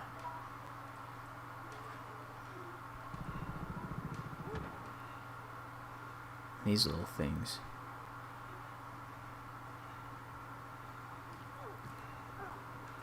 Oh, I forget how that guy just zoomed. Oh gosh! Just like that.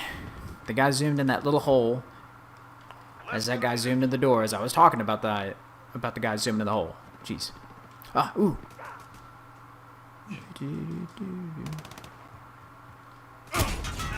Oh. That just looked funny. Dang. I was doing good. He's dead.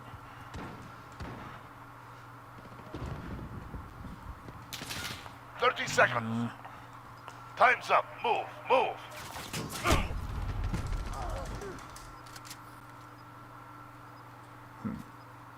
Random grenade. Dang it. Sometimes random grenade works. And it's even sweeter. Like this.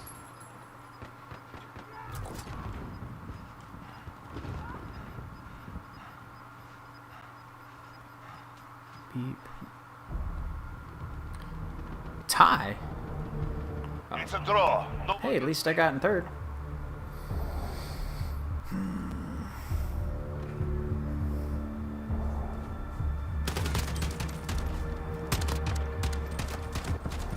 It's pretty good.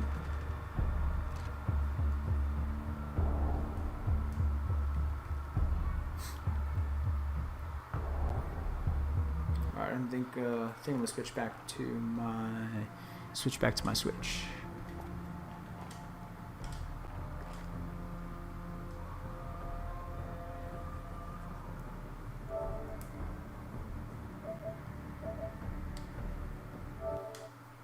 Alrighty.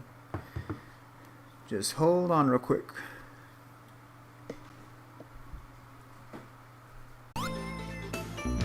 Aww. Did good, so I caught the smoke. But see, that's the cool part. At least you have those goalposts to, I guess, bring you back.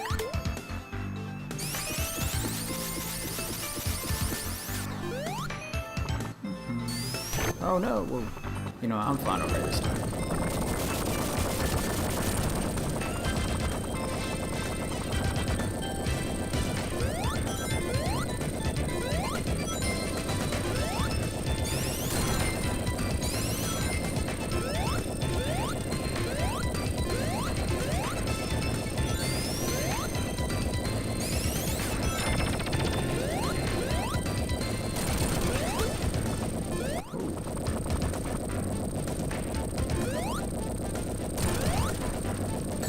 Oh, dang it.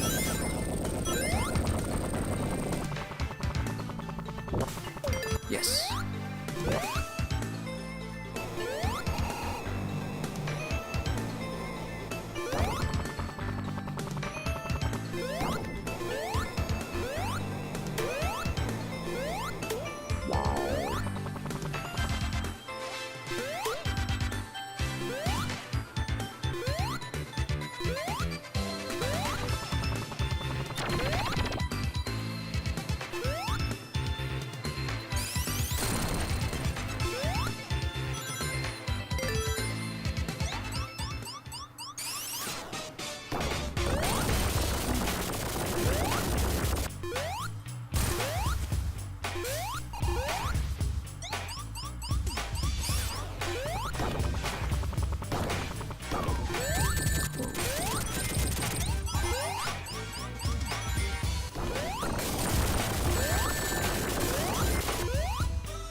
Whoa.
Nice.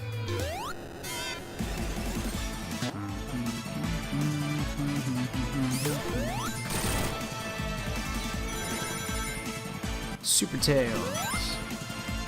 See, there didn't used to always be a Super Tails. It was always kind of like a hidden gem thing that you could only utilize if you had like a Game Shark or a Game Genie back in the day. And I guess they finally decided to incorporate it in this game. Well, I think this was developed independently, but nonetheless, I'm glad there's one here.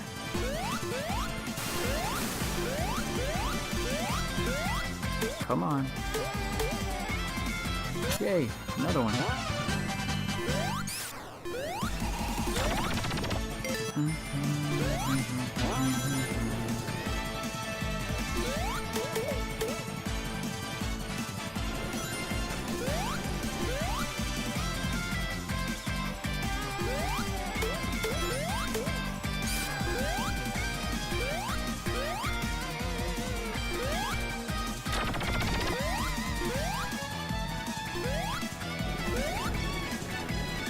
Oh, whoa.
Huh?